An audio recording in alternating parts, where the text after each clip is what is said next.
Hello, everybody. Good afternoon, and welcome to another edition of Klamath Falls Falcons Baseball on 104.3, 960 Sports, and on MyBasin.com. Today, coming to you live from Agnew Lytle Field, the All Sports Park in Grants Pass, as the Falcons get ready to take on the Grants Pass Nuggets in a bit of Area 4 League action. We've got the anthem playing here at the All Sports Park, so we're going to step aside here for 2 minutes' time, and when we come back, we'll be ready for starting lineups and baseball on MyBasin.com.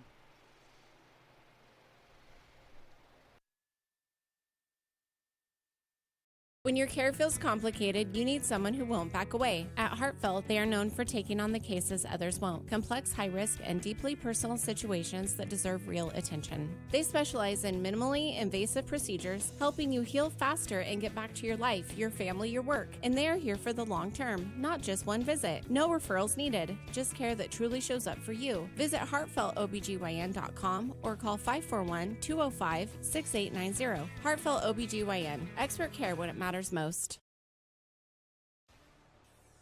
Come on in. Hey, I'm Jason with Elevate Physical Therapy, Fitness and Performance, and just a little bit about us. So we started in March of 2020, opened right before COVID hit. It's been a wild ride. So one of the things I'm super passionate about is this idea of being guides or think about like a map and compass. If you think about our job as physical therapists is to take a person who's had an injury and help them kind of go from point A to point B. And everybody's journey is different. It's never a straight line. It's nice to have someone that's been there, that's walked that path before many times. And so we see it as our honor and privilege to be able to walk with patients through those little steps along the way of getting back to doing the things they love. So to get a hold of us at Elevate, you can call our number at 541-887-2030.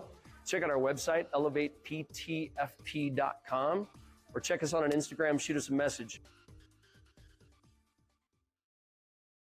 The Klamath Basin is beautiful, from shimmering Klamath Lake to rich farmlands to the historic downtown. And with an average of over 300 days of sunshine every year, the Klamath Basin is a great place to be. We here at Basin Media Active have been supporting this community for many years, keeping it entertained and informed with friendly faces and familiar voices. You can stay up to date with the latest news, weather, stream live local sports, and check out our community calendar, all on our website, mybasin.com. And you can download our app for free in your app store right now. Basin Media Active, local community engaged.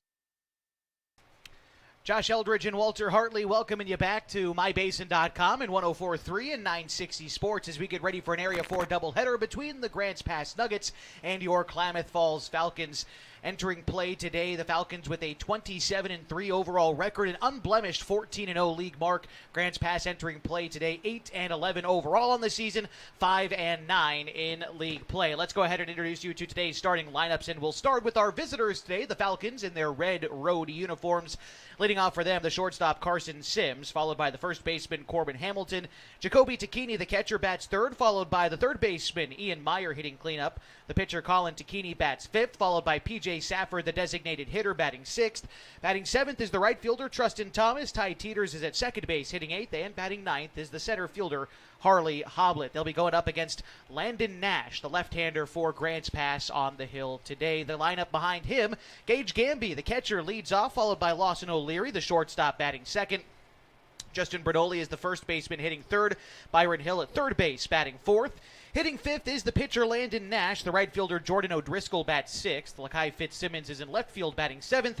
Hitting eighth is Kevin Lafitte. The second baseman Elijah Thompson is in center field batting ninth for the Nuggets today in their home white uniforms, white pants, white jerseys, white caps today for the Nuggets as we welcome you into Agnew Lytle Field at the Reinhardt All Sports Volunteer Park here at Grants Pass, just off of M Street here. And very excited for baseball. It's a bit warm here in the Climate City, 91 degrees as we near first pitch, although cooling down tonight. Carr said 104 on the drive over. I got a little bit nervous, but 91 is a lot more playable than triple digits. So we'll take it as Carson Sims gets ready to lead off for the Falcons tonight. Yeah, not bad for us, though. We've got air conditioning up here in the press box. This is the most pampered I've ever felt. This is real nice for sure. First pitch here to Carson Sims is taken for a strike about knee-high to Carson. Last time out for the Falcons, a 21-5 win against a different squad from Grants Pass, the Cavemen 19U squad. Last night at Kiger Stadium, 21 runs on 20 hits for the Falcons including 3 off the bat of Carson Sims. So trying to get the Falcons out to a good start today. Right now works even against Landon Nash, a ball and a strike. Nash, the left-hander, delivers. Sims lays a bunt down the third base line, but it winds up foul, and the count is 1-2. Taking a look at Nash so far on the season, he enters play with a 2-0 record. This is his 5th start of the year, previously thrown 18 2/3 innings, allowing 9 hits, 12 runs, although only 2 earned. He's walked 14 and struck out 34 batters, a sub-1 ERA, .75 entering play today. He's been dangerous. The 1-2 is going to hit Sims, hit him on the back foot, and so a leadoff base runner for the Falcons to lead off the first inning.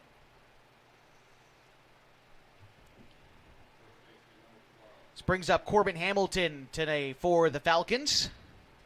Hamilton getting the start at first base today. He's moved around a little bit defensively for the Falcons. In left field, he pitches here and there, but today, starting at first base. Bats with nobody out and a runner on, top of the first inning.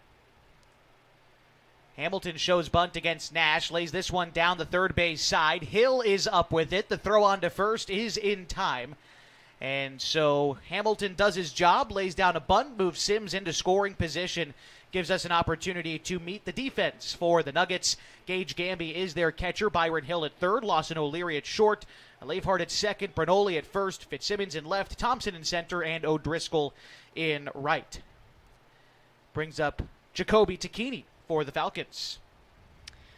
4 for 5 yesterday. He had 4 RBI, was walked once, and had 3 hits. One of those hits, a home run. It's the first home run of the season hit by a Falcons player at Kiger Stadium. Pretty cool that he got to do that on youth baseball night, I think. Yeah, and Ian Meyer with an incredible catch at first as well last night. It's a good overall night for the Falcons on youth baseball night. We got to see the kids run the bases. I thought it was really cool when the kids went out and joined the Falcons on the field, as they kind of took the field for the anthem. It was just really neat to see last night. We also had the kids on the mic. That was cool, too. Up with Mike. Have the kids up in the box. That was a lot of fun. 1-1 the count to Jacoby Takini. Runner in scoring position. Takini rips one down the left field line, but it is foul, and well fouled at that. 2 strikes on the Falcons catcher. Pretty similar dimensions here at Agnew Lytle Field as we have back in Kiger Stadium. It's a little bit deeper here. 327 down either line, 390 to straightaway center field. 1-2 the count to Takini. And the pitch from Nash is hit by the shortstop through into left field and a single. They wave in Sims as that ball slow rolls to Fitzsimmons out there. Takini adds another RBI and gives the Falcons a 1-run advantage in the first inning. I understand that the field is bigger here, but it kind of looks smaller from where we're at. I think that's just our angle. We're not up above looking down on the whole wide field. It's kind of an optical illusion. We kind of talked about that when we were in South Medford with the tall pitcher's mound that they had over there. You recall that? Yeah. Just the angle makes it look a little bit different. I actually really like this ballpark, though. It does feel a little bit big. The big foul territory, I think, adds to that as well. There's a lot of foul territory here. It doesn't get cut off as you go out to the outfield, too. It stays wide the whole way down. I like that you can see the pitches from where we're at. The first pitch to Ian Meyer misses up and away. Get a great view here. I wish that they would do something about the posts that cover the grandstand, but overall, it's a nice place to watch a baseball game. A lot of seating here in the grandstand, too. Those darn supports. 1-0 pitch to Ian Meyer is a check swing that he fouls off. The count is even at 1 to Meyer. And aboard at first, by the way, is Chase Barrett, who came in and is running for Jacoby Takini after the RBI single. 1-0 Falcons lead in the top of the first. Falcons not only winners their last time out, but winners of each of their last 9 ball games as Meyer fouls that one back. Count is 1-2. Their last loss coming on July 3rd against the 16U Vencer squad. A lot of baseball between then and now, though. 9 games in 10 days. Quite a bit of baseball there for the Falcons. Battle-tested, to be sure. 1-2. The count to Meyer. Barrett takes off early, and the pitcher balks. Nash had started his delivery, and then out of the corner of his eye saw Barrett take off. Nash never delivered the pitch, And there you go. The balk will allow Barrett to get second base for free. And now in scoring position for the ever-dangerous Ian Meyer. Yeah, it seems he knew it was a balk as soon as it happened. He kind of hung his head a little bit. If there's ever an obvious balk, it was that one. Yeah, kind of second-guessed himself on the way home there. The 1-2 to Meyer. Beautiful curveball from Landon Nash. Got Meyer looking. That's the scouting report on the lefty for Grants Pass.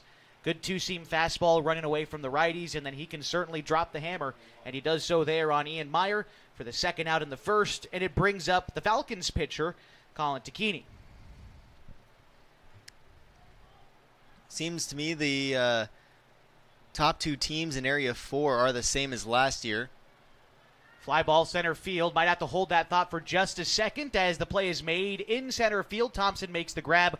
We'll check in on the Area 4 standings in the next half inning as we close out the Area 4 regular season coming up this weekend. Still a few more games left to go. We'll discuss it coming up in just a bit as the Falcons lead 1-0 against the Grants Pass Nuggets on 104.3, 960 Sports and MyBasin.com.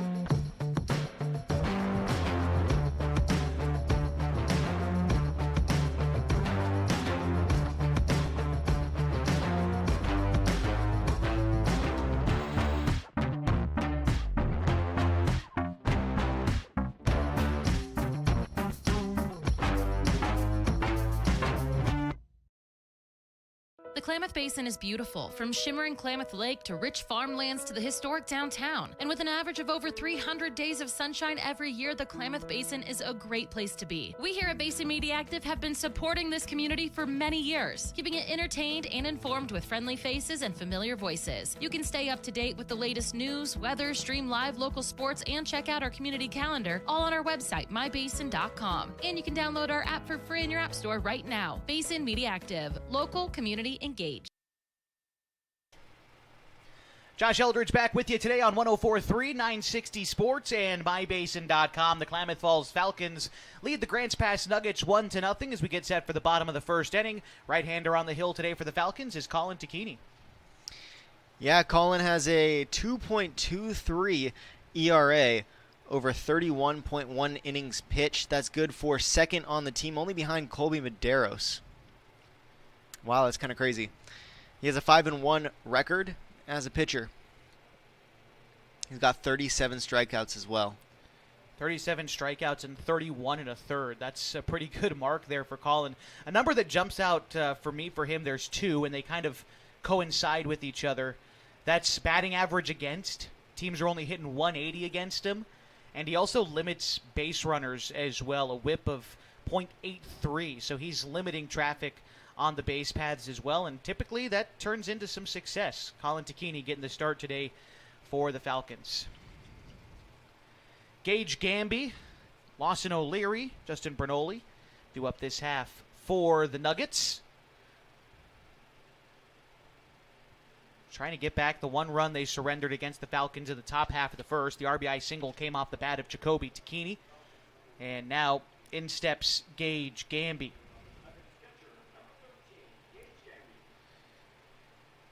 Gamby having a good year for Grants Pass. He's batting .455 entering play today for the Nuggets.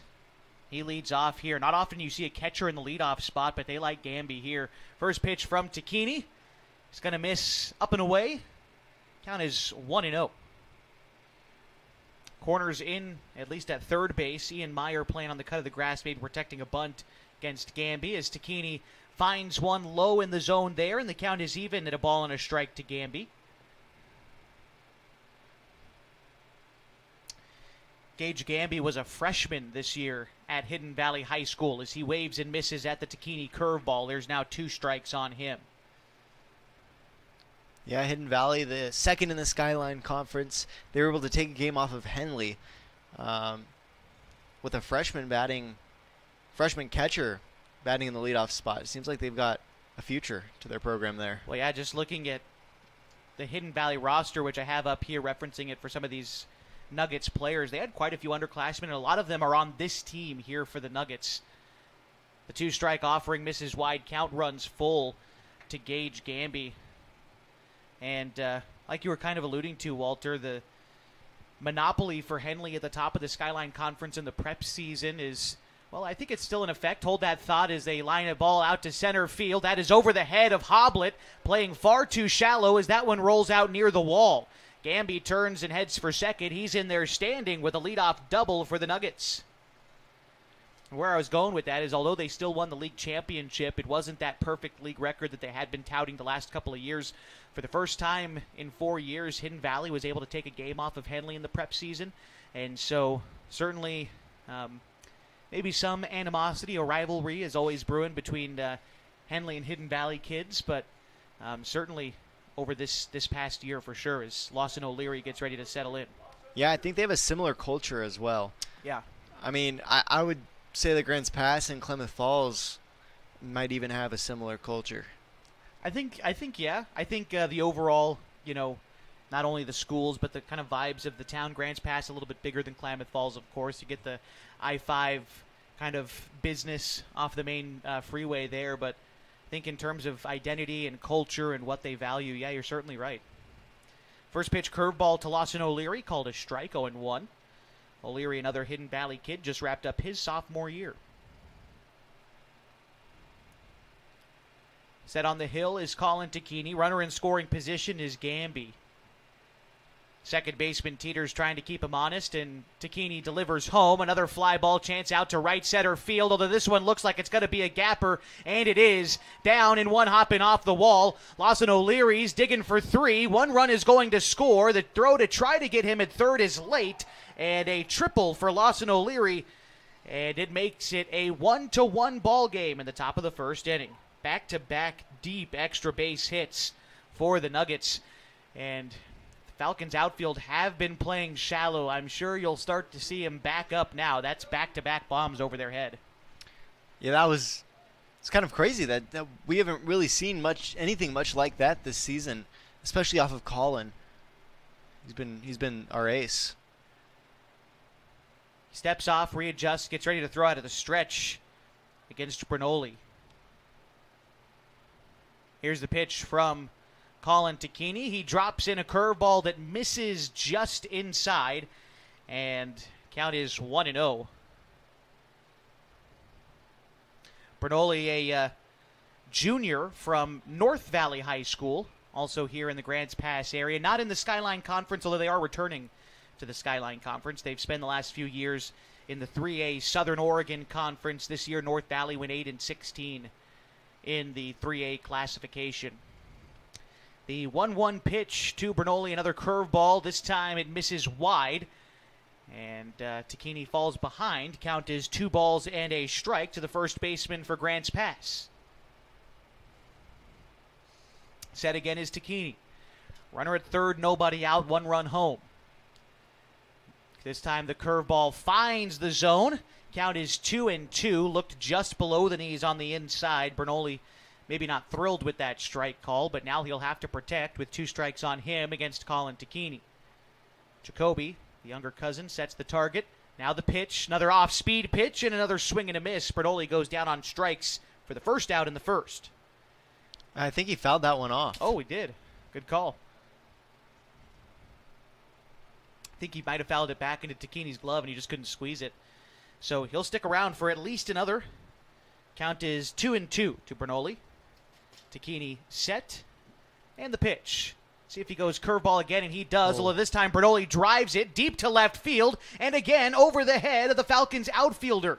1 run is going to score. Headed for second is Bernoulli, and that is 3 straight extra base hits for the Nuggets to start this ball game. All of them launched over the head of the Falcons outfield, and it brings up their cleanup hitter, Byron Hill. Wow. Good swings here for the Nuggets to start this game. I mean, that was a good fight there by Bernoulli. Certainly won that at bat. Talking about the fouling off, the off-speed stuff. Takini went to the well maybe one too many times, offered up that curveball again, and Bernoulli made him pay for it. And now the Nuggets take a 2-1 lead here at the top of the first. Brings up Byron Hill as we go back to players from Hidden Valley High School. He'll, I believe, also just wrapped up his freshman season for the Mustangs. You know, you talk about higher velocity. It comes off the bat with a higher velocity as well. I think that might be the case here. Takini, one of our stronger arms, throwing hard. Certainly get a little bit more jump off the bat. And the wind is blowing a little bit out towards the outfield, too, towards left center. It's at half staff today. A little bit tough to make out, but you can see it blowing a little bit. And, you know, it's warm, 91 degrees. Ball going to certainly carry today. Right now there's 2 strikes on the hitter, Byron Hill, for Grants Pass. On deck is Landon Nash, the pitcher. Takini looking for still his first out in this inning. 2 strikes on the hitter. Delivers home. Curveball, got him looking. That one caught a ton of the plate, and Hill goes down looking for the first out in the first inning. Brings up the aforementioned Landon Nash.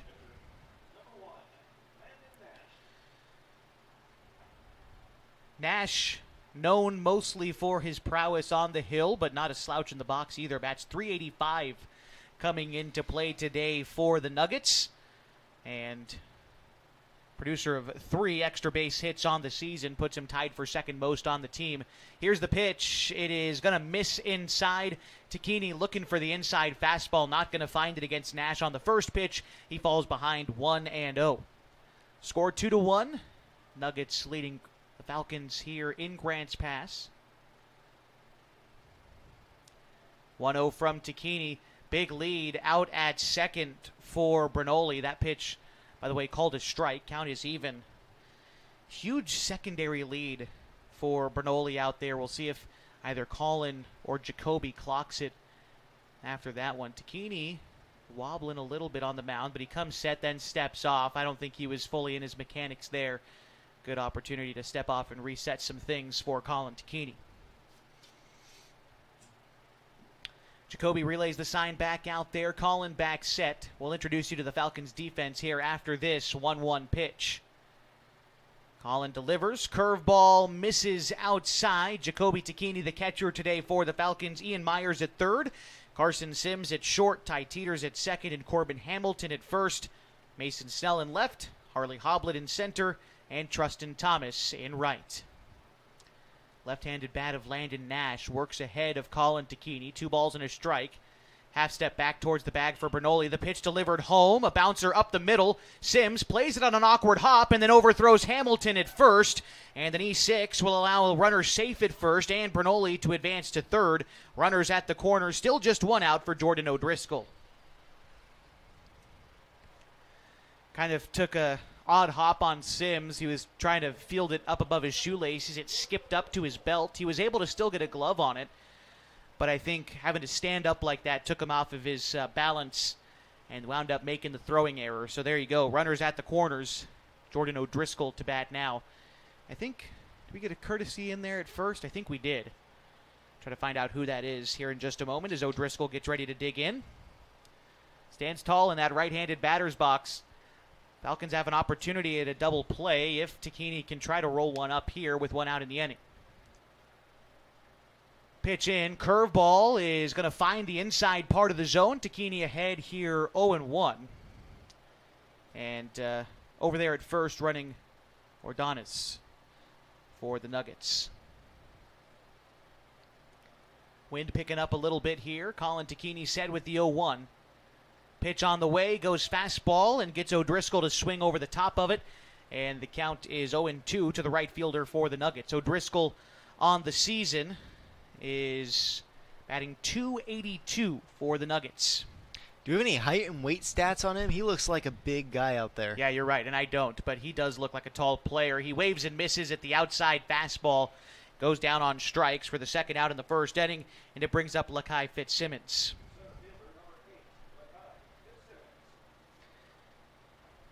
Big gap over there between center field and right field.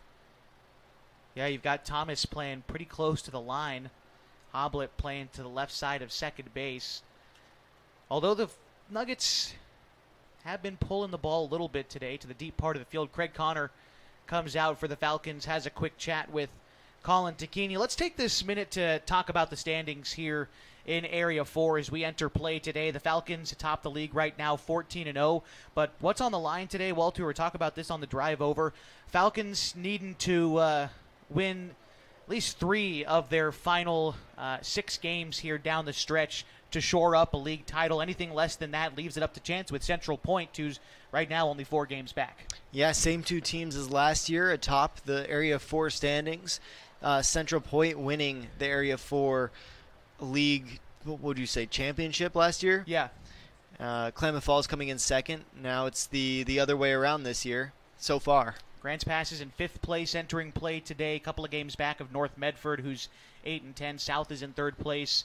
And North Jackson, their season's just about over. I think they've got maybe 2 more games left on their schedule, but they're 2-16, well out of the discussion for a postseason appearance. As the first pitch to Fitzsimmons, called a strike about knee-high. Count is 0-1 to Fitzsimmons, a .250 hitter on the season for the Nuggets. Now it's the top 2 teams from each area that go to the state championship or state tournament, yeah? It's in our league, only the top 1 gets to go, as this one is flared out towards the right side, winds up foul. Count is 0-2. So only 1 team from Area 4 South, which is our league, gets a bid to the postseason. There are technically 2 bids that come out of Area 4 North because they get the host bid with North Coos, and then whoever wins their title also gets a bid. And then you also have Areas 1, 2, and 3 also get bids, the 8-team tournament as well. Move over to first, and runner over there is back safely. Again, runners at the corners here, 2 outs. Nuggets have already claimed a 2-1 advantage over Klamath Falls here in the bottom of the first inning. The 0-2 from Takini trying to get out of this one, but he misses upstairs to Fitzsimmons, 1-2. State tournament, by the way, for those who are curious, July 22nd through the 26th at North Bend High School. The 1-2 on the way from Takini. Curveball, dropped it in for a strike and got Fitzsimmons looking. 3 strikeouts in the inning for Colin, but he does give away the lead after 3 extra base hits to lead off the inning. The Nuggets lead 2-1. Back with more next on mybasin.com. Introducing Smith Bates Marcom Solutions, your trusted partner in marketing and communication. We specialize in crafting compelling campaigns, eye-catching graphics, and impactful branding materials. Smith Bates is like working with dependable friends. They always help us build our professional image. Through the innovative strategies that the team at Smith Bates suggested, we've been able to give the brand at Calor the boost that it desperately needed. Unlock your potential with Smith Bates Marcom Solutions. Rob, why do you think so many families choose Subaru here? Because they're built for real life here in Southern Oregon. All-wheel drive, safety, and room for everything from kids to camping gear. And we've got Subarus in stock, ready to go when you are. Plus, we're locally owned and deeply involved in the community. When you buy from us, you buy from a dealership that supports Klamath Falls. Stop by and say hi. Friendly, local, and easy to work with. That's us at Klamath Falls Subaru, right on Washburn Way.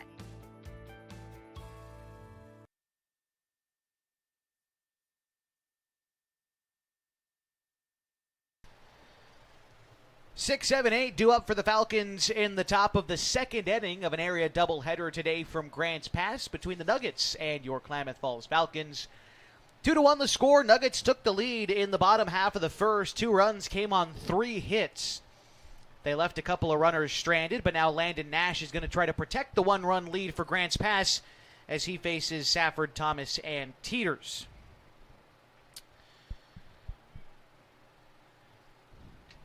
Joe Takini down the first base coaching side today. Sean Teeters down the third base side. We saw Craig Connor in the dugout earlier. I think those are all the coaches in attendance today for the Falcons, as we are just about ready for the top half of inning number 2. First pitch to the designated hitter, P.J. Safford, on the way. That one is going to miss wide. Count is 1-0 to P.J.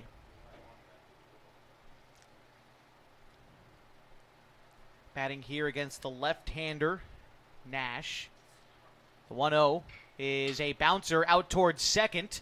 Patiently is Leafhard up with it, and the throw to first is in time. 1 up and 1 down in the second inning. Bring up Trustin Thomas here for the Falcons. Thomas getting the nod in right field today and batting 7th in the order for Klamath Falls. Thomas, he had 2 at-bats. Yesterday, he had an RBI off of 1 hit, and he also scored once. He was also walked once. 22 RBIs on the season for Thomas. This not an RBI opportunity, but usually a guy you like to have up with guys on base, but here tasked with starting the rally in the top of the 2nd inning. First pitch taken for a strike over the heart of the plate. Count is 0-1 to Trustin, and Ty Teeters is due up next. Nash gets the sign in from Gamby. Now kicks and delivers. Fly ball center field. Thompson going back. That one is over his head and near the wall. Trustin Thomas going to have extra bases with 1 out in the 2nd inning. The Falcons have got the tying run at 2nd. Nice piece of hitting there for Trustin. Double number 7 on the year. And sets up Ty Teeters in an RBI opportunity with 1 out in the 2nd inning. Yeah, if I remember right, his slugging percentage was up near around the 500 mark. So, although he doesn't always get a base hit when he's up to bat, when he does, he makes it count. Yeah, like we've said, he's a 265 hitter on the season, but he comes up when the team needs him to. His OPS, the slugging percentage, like you said, Walter, coming into play today was about 420, so saw it dip a little bit, but I mean that's still a pretty good number. That pitch is going to miss low and away to Ty Teeters, 1-0. Teeters hits for a good average, 400 entering play today. Also one of the team's best bunters. So if he wants to get Trustin over to 3rd. Only 1 out in the inning. You might see him do it. The corners for the Nuggets protecting the bunt. The curveball to Teeters misses upstairs, and the count is 2-0. Harley Hoblet is on deck today for the Falcons. Quite a few Falcons fans in attendance trying to find what little shade they can here on a warm day. 2-0. That one is going to miss in 3-0. You know what I always find funny about coming to a baseball game, regardless of if it's here or anywhere else, is that fans rarely sit in the center. They always like to sit close to whichever dugout is their team, and so it makes them have to avoid the sun because there's no overhang over there. The pitch is going to miss upstairs to Teeters. By the way, a walk puts 2 men on with 1 man out. I just never understood why you wouldn't want to sit in the center. Yeah, I mean, it's something funny that we see also at Kiger especially, because there are the grandstands in the middle, and then all the way outside you're so exposed to the sun. It's always like a UV of like 10 out there. The patio I kind of understand because there's a patio vibe, you know? There's like a status for sitting on the patio. I don't know. But I mean, when there's an overhang like this, or in Roseburg was another great example, the grandstand is covered, but people want to sit near the dugout. Sit by your team, I suppose, but it's nice and shaded over here. I'd want to sit by the opposing team's dugout and give them a little bit of jaw. That's a good idea, too. Count is 1-1 to Harley Hoblet. Trustin Thomas aboard at 2nd. Ty Teeters aboard at 1st. Lineup card turns over next for Klamath Falls with Carson Sims on deck. Nash with the 1-1. Here it comes. Pitch misses upstairs to Hoblet, 2-1. Harley on the year, batting .321 for Klamath Falls. Most of his hits this season have been singles, but he does have 13 RBIs and 25 runs scored this year. 2-1 to Harley. Misses wide. Gamby has to get up out of his stance to corral that one. 3 balls and a strike to the Falcons' center fielder. It was a 1-out double to Thomas that allowed him to get up to 2nd. Teeters walked. That's how he reached 1st. In danger of loading him up here in a 3-1 count to Harley Hoblet. Here's the pitch. That one is called a strike. Letter high. 2-seam fastball started inside. Broke back across the plate to the righty. And the count is full. With 1 out in the inning, unlikely to see any movement out there, although decent speed. We'll see how much they trust Hoblet. 3-2-1 out. Runners stay put, but he punches one into center field for a base hit. Let's see if they put the brakes on Thomas, and they do at 3rd. Little station to station here as they're loaded up for Carson Sims with 1 out in the inning. I'm a big fan of Harley Hoblet. That was a big hit to come up with there. Yeah, got deep into a count. worked it full, took advantage of a good pitch, and just punched it right up through the middle. And for a young player, he shows a lot of poise up there. We've talked about him a lot this season. I like when you can trust the number 9 hitter in your order. Not every team in the state can say, we really trust our number 9 guy. That's kind of putting it nicely, but we definitely trust our number 9 guy in Harley Hoblet. First pitch to Carson Sims, ground ball out towards second, rolled out to Leafhard, goes to second for one, but they can't get anybody as the throw took the shortstop off the bag. It'll be an error to score a run as the Falcons now tie the ball game at 2 in the second inning. Thomas scores, teeters to third, Hoblet to second, and Sims won't get the RBI, but he does reach on the fielder's choice. It's weird not hearing our jingle every time we score. True, I missed that. Me too. Playing in the back of my head somehow. Yeah, I know. Heard it 21 times. That's enough for about a week, though, to be honest, yesterday. It's never enough, Josh. Corbin Hamilton stepping in now for the Falcons. He watches a first pitch curveball miss outside. Hamilton today laid down a sacrifice in the first inning. Bats here with the bases loaded. Pitch to Corbin, lifted foul. Hamilton yesterday had 5 at-bats and then a 1 in every other stat. He had 1 run, 1 hit, 1 RBI, 1 base on balls, which is a walk, and 1 strikeout. Did a little bit of everything yesterday. Yeah, not a bad day at all. So good team effort yesterday for the Falcons. All but 2 Falcons wound up in the hits column yesterday for the whole team out of all 16 guys. So speaks to the coaching as well to be able to put in all of our guys in there. I know a lot of coaches, especially in my childhood, Little League, you get some Little League parents out there. They get a little too competitive. They'll only play their starters all the way through. Yeah. But it seems like the Falcons share playing time really well. Hamilton, line drive to second base, caught by Leafhard at second. There's 2 outs, but the bases remain loaded for Jacoby Tacchini.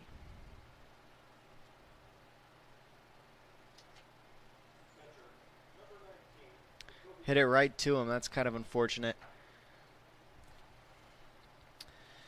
Tacchini 1 for 1 today. He singled in a run in the first.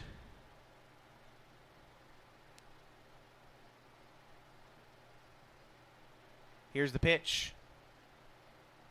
First pitch curveball misses wide. Nash has tried to find that outside part to the right-handers today with that curveball. Hasn't been there yet. He's mostly worked inside with the off-speed stuff, but also the inside fastball has been moving nicely for Nash, too. This pitch is fouled off. Count is even to Jacoby. Around the bases for the Falcons, Ty Teeters is at third, Harley Hoblet at second, Carson Sims at first. By the way, I want to make a correction. Do credit Sims with that RBI when he reached on a fielder's choice a moment ago. So with the bases loaded, he's going to get that, and so he knocks in that tying run here in the second. Tacchini looking for more. He sends a grounder through the left side. 1 run is going to score. Hoblet gets the green light as, again, the ground ball just sort of rolls to a stop out there and left. Fitzsimmons didn't have a chance to charge it, and so a 2 RBI single for Jacoby Tacchini gives the Falcons a lead in the second, and a 3 RBI day for Jacoby. You know what's kind of crazy, Josh? What's kind of crazy, Walter? Jacoby Tacchini, it seems like he's still only getting better. And he was great when the season started.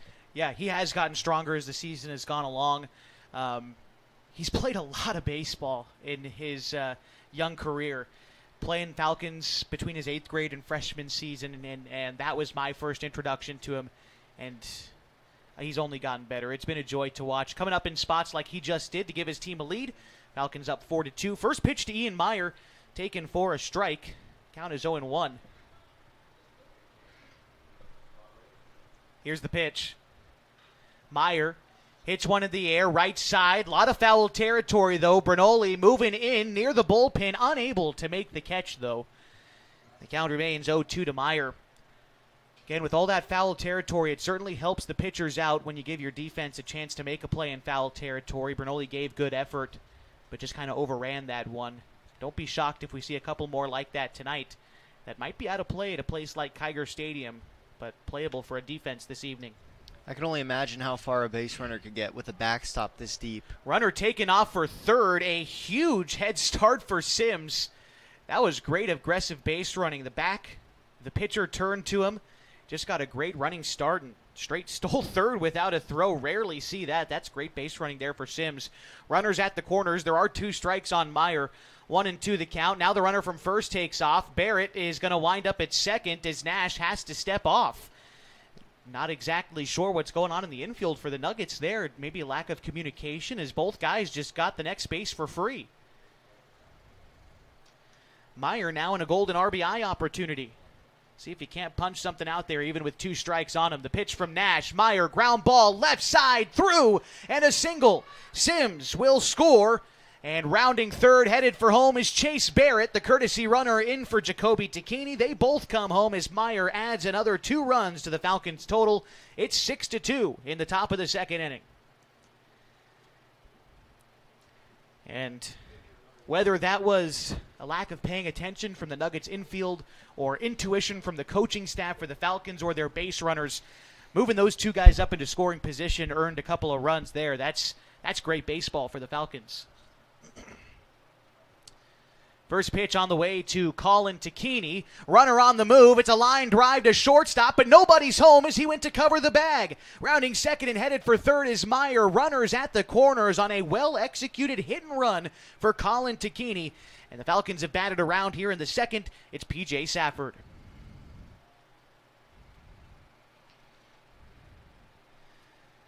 This is some of the most aggressive base running we've seen this season from the Falcons, a team who we've praised on multiple occasions for their aggression on the base paths. This is kind of unlocking a new gear for them here today after they got challenged in the first inning. Yeah, I was just going to say that it looked like they were being challenged more than they've been by any other league opponent this season. And I don't know, they rose to the occasion, getting even more aggressive with it. Hope to continue that trend for the rest of the ball game. Still a lot of baseball to go, of course. But good to see some early game adjustments for the Falcons as Colin Takini got aboard with a base hit. They've got a courtesy runner in for him over there. I believe that's Max Rogers. Still aboard at third is Meyer, and P.J. Safford batting here. He's 0 for 1. He grounded out to lead off this inning, but an RBI opportunity here in the second. Pitch to Safford on the way from Landon Nash. Safford hits one, shallow right field. O'Driscoll coming in. He's unable to make the catch on the run. 1 run scores. Safford digging for 2. He slides in there. The throw home to try to get Rogers scoring from first is not in time. And the Falcons add 2 more off the bat of P.J. Safford. And we'll call that a 2 RBI single there from P.J. O'Driscoll, having to run a long way to try to bring that one in. He reached his glove out for it and couldn't quite reach it. And so until told differently, we're going to credit Safford with a single and a couple of runs for now as it brings up Trustin Thomas, as both Meyer and Rogers scored on that play. Thomas doubled in earlier this inning. He would come around to score on the RBI from Carson Sims. Here he bats with a man on and still 2 outs. Pitch to Thomas, called a strike below the knees over the plate, 0-1. After 2 outs were recorded in this inning, it's been 4 straight base hits off the bat of Jacoby Takini, Ian Meyer, Colin Takini, and then P.J. Safford. Here's the pitch. In the dirt, gets away from Gamby. Headed to third is Safford, now 90 feet away from scoring here in the second.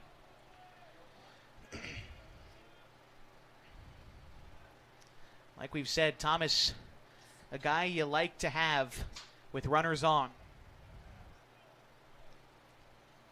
Here's the 1-1. That one is going to miss down and in. 2-1. After Thomas in the order, it is Ty Teeters. Seems like this kind of woke them up. Seems like in the first inning they were kind of, like you said, the adjustment period, but also as well, they were, sometimes you just get baseball fatigue over a season, but it seems like finally being challenged kind of woke them up a little bit, and now they're playing. They've scored 7 runs here in the second to lead 8-2. You're exactly right. The 2-2 pitch coming into Thomas. Swung on and missed. It's a pitch in the dirt. Thomas tries to take first, but Gamby throws him out. But like we said, the Falcons add 7 to their total here in the second inning. They now lead 8-2. Back after this on 104.3, 960 Sports and mybasin.com. When your care feels complicated, you need someone who won't back away. At Heartfelt, they are known for taking on the cases others won't. Complex, high-risk, and deeply personal situations that deserve real attention. They specialize in minimally invasive procedures, helping you heal faster and get back to your life, your family, your work. And they are here for the long term, not just one visit. No referrals needed, just care that truly shows up for you. Visit heartfeltobgyn.com or call 541-205-6890. Heartfelt OBGYN. Expert care when it matters most. At Pacific Power, we can't predict the future, but we're preparing for every possibility. With more extreme weather year-round, we're investing in an energy system ready for what comes next. By strengthening the grid, using smart infrastructure, and drawing from our diverse energy resources, we're not just powering today. We're designing an energy system that's built to weather tomorrow. Energy that makes powering your greatness possible.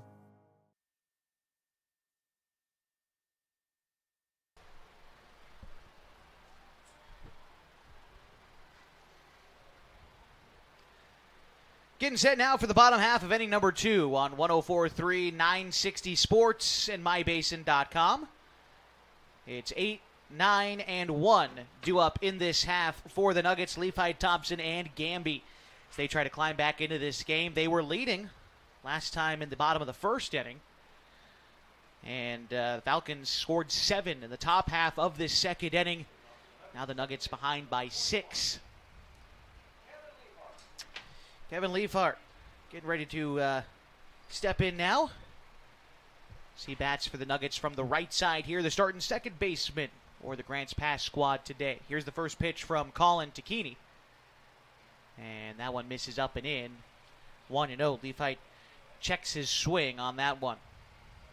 Taking a look at Leafhart this season, .241 hitter for the Nuggets. A 1-0 pitch from Takini is going to be called a strike. 1-1. Home plate umpire took a moment to make up his mind, but he rules in favor of the Falcons.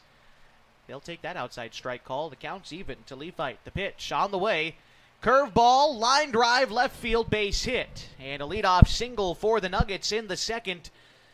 They're not going down without a fight either. A lot of baseball left, even with the Falcons' big lead. Nuggets swinging the bat well. That's their 4th hit of the day, and it brings up Elijah Thompson. Yeah, the way the Nuggets are playing right now against the Falcons, it makes me kind of wonder, how in the world are the Nuggets the 5th in the league? Well, it's kind of interesting because to start the year, the Nuggets lost 8 of their first 10 ball games. They started out really struggling in the year, but since then, they've won, I think we said 5 out of their last 8, including 4 straight. So they're playing good baseball as of late, coming into play today with recent wins against North Jackson and Phoenix coming into play today. Same players on the team the whole year? Yeah, they haven't added anyone. I think some guys might have been, missing here and there. Sometimes guys at this level will play on club teams for weekends at a time or what have you, but it's the same group. Fly ball center field off the bat of Thompson, caught by Hoblet out there, and there's one gone in the second. Nuggets also have wins against the Medford Mavericks, against the South Medford Colts. They were swept this year by Central Point, but that's the only team, at least so far, that they've been fully swept by in league play. They've been able to get at least one game off of everybody else, and they actually won the season series against North Jackson 3-1. Here's the pitch to Gage Gamby, up and in. Gamby has to duck out of the way of that one. He's ahead 1-0. Gamby doubled to lead off the bottom of the first inning and would come in and score. Now trying to get on base or maybe knock in the runner Leafhart from first. 1 out in the inning, and the Nuggets trail 8-2. Here's the pitch from Takini. Waved at and missed on the curveball. Inside to the righty. And Gamby even in the count. The ball and a strike. Lawson O'Leary is due up next for the Nuggets. Middle infield shaded for a double play. Meyer at third, playing even with the bag. And the outfield maybe learning their lesson from the first, playing a bit deeper against Gamby. As Takini fires in a strike and works ahead of the Nuggets catcher 1-2. Good pitching by Takini. Excellent frame job by Takini. He's pretty good at stealing a couple per game. You can rely on him to frame him up nicely. 1-2 from Colin. We'll have to wait as they check on Leafite over at first, but he's back safely. All right. He regains his lead at first. Not much to speak of. About 2 steps off the bag. Takini comes set on the hill and motions home with the 1-2. Goes off speed. Ground ball left side. Sims backhands it at second. Goes to second for 1. And then that's all that the Falcons will get. Nice defensive effort there by Sims at short. Backhanding that ball and getting the lead runner as Gamby reaches on the fielder's choice, bringing up Lawson O'Leary. Yeah, that's classic Carson Sims over there at shortstop, making the hard plays look easy. Was talking to one of our sponsors of the broadcast this morning. Got to give a shout to Randy Shaw at Coldwell Banker Holman Premier Realty. He brought up Carson Sims to me. He said the Falcons got a pretty good shortstop over there, don't they? And so you got some community engagement out there for Carson. He's had a really good defensive season. First pitch curveball called a strike to Lawson O'Leary, 0-1. People have also taken notice of Colin Takini, for what it's worth, by the way. The kid from Lakeview playing his 4th and final season for the Falcons. He's really become a fan favorite as well. Here's a ground ball to the left side. It will be foul. Good effort by Meyer to try to catch up to it, and he won't be penalized for not being able to close that gap, but still want to highlight the effort as O'Leary's now got 2 strikes on him, 0-2 the count. I noticed Corbin Hamilton not in the outfield like he usually is. Typically when Colin gets the start, you'll see Hamilton play first because they move Meyer off of first and over to third where he is today.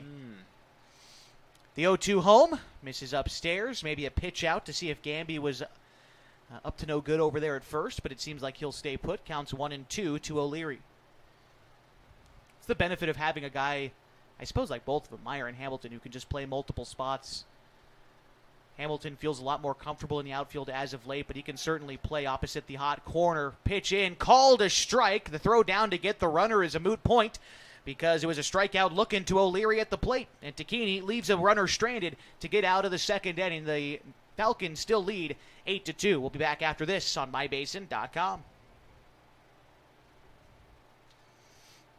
What are your goals? To get stronger, move better, feel healthier? Whatever you are aiming for, Harbor Isles is here to help you. They have brand new cardio and strength equipment. Harbor Isles offers indoor tennis courts, 4 indoor pickleball courts, energizing group classes, expert personal trainers, and a friendly, knowledgeable staff ready to guide you every step of the way. No matter what your goals are, Harbor Isles has everything you need to reach those goals. Stop by and see the difference for yourself. Harbor Isles, lose those reins and get your gains. Are you an enthusiastic sports fan? Want to have fun and get in on the action? Heck, yes. That'd be awesome. Have great attention to detail? Want to stay active? Definitely. Want to give back to the student athletes in your community? Obviously, yes. Then you'd make an excellent high school sports official. We need more officials in Oregon, because with no high school officials, there are no high school sports. Sign up today at highschoolofficials.com.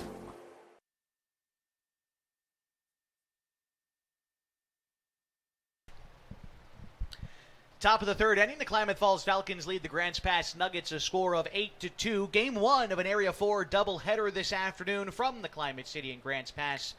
My name is Josh Eldridge. Walter Hartley along with us today. The season, by the way, continues for the Falcons on Thursday. Wrap up the season series with the Nuggets back home at Kiger Stadium.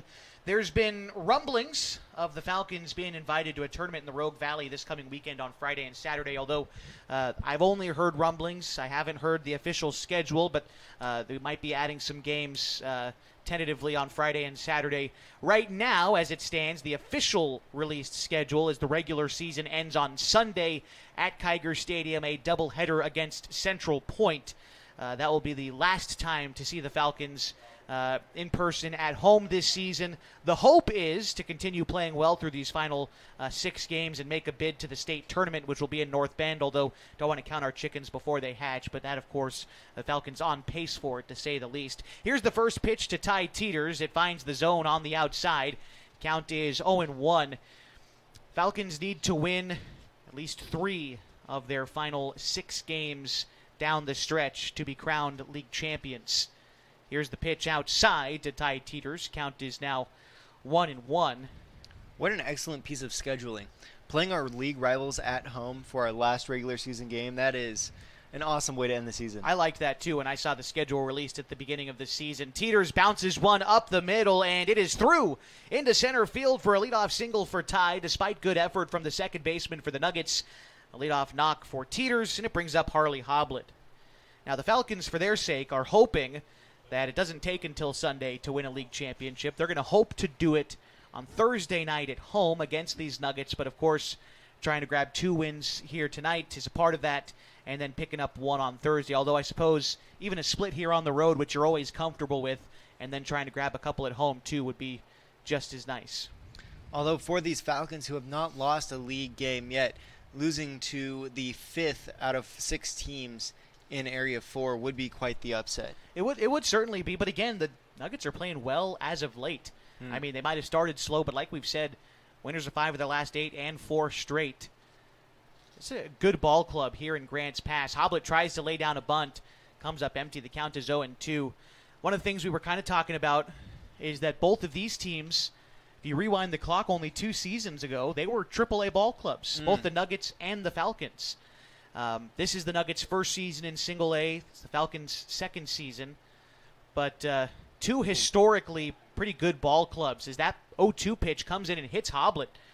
And he'll be awarded first. Teeters moves into scoring position here for Carson Sims. So usually there is a single A ball club and a triple A ball club in each city, yeah? Usually that's the case, yeah. Some only have one or the other, like for us, for example, only a single A team. But typically that's the case, is you'll have 1 or in some cases 2 single A teams that feed into the triple A team. So who was the single A team when this ball club was a triple A team? They used to have 2. They were called the Miners and the Diggers. As Sims lays down a bunt, a well-placed bunt in front of the mound, and he beats out the throw to the second baseman covering. And an infield single for Sims, his first hit of the day, loads the bases for Corbin Hamilton. Teeters to third, Hoblet to second, and Sims aboard after the bunt. Corbin Hamilton, who's hitless so far today, 0 for 1, a chance to extend the Falcons' 8-2 lead. Corbin Hamilton, a .450 hitter, slugging percentage of .550. Pitch on the way to Corb is hit the opposite way, foul, 0-1. I remember watching him in the prep season, saw a couple go out there. Yeah, he's got a powerful stick for sure. Is one of the better players on the Henley Ball Club that made the semifinal this year. Hamilton, a multi-sport athlete, fits that archetype that we've talked about with some other guys, the basketball, baseball archetype of being long and strong. And Hamilton, with those long strides, certainly fits the bill. Right now down 0-2 to Landon Nash, the lefty for Grants Pass. Here's the pitch. Curveball. Hamilton rolls over this one, foul down the third base side. He'll stick around to see another, still behind 0-2.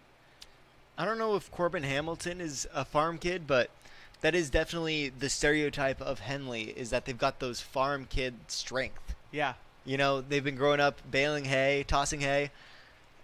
The 0-2 misses upstairs. I think your inner KU is showing. Maybe a little bit. But there's some bias there, maybe. Maybe, but I think that Henley definitely has more farm kids than KU does. Well, that's what the stigma always was here out when I went to school at Hidden Valley here in Grants Pass, is the 1-2 misses inside, 2-2. You talk to the kids who went to Grants Pass High School in the city, and they'd all say the same thing. You guys are chewing hay on your bus ride to school. That's not what I said. That's not what I said. I'm on the record. The 2-2 pitch to Hamilton. Curveball, chopper to the left side. Charging is the third baseman, Hill. He goes home with it, and they get the lead runner. Heads-up play there by the young third baseman for Grants Pass to cut down Teeters, although the bases remain loaded, now with 1 out in the inning for Jacoby Tacchini. Hoblet to third, by the way, on that play. Sims on to second, and Hamilton reaches on the fielder's choice. Tacchini 2 for 2 today, 3 RBIs. He got base hits in the first 2 innings. Batting here for the second time today with the bases loaded. Jacoby Tacchini, he saw his batting average go up just a little bit from 433 to 438 last game. Yeah, he had a good game. We talked about his home run. His RBI total continues to grow. 3 for 5 at the plate. 1-0 misses wide. Oh, did they call that a strike? Counts even. Must have just caught the outer third there. Good curveball there from Nash to sneak one in against Jacoby. Counts even. Nash, by the way, working out of the windup with the bases loaded, although he steps off ahead of the 1-1 pitch. It's something that I've noticed from a couple of the hits that we've had so far. We're definitely pulling, but a couple of them got jammed because of that curveball breaking inside. It's definitely a different look against left-handers, and especially when you don't face them a ton. Just definitely a different look. But that curveball that Nash has been running in against the righties today has been good. The 2-1, curveball outside, and Takini pulls it through into left field. 1 run scores, rounding third and headed for home is Sims, and his aggression pays off as he dives in safely. The ball gets by the catcher, and everyone else advances a station as well. Hamilton all the way to third, and Takini into second after the throw. Give him another 2 RBIs, by the way, 5 for the day. Go ahead. I think that if the pitcher hadn't cut that ball off, it might have made it to the catcher in time to get Sims. I was surprised that Sims went. I don't know if he blew through a sign or what the case was. Takini, I thought that ball had come off the bat a lot harder. It was actually almost playable for O'Leary in the gap. He got a glove on it, and it kind of kicked maybe a couple of feet past him beyond the cut of the grass. Mm-hmm. But Sims just burned right around third and wound up scoring on that play. Again, aggressiveness paying off that time for the Falcons as Ian Meyer steps in with 2 men in scoring position and just 1 out in the third. The score now 10-2. Falcons lead. The pitch to Meyer, 2-seam fastball misses down and in. Not a bad pitch from Nash to try to get ahead, but a better take in that instance by Meyer, and he's ahead 1-0. He's 1 for 2 today with a couple of RBIs and a single back in the second inning. Pitch to Meyer, another chopper towards the left side, skips over the head of O'Leary and into left field. That's going to score not only Hamilton, but also the courtesy runner for Takini, Chase Barrett. And a 2 RBI single for Ian Meyer. Give him 4 for the day, and the Falcons now lead by 10 in the third inning. This is the Falcons that I remember from last night. Seriously. Just continuing to hit the ball well today. And let's see, 1, 2, 3, 4 hits in this inning. By my tally, 11 hits so far for the Falcons today. And the first pitch to Colin Takini waved at and missed. Count is 0-1. Takini 1 for 2 today. Singled and scored in the second to go along with a fly out in the first. You can't blame Nash out on the bump there. He's not really walking many players, and he has a good curveball. He's pitching well. It's just the Falcons doing what they've done all season long and swinging the bat well. Yeah, I mean, haven't squared up on a ton. I mean, Trustin Thomas blasted a double in the second. Had P.J. Safford punch one out into the outfield. A couple of guys have sent the ball out there nicely. Move over to first from the catcher. Back safely is Ian Meyer. But a lot of these base hits are grounders through the left side. If you can continue to find that hole and exploit it all game long, you'll take it. That's what the Falcons are doing here in the third. Do you think that they try to find a gap, or do you think they just try to hit the ball hard? I think you can. I mean, you could do your best to aim a baseball. How well is it going to work? Yeah. I don't really know. But if you can just hit the ball hard and keep it in play, well, as the Falcons have learned, good things tend to happen. 1-2 the count to Colin Takini. Meyer with a fairly aggressive lead for his standards over there at first. The pitch to Colin misses inside. And the count is 2-2. After Takini in the order, it's P.J. Safford for the Falcons. They've continued to pile on another 3 runs home in this inning. Pardon me, another 4 runs home in this inning. The pitch home. Takini swings over the top of the 2-strike pitch. First base is occupied, so we won't get a chance to leg this one out. 2 outs in the inning, and it brings up P.J. Safford. Safford had a good plate appearance last time he was up. Had a double, I believe, 2 RBI double. You're right, yeah, 2 RBI double. Hit it well out to right field in kind of an unplayable spot for O'Driscoll.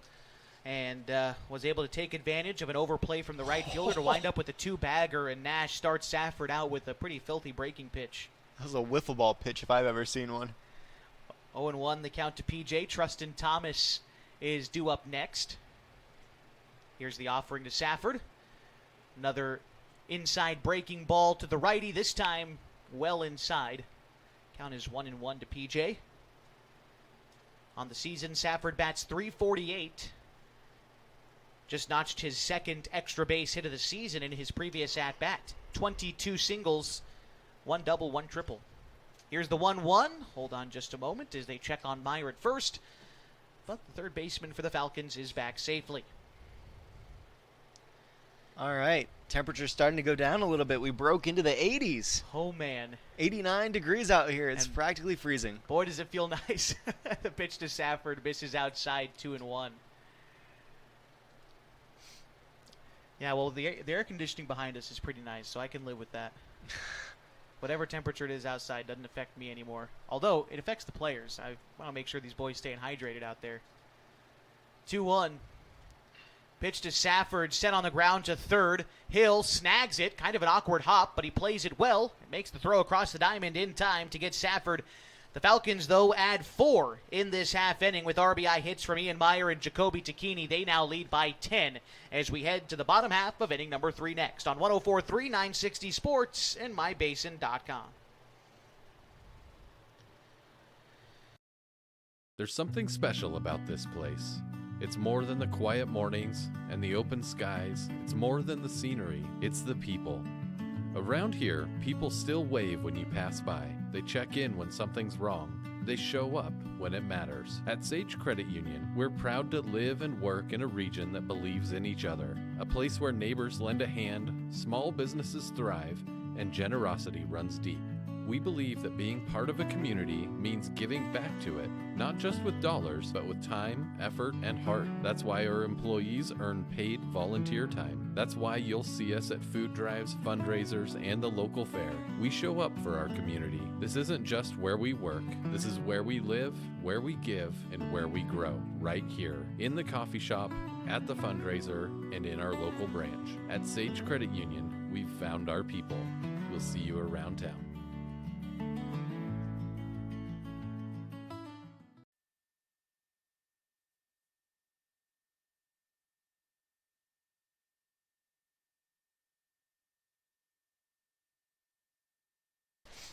Justin Bernoulli, Byron Hill, and Landon Nash do up this half inning for the for the Nuggets. It's 3, 4, and 5 in their order against Colin Tacchini. The Falcons, for their part, have woken up on the offensive end after scoring 1 run in the first.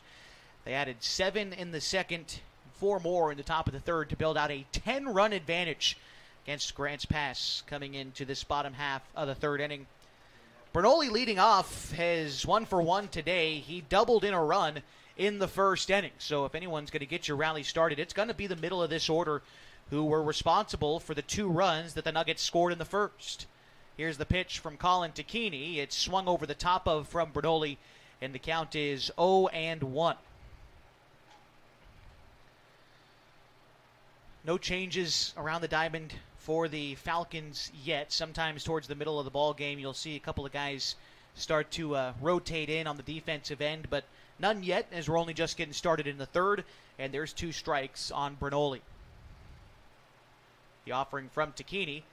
Outside pitch, misses just outside. Tried to find that 2-seam fastball on the outer third against the righty, but just off the plate.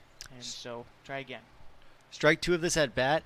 Bernoulli thought he was getting hit. He got out of the way, and Colin curved it back into the strike zone. That's one of my favorite pitches. Use the curveball to get Bernoulli looking here at strike 3. When you can mix up the locations of that curveball, like we said, going inside, then you go outside with the fastball. Although he missed, it set up the outside curveball away that got Bernoulli looking.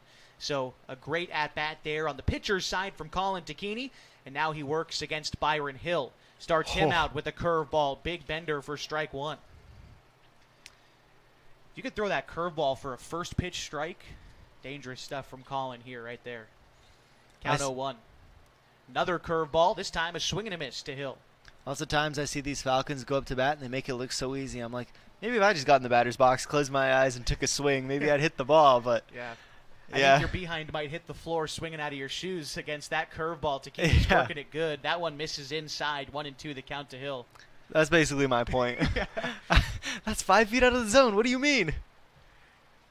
Here's the pitch to Colin, from Colin. Takini sets up outside, and this one is popped up in the infield. Looks playable for the right side. Hamilton, the first baseman, takes command and makes the catch. 2 gone in the third. Brings up Landon Nash. Now, you make a good point about Colin's curveball, though. That he usually is working it pretty well, but today he's working it some of the best I've seen so far this season. Throwing it for a first pitch strike is in rare form for him, so he's throwing well against a good Grants Pass team here today. Trying to set him down in order as Nash steps in with nobody on and 2 out in the third. Pitch from Takini, 2-seam fastball, tried to jam up the lefty, but it won't work for him there. Falls behind 1-0. If the inning continues, it's Jordan O'Driscoll due up next for Grants Pass. Outfield shaded well to the right. Here's the pitch. It's a ground ball to the right side, but foul. You've got Thomas playing near the line. Hoblet playing to the right side of second base. You've also got Carson Sims in the infield playing just to the left of the bag. And Teeters, the second baseman, playing deep in the gap. They're really shading over against the left-handed hitting Nash here. The 1-1 misses high and tight, 2-1.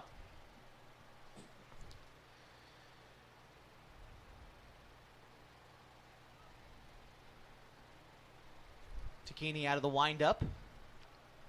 Here comes the pitch. 2-seam fastball finds the outside third. Thankfully for Takini, Nash didn't offer at that one, but could have been working against the shift there.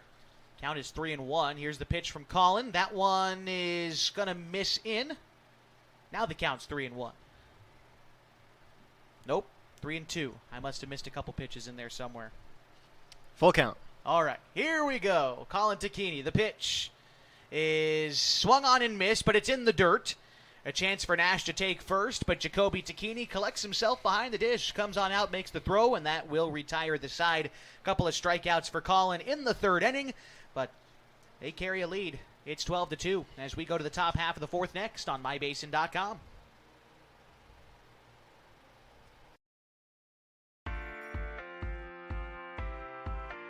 At Geno's on East Main Street, we're always ready for sports season. And now is a perfect time to connect with us. We're open every morning at 6:30, serving simply good food. For your breakfast, lunch, and dinner. We offer breakfast burritos and burgers all day, Italian family recipes, monthly specials, amazing desserts, and of course, your choice of cold or hot beverages. Call 884-6474 right now to place a food order for pickup or use DoorDash delivery. Or best of all, come dine in with us. Geno's on East Main, simply good food. Check out our full menu and all our activities at ilovegenos.com. Geno's on East Main, simply good food.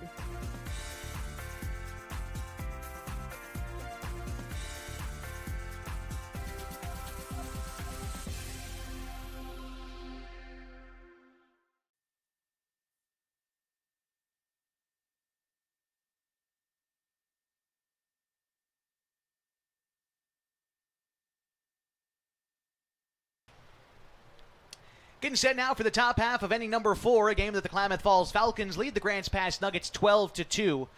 Let's go ahead and check in on the line scores for each of these teams so far today. Oh, sorry. Excuse me. Okay. The producer took a little... All right. Now let's check in on the line score for both teams today. Klamath Falls, 12 runs, 10 hits, 1 error through 3 innings of play. For Grants Pass today, 2 runs, comes on 4 hits, 2 errors. Both starting pitchers still out there working for each of their teams. Landon Nash getting ready for the 4th inning of his start. He'll go against the bottom third of the Falcons' order. That's Trustin Thomas, Ty Teeters, and Harley Hoblet. Decently long game so far. It's been an hour and 15 minutes since we started, and it's only been 3 innings. Yeah, team's taking good deep at-bats. A lot of base hits, though. What I appreciate... What drags for me about a long baseball game, and, you know, sometimes people say that they want the game to move quick, and I like a quick game too, but it doesn't bother me so long as guys are swinging the bats. What drags for me is the walks and the hit batsmen and all that mess.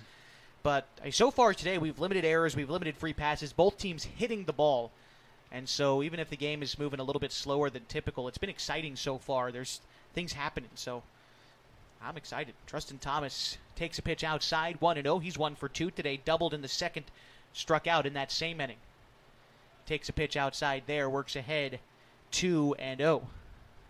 Yeah, it's kind of interesting to me about baseball. There's a lot of time where baseball's not happening in baseball. That's most of baseball. The 2-0 pitch, called a strike on the curveball, knee high on the inside part of the plate, 2-1.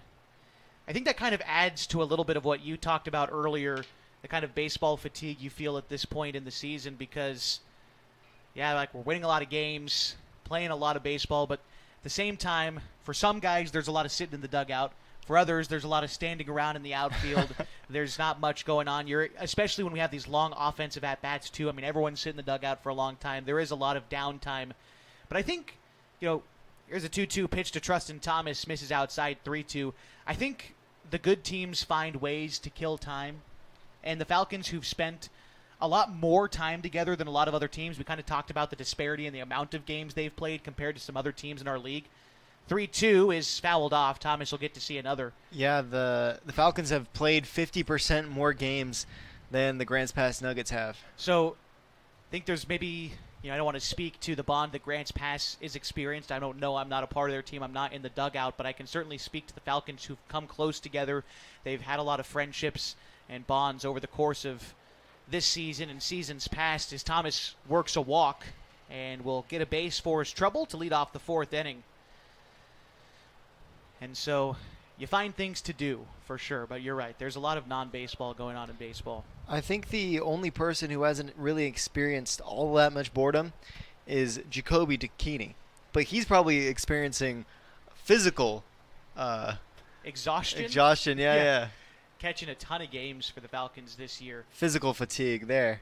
First pitch to Ty Teeters, by the way, misses low, 1-0. Teeters today 1 for 1. He walked in the second, singled, and was out trying to score in the third inning.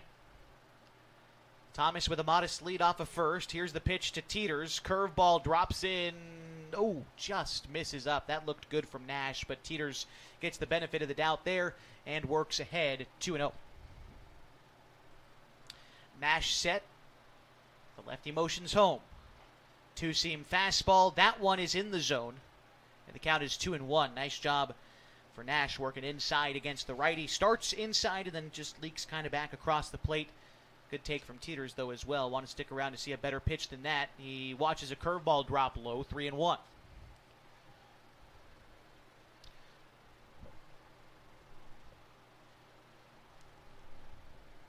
All right.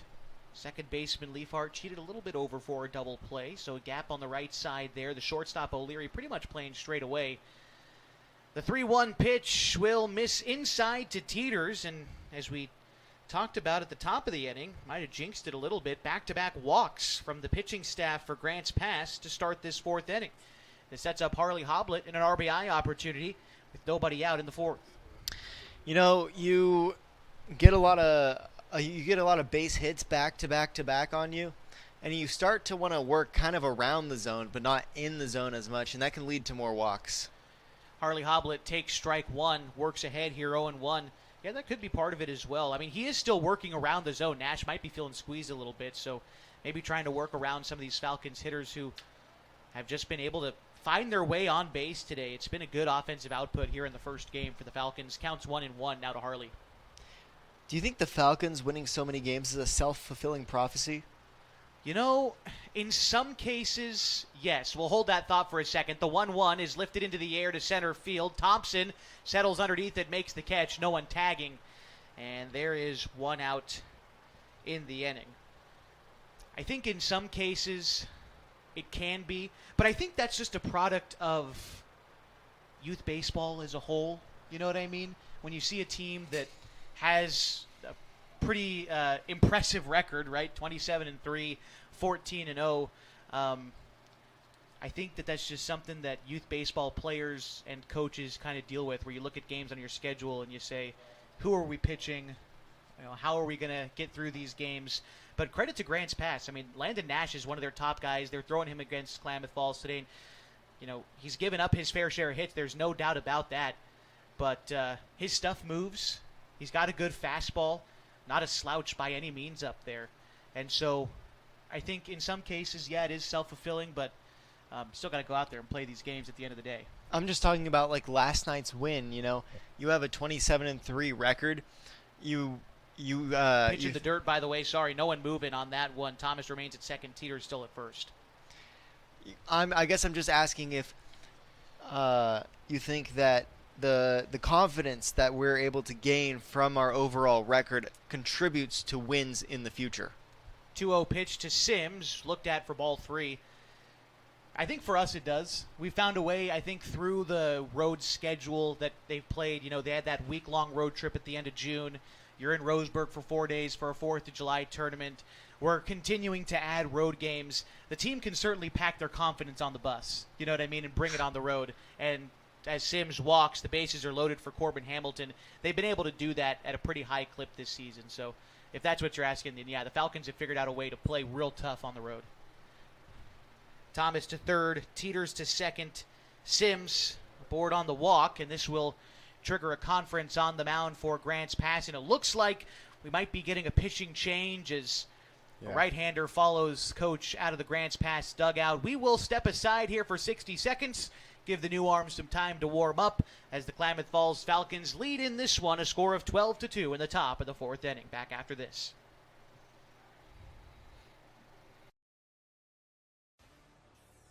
Come on in. Hey, I'm Jason with Elevate Physical Therapy, Fitness, and Performance, and just a little bit about us. So we started in March of 2020, opened right before COVID hit. It's been a wild ride. So one of the things I'm super passionate about is this idea of being guides, or think about like a map and compass. If you think about our job as physical therapists is to take a person who's had an injury and help them kind of go from point A to point B. And everybody's journey is different. It's never a straight line. It's nice to have someone that's been there, that's walked that path before many times. And so we see it as our honor and privilege to be able to walk with patients through those little steps along the way of getting back to doing the things they love. So to get a hold of us at Elevate, you can call our number at 541-887-2030. Check out our website, elevateptfp.com. Or check us out on Instagram, shoot us a message.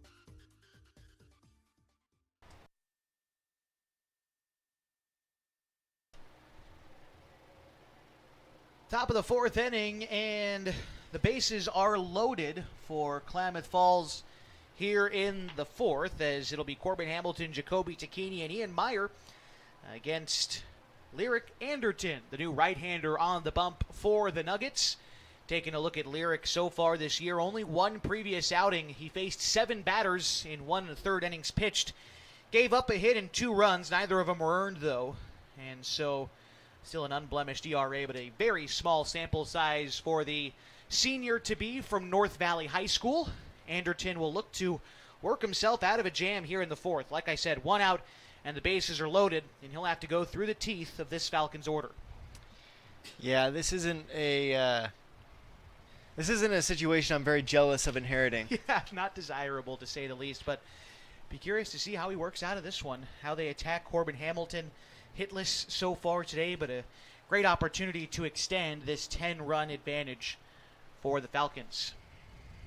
Trying to end a 4-game winning streak for the Nuggets and extend their own winning streak to double digits with a win here in Game 1. Anderton ready to face Hamilton. And the pitch. Curveball finds the zone. Maybe giving him a little bit there on the outer third. Welcome to the ball game. Anderton gets a freebie there on the outside. The pitch to Hamilton this time misses inside and ricochets off the home plate umpire, but Thomas, who didn't get a great read on it at first, stays home at third. And so the bases will remain loaded, and Hamilton even in the count 1-1. And again, Jacoby Tacchini is due up next. Corners in, going to go home on a ground ball. Middle infield ready to turn 2 with 1 out in the inning. As Hamilton watches that one miss upstairs and works ahead 2-1. Can't quite close the book yet on Nash. He's responsible for everybody out there on the base paths. Count is 3-1 to Hamilton. But once we're able to give you the final line score on Nash, we certainly will. Anderton set again. The 3-1 pitch home is going to miss high and tight to Hamilton. He works a walk, adds an RBI as Thomas touches home. And a walk will bring up Jacoby Tacchini as Teeters advances to third. To second now is Sims. Hamilton aboard, and here's Tacchini. If you walk the bases loaded and your teammate comes in and gets you out of the situation that you're responsible for, do you owe him a steak dinner? More than that, Tacchini sends a deep fly ball to left center field. Back is Fitzsimmons. Near the track, makes the catch. But one run is going to score as Teeters touches home. And a sacrifice fly and an RBI makes the score 13-2 Falcons. 14-2. 14-2, you're right, after the walk. So there you go, 14-2. Sacrifice fly. Tacchini's 6th RBI of the ball game coming right there. It brings up Ian Meyer. 2 outs in the inning and runners at the corners. Hamilton at first, Sims at third. Meyer 2 for 3 today. He's got 4 RBIs already with singles in the second and third innings. First pitch misses up and away from Anderton. Steak dinner's good repayment, though, for getting out of a bases-loaded jam. I will give you that much. Maybe a nice chain. I don't know. Nice chain. What would you want? Here's Meyer. Ground ball left side. Gloved in the gap by O'Leary, but no play to be made. Good effort, but Meyer legs out the infield single and knocks in a run as Teeters touches home. As Sims touches home. Hamilton moves to second and Meyer aboard. Give him another RBI 5 on the day. Another run for the Falcons as they extend their lead 15-2. It brings up Falcons pitcher, Colin Tacchini. You know what I'd want? I recently moved into an apartment with my fiance. Congratulations, by the way. Thank you. I would love a nice air fryer. Okay. That's good. That's good stuff. Yeah, an air fryer, that'd be nice. Man, to be moving into the first apartment again, that's good times. Tacchini lifts a fly ball, shallow center field. Thompson going to give way to the shortstop O'Leary, who makes the catch and ends the inning. But the Falcons add 3 more in the fourth. They lead 15-2. Back with the bottom half of the fourth inning next on mybasin.com.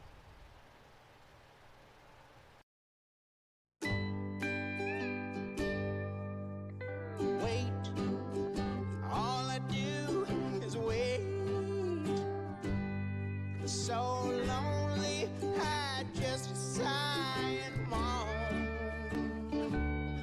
Seems like I've been away forever, wondering if you're coming home. I just saw your face, I know you're coming home. I swear there is no place that feels as good as home. And then I heard your voice. I know you're coming home. I know you're coming home. This is where unconditional love and immeasurable happiness reside. This is home. Coltwell Banker, where home begins. Jordan O'Driscoll, Lakai Fitzsimmons, and Kevin Lafayette do up this half inning for the Grants Pass Nuggets as they trail the Klamath Falls Falcons a score of 15-2. Bottom of the fourth inning, Colin Tacchini still out there working for the Falcons. Check the line score on him through 3 innings, 4 hits, 2 runs, 2 earned. He struck out 6 batters through 3 innings pitched so far today. We can also close the book on the starter for Grants Pass, Landon Nash, who worked 3 1/3 innings, allowing 10 hits, 15 runs, 12 earned. He walked 4 and struck out 3. Lyric Anderton, the new arm, got through the last 2/3 of an inning, allowing a hit and walking 1, but no runs on his ledger just yet. They were all attributed to Landon Nash. Would be on the hook for the loss. If this deficit for the Nuggets holds, they trail the Falcons by 13 runs.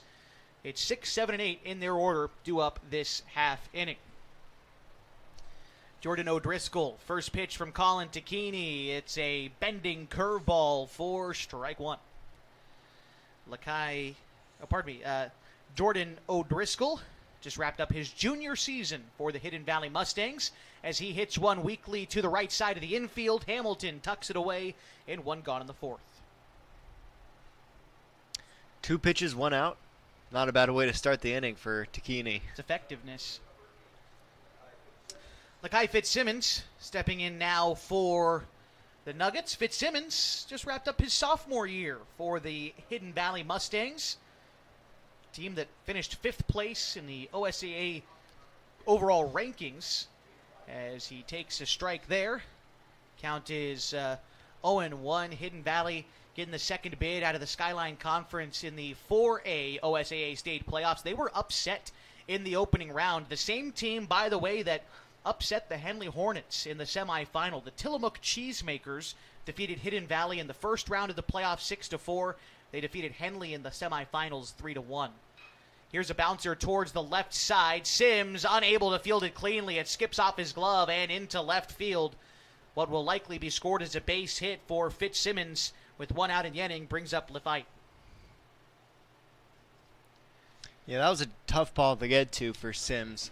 It was out of the reach of Meyer at third, and Sims had a tough angle to get to it, so right into the gap. You know, we've seen Sims make that play before, though.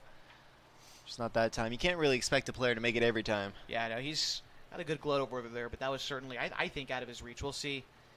And it is scored a single, so we get the official note from our scorer today. His first pitch to Lefite is swung on and missed. Count is 0-1.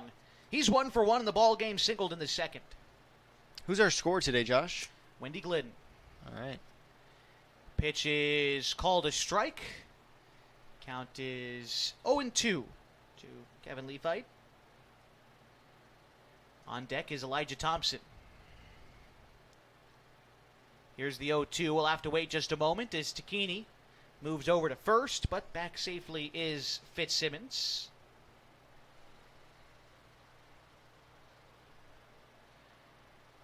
Gavin just wrapped up his freshman season for the Mustangs. Ground ball to short. That one is by Sims and into left field. That one likely to be notched in error as Fitzsimmons advances there. That one playable for Carson as it brings up Elijah Thompson. Yeah, his glove was just under it. It was a little bit of a bounce, but he was far enough away from it to be able to react in time. Well, scored as a single, so we'll make that note here in our book as Thompson steps in after back-to-back one-out singles for a chance at an RBI here for the Nuggets. Pitch on the way to Thompson from Takini. Starts with a curveball, gets a called strike one. First time that the Nuggets have had a man in scoring position since the first inning when they added each of their 2 runs so far today. Takini set on the hill. Teeters, the second baseman, trying to keep Fitzsimmons close. He's got a decent lead out there, but Takini motions home anyway. Another roller down the third base line, but this time it ends up foul. Count is 0-2 to Elijah Thompson.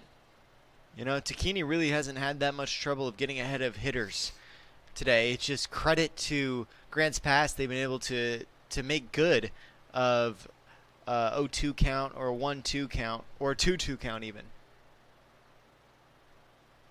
0-2 right now, the count to Thompson. A lot of first pitch strikes from Takini today. It's the most important pitch you can make in baseball. Here's the offering. Trying to look for strike 3. He won't find it there. The letter high fastball misses upstairs. Elijah Thompson, another Hidden Valley product. Thompson just wrapped up his sophomore campaign.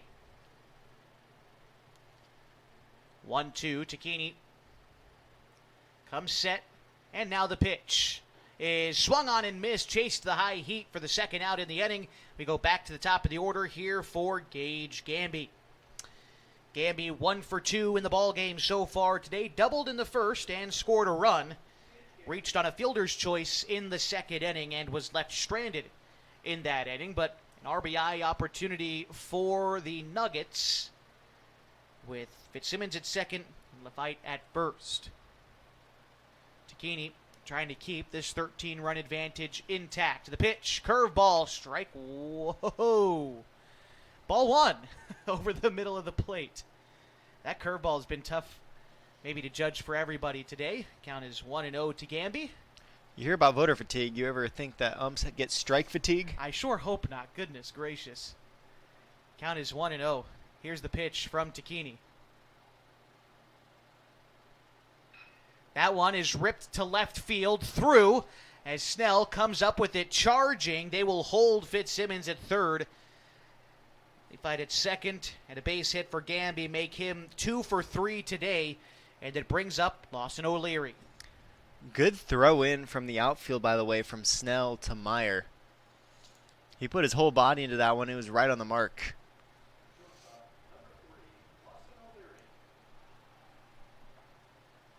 I believe Lawson O'Leary is up to bat right now.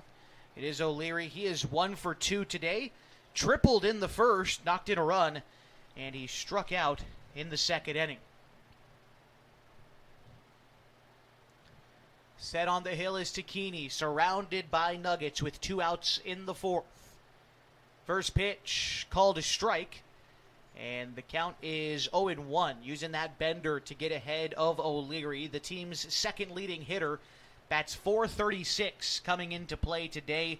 A wide lead on the team in RBIs, 20 runs batted in this year for O'Leary. And the 0-1 is down in the dirt. Count is even, 1-1. Great catching by Takini there. Kept it in front of him. Yeah, that curveball from Takini today, it almost looks like it's from Looney Tunes. It's got a lot of movement on it. He really has his best stuff working today, that's for sure. Count 1-2 now. After O'Leary, it's Sprinoli out there for the Nuggets. Set again is Takini. The 2-strike offering on the way is waved at and missed. It was in the dirt, but with the bases loaded, not much matters. Strike 3 on O'Leary, and that will end the inning.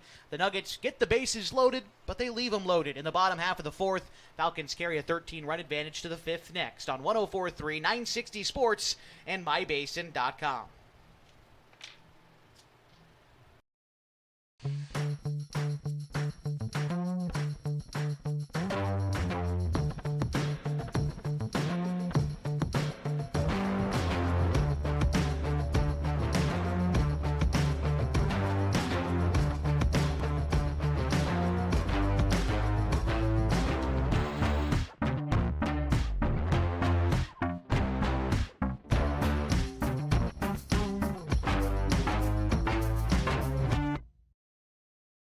The Klamath Basin is beautiful, from shimmering Klamath Lake to rich farmlands to the historic downtown. And with an average of over 300 days of sunshine every year, the Klamath Basin is a great place to be. We here at Basin Media Active have been supporting this community for many years, keeping it entertained and informed with friendly faces and familiar voices. You can stay up to date with the latest news, weather, stream live local sports, and check out our community calendar, all on our website, mybasin.com. And you can download our app for free in your app store right now. Basin Media Active, local community engaged.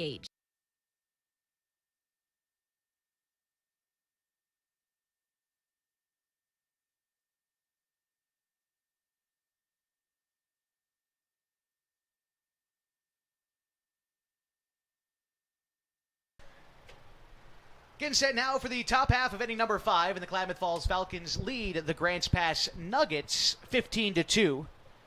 Due up this half inning for the Nuggets is going to be P.J. Safford, Trustin Thomas, and Ty Teeters, so long as everybody stays in order. In the lineup, it's 6, 7, and 8.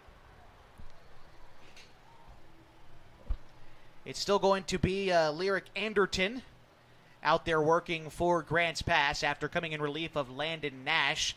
Going to try to keep the deficit where it is at 13 runs. If it stays there, the Nuggets would need,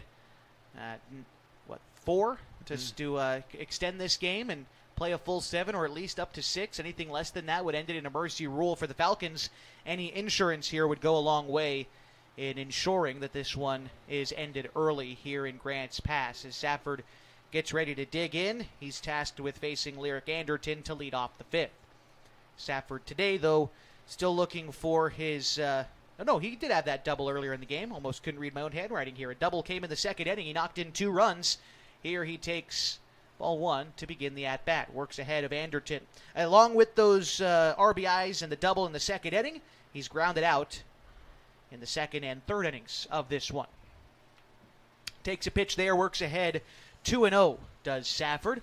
And it looks like Thomas is in that on-deck circle, so should get a chance to hit here. Oh, no, that's Chase Barrett, actually, as he'll be batting in that 7 spot.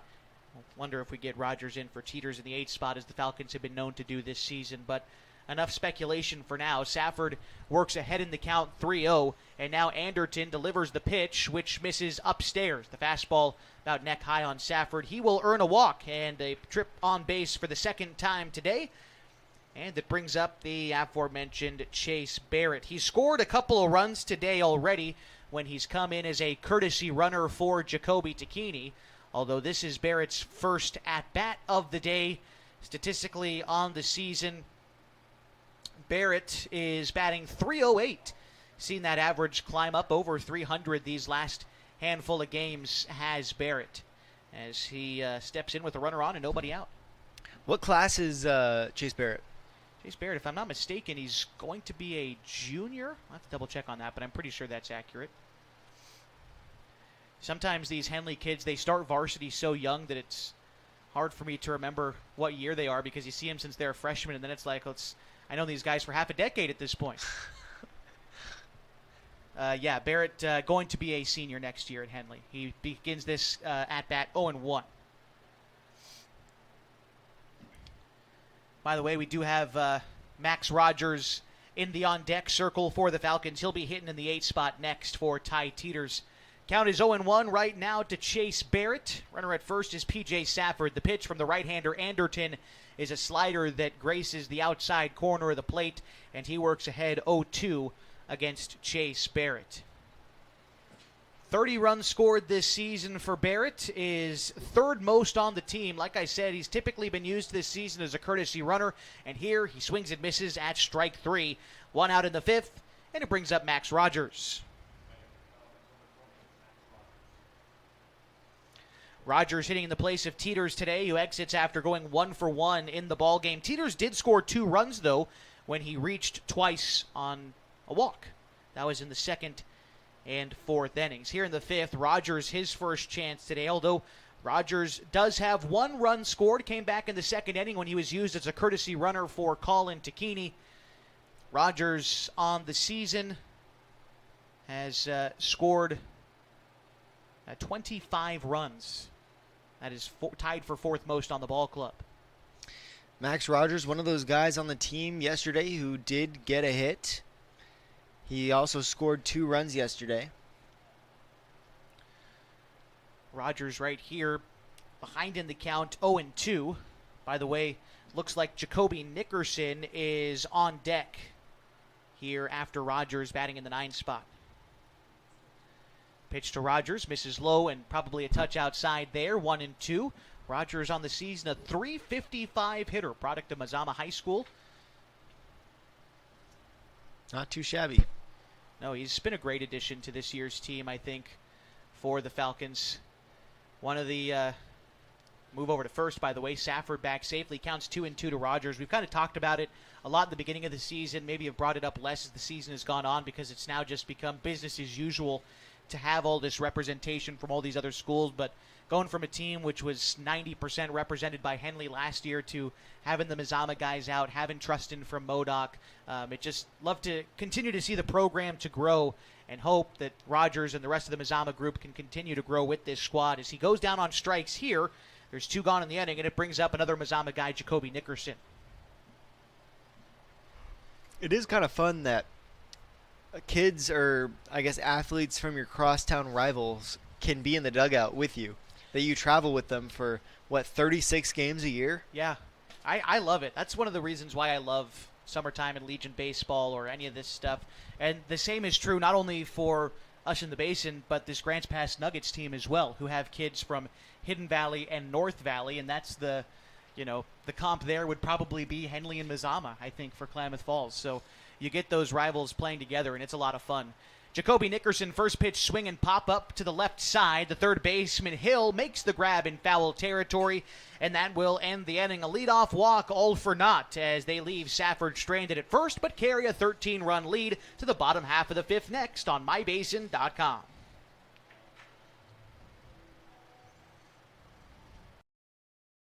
Introducing Smith Bates Marcom Solutions, your trusted partner in marketing and communication. We specialize in crafting compelling campaigns, eye-catching graphics, and impactful branding materials. Smith Bates is like working with dependable friends. They always help us build our professional image. Through the innovative strategies that the team at Smith Bates suggested, we've been able to give the brand at Calor the boost that it desperately needed. Unlock your potential with Smith Bates Marcom Solutions. Rob, why do you think so many families choose Subaru here? Because they're built for real life here in Southern Oregon. All-wheel drive, safety, and room for everything from kids to camping gear. And we've got Subarus in stock, ready to go when you are. Plus, we're locally owned and deeply involved in the community. When you buy from us, you buy from a dealership that supports Klamath Falls. Stop by and say hi. Friendly, local, and easy to work with. That's us at Klamath Falls Subaru, right on Washburn Way.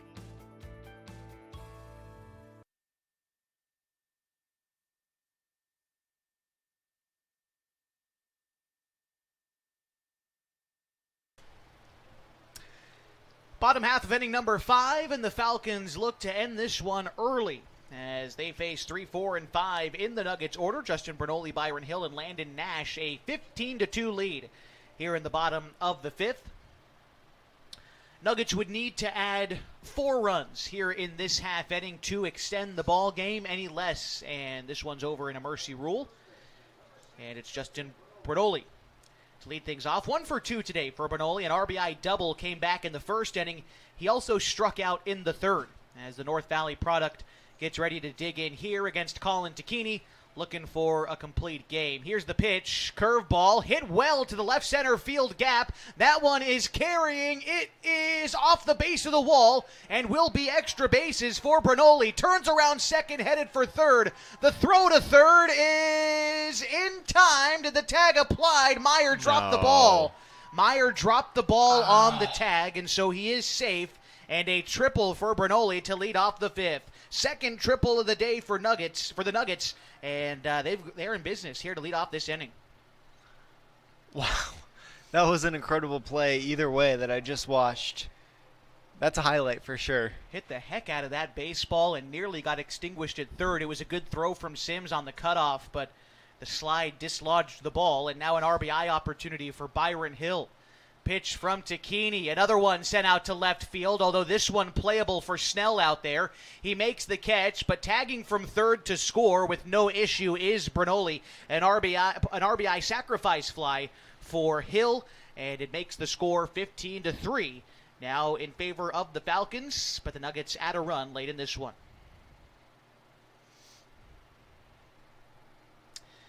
Here comes the pitcher, Lyric Anderton.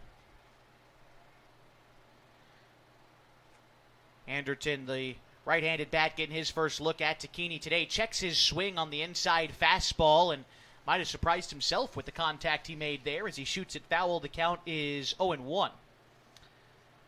Let's take a look at the season statistics for Anderton this year as he watches a curveball dip low. Anderton this season batting 176 for the Nuggets. He is 3 for his first 17 on the year. The 1-1 pitch is a curveball lifted shallow right field. Could be tough for Thomas to get to, but he does get to it and makes the catch on the run. 2 gone in the 5th. Brings up Jordan O'Driscoll. No, pardon me. We've got a different hitter hitting in this spot. The Nuggets go with a pinch hitter. Did you catch the number on the back of his jersey? Was that number 5? Okay. So it's DiBiase here for the Nuggets. DiBiase this season batting 103. He is 3 for 29 to start the season. As I think we had to get the umpire to write that one down, but Hamza DiBiase gets ready to dig in here against Colin Tacchini. The last hope here for the Nuggets in Game 1 of a doubleheader this afternoon Pitch is swung on and missed, and the count is 0-1. Hits in the spot here of Jordan O'Driscoll, who exits the game 0 for 2 with a strikeout and a flyout. Here's the 0-1 from Takini. That one misses wide. Count is even, 1-1.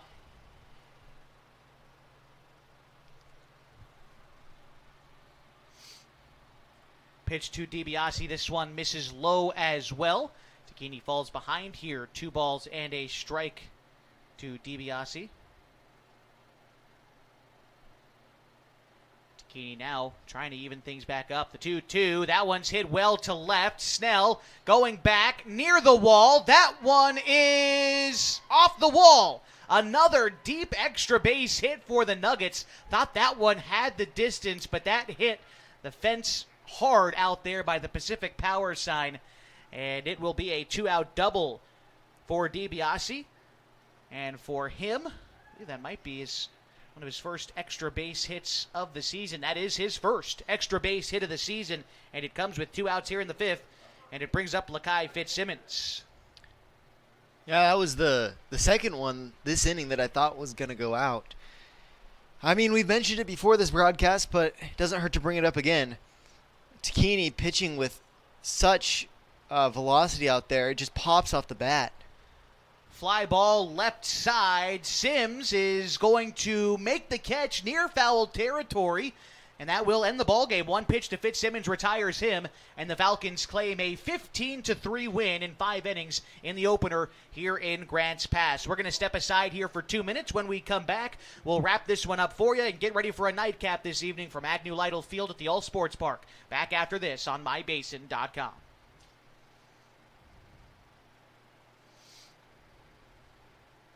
When your care feels complicated, you need someone who won't back away. At Heartfelt, they are known for taking on the cases others won't. Complex, high-risk, and deeply personal situations that deserve real attention. They specialize in minimally invasive procedures, helping you heal faster and get back to your life, your family, your work. And they are here for the long term, not just one visit. No referrals needed, just care that truly shows up for you. Visit heartfeltobgyn.com or call 541-205-6890. Heartfelt OBGYN. Expert care when it matters most.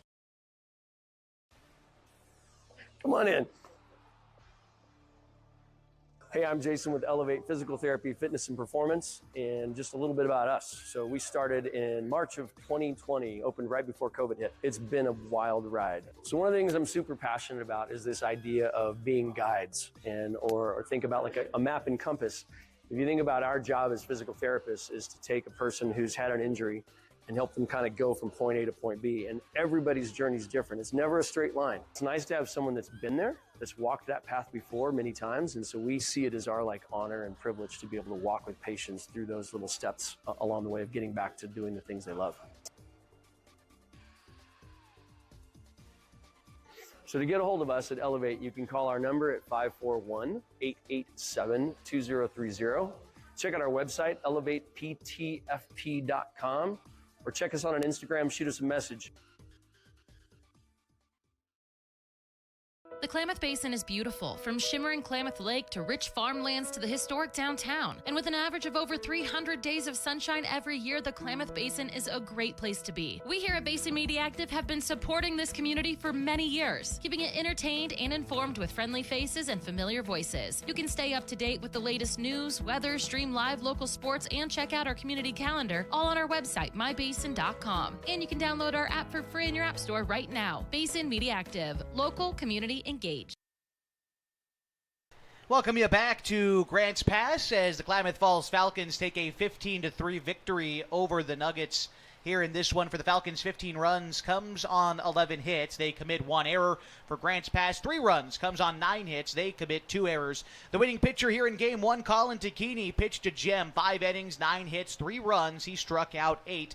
The losing pitcher today is Landon Nash, who worked 3 1/3, allowing 10 hits, 15 runs, 12 earned. He walked 4 and struck out 3. Some notables today for the Klamath Falls Falcons. Jacoby Takini, 3 for 3, 6 RBIs today. Ian Meyer, 3 for 4, 5 RBIs and a run scored. Trustin Thomas today was 1 for 2, 2 runs scored and a double.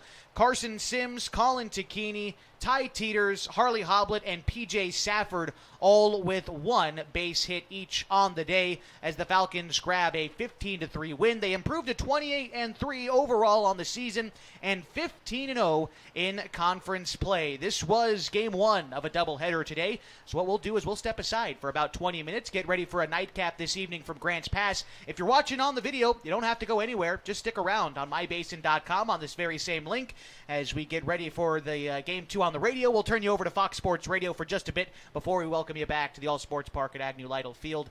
For my partner Walter Hartley, my name is Josh Eldridge. We hope to see you soon on mybasin.com.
Hello, everybody, and welcome back to Klamath Falls Falcons baseball on 104.3 960 Sports and MyBasin.com. Just a few moments away from game number 2 tonight between the Falcons and the Nuggets of Grants Pass. We're going to step aside here briefly on our pregame show, and when we come back, we'll introduce you to today's starting lineups as well as getting ready for first pitch tonight on MyBasin.com. Stick around for more Falcons baseball.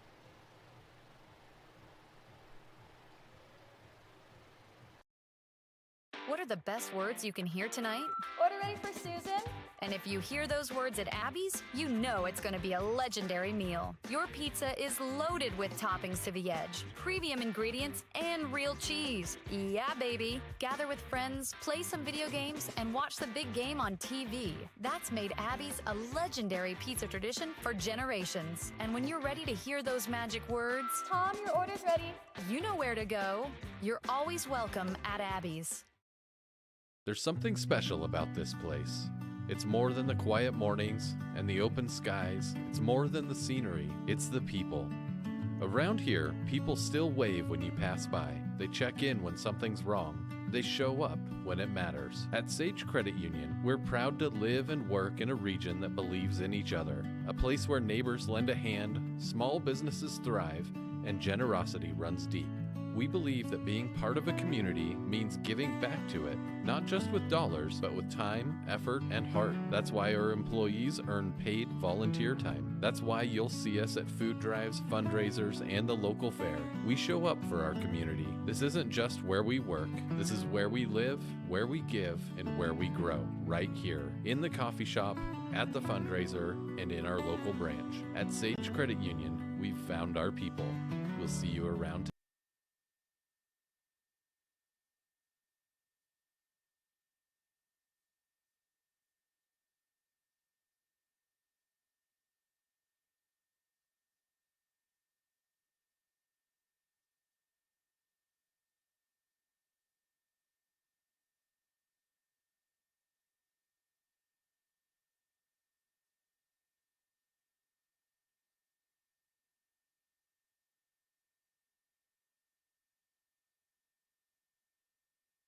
Welcoming you back to Falcons baseball tonight on 104.3 960 Sports and MyBasin.com. We come back to the first inning already in progress as Carson Sims with a leadoff single. Corbin Hamilton looks to lay down a bunt, and he does so successfully, pushing Sims into scoring position. Apologies there for missing our first batter of the ball game. So he started here pretty quick at Grants Pass. It is after the first two batters, Jacoby Tacchini, the starting catcher today for the Falcons. He'll be followed by Ian Meyer at first base. Colin Tacchini's at third base, batting fifth. Hitting sixth is P.J. Safford, the designated hitter. Batting seventh is Trustin Thomas in right field. Ty Teeters is at second base, hitting eighth. Harley Hoblitz in center, hitting ninth for the Falcons today against Jordan O'Driscoll, the right-hander for Grants Pass. Runner in scoring position for Tacchini early in this one. Ball one is taken low. Tacchini works ahead. Tacchini coming away with 6 RBIs in the opener today as he's even in the count now 1-1. It was a big win for the Falcons in the opener today, 15-3, and inching ever closer to a 2026 league title. The 1-1 to Tacchini misses low. Count is 2-1. Taking a look at the numbers for O'Driscoll on the season. He is making his 5th start of the year, 18 previous innings pitched. He's got a 1-0 record and an ERA of 4.66 entering play today. As a wild pitch gets by Gage Gamby, it allows Carson Sims to advance to third with 1 out in the inning and a 3-1 count at the plate to Jacoby Tacchini. Gage Gamby, the game starting catcher. Byron Hill at third, Lawson O'Leary at short, Levi Hewlett at second, Bernoli at first, Anderton in left, Nash in center, and DiBiase in right. O'Driscoll set. The pitch to Tacchini is hit foul off to the right side. Count is now full. 3-2 to the Falcons catcher tonight. 7:24 here in Grants Pass. It is 84 degrees and cooling off.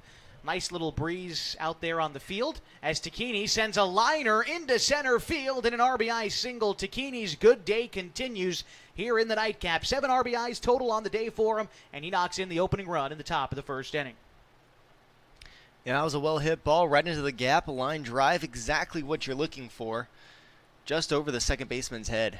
Tacchini's going to be courtesy ran for by Chase Barrett is now aboard at first, and it brings up Ian Meyer. Meyer in the opener today, 5 RBIs on a 3-for-4 day. Looking to move Barrett over here as the Falcons have garnered an early 1-run advantage against the Nuggets tonight.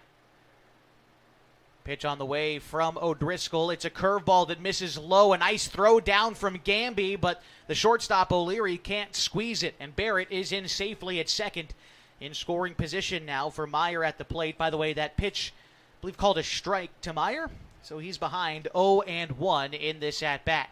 They had Barrett beat by a mile. It's a good thing he wasn't able to squeeze it. He might have been out. Good job there, able to take advantage for the Falcons as the Nuggets have a little chat out there amongst themselves. Maybe some encouragement coming out between the middle infield and the pitcher. So it's been a tough day for the middle infield for the Nuggets. They've had quite a few opportunities at some highlight plays. Haven't been able to find one yet. But credit to the Falcons, man. They hit the ball well in the first game, just kind of put it just out of reach of a lot of the Nuggets players. Hasn't been a lot of routine plays for that defense today. So that pitch misses outside to Ian Meyer. Count is a ball and 2 strikes now to Ian with Colin Takini on deck.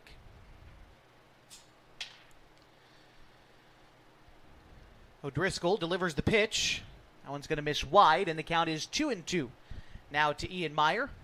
Falcons enter play today 15-0 in league play, 28-3 overall on the season. Got confirmation about the upcoming weekend schedule as well for the Falcons, as a pitch in the dirt will allow Barrett to move to third. The Falcons were invited to a weekend tournament this weekend, Friday and Saturday in Medford, so a couple of games to be added there. Friday, 2:30 first pitch in Medford at Harry and David, and then it's Saturday a 4:30 first pitch at Harry and David Field. So chance to get out on the road for the Falcons here. A comebacker to the pitcher. O'Driscoll walks it over to the bag, underhand toss to get Meyer, and Barrett stays put at third. There are now 2 outs in the inning and a runner at third for Colin Takini. Good play by O'Driscoll, looking Barrett back to third before making that pitch to first base. You know, he looks pretty tall. I saw him standing next to Jacoby Takini, who's not a small guy himself, and he looked to be head and shoulders above him. He's got a long stride, too, on the mound as the first pitch to Colin is fouled back 0-1. That paired with the eye black looks pretty darn scary out there. That's true. I hadn't thought about the eye black factor. I love eye black, Makes you look like a warrior out there. Yeah, it does. Here's the pitch. It's in the dirt. Gets by the catcher. Breaking for the plate is Barrett. Going to be a close play. Barrett is out. Trying to score on the pass ball.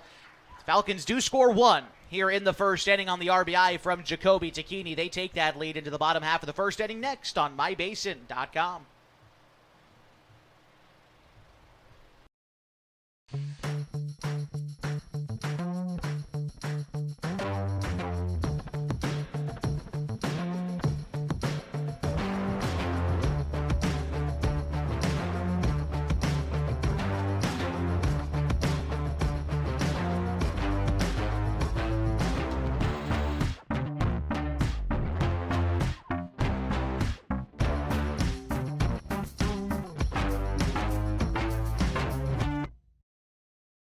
The Klamath Basin is beautiful, from shimmering Klamath Lake to rich farmlands to the historic downtown. And with an average of over 300 days of sunshine every year, the Klamath Basin is a great place to be. We here at Basin Media Active have been supporting this community for many years, keeping it entertained and informed with friendly faces and familiar voices. You can stay up to date with the latest news, weather, stream live local sports, and check out our community calendar, all on our website, mybasin.com. And you can download our app for free in your app store right now. Basin Media Active, local community engaged.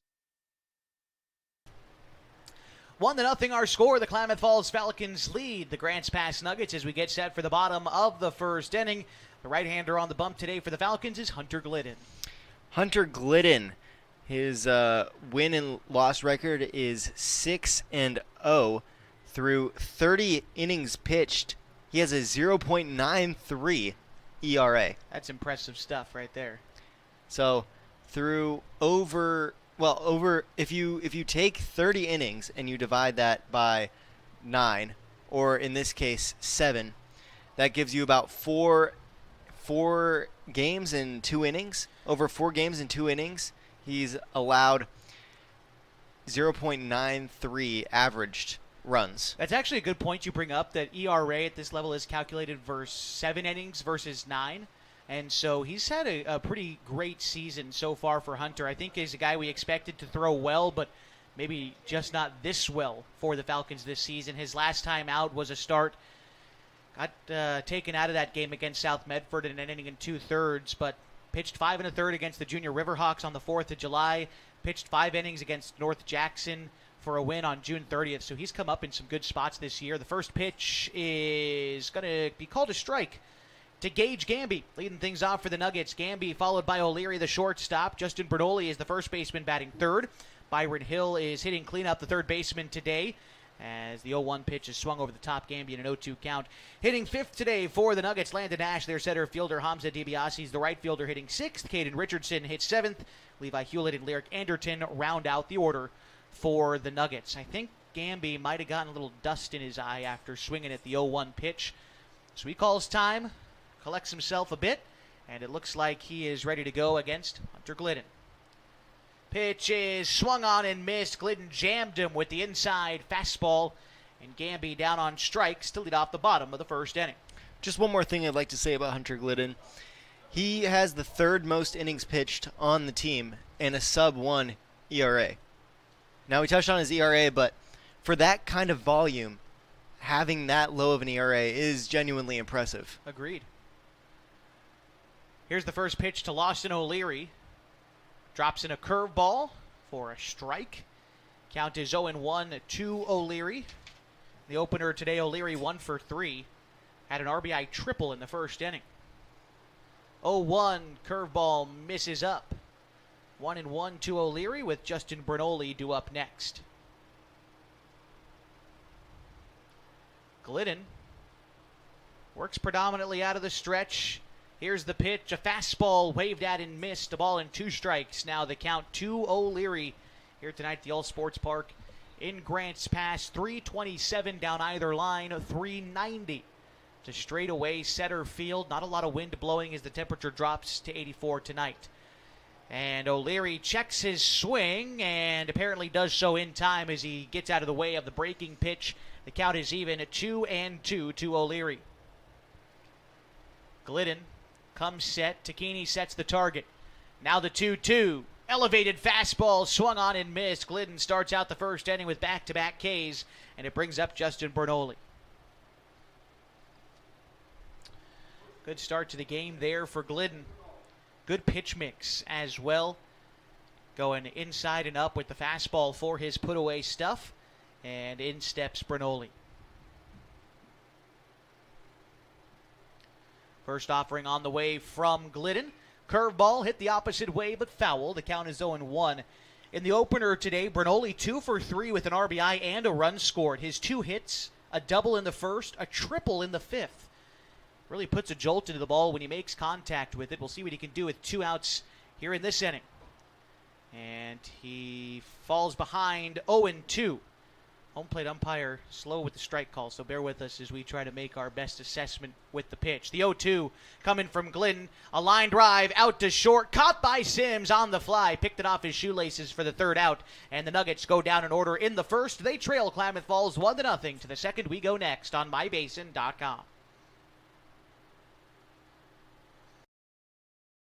Introducing Smith Bates Marcom Solutions, your trusted partner in marketing and communication.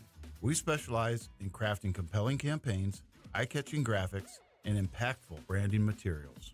Smith Bates is like working with dependable friends. They always help us build our professional image. Through the innovative strategies that the team at Smith Bates suggested, we've been able to give the brand at Calor the boost that it desperately needed. Unlock your potential with Smith Bates Marcom Solutions. Rob, why do you think so many families choose Subaru here? Because they're built for real life here in Southern Oregon. All-wheel drive, safety, and room for everything from kids to camping gear. And we've got Subarus in stock, ready to go when you are. Plus, we're locally owned and deeply involved in the community. When you buy from us, you buy from a dealership that supports Klamath Falls. Stop by and say hi. Friendly, local, and easy to work with. That's us at Klamath Falls Subaru, right on Washburn Way.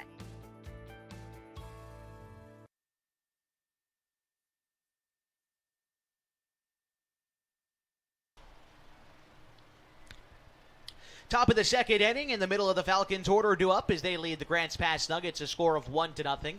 Colin Tacchini, P.J. Safford, and Trustin Thomas due up this half against Jordan O'Driscoll. It was an RBI single from Jacoby Tacchini in the top half of the first inning that net the Falcons their one run so far. Walter, it was the second inning in the first game today. The Falcons really exploded for 7 runs, looking for a similar output here. They've got the right group to do it. Pretty much the same part of the order as well. Yeah, I mean, they batted through the entire order in that inning, and then some.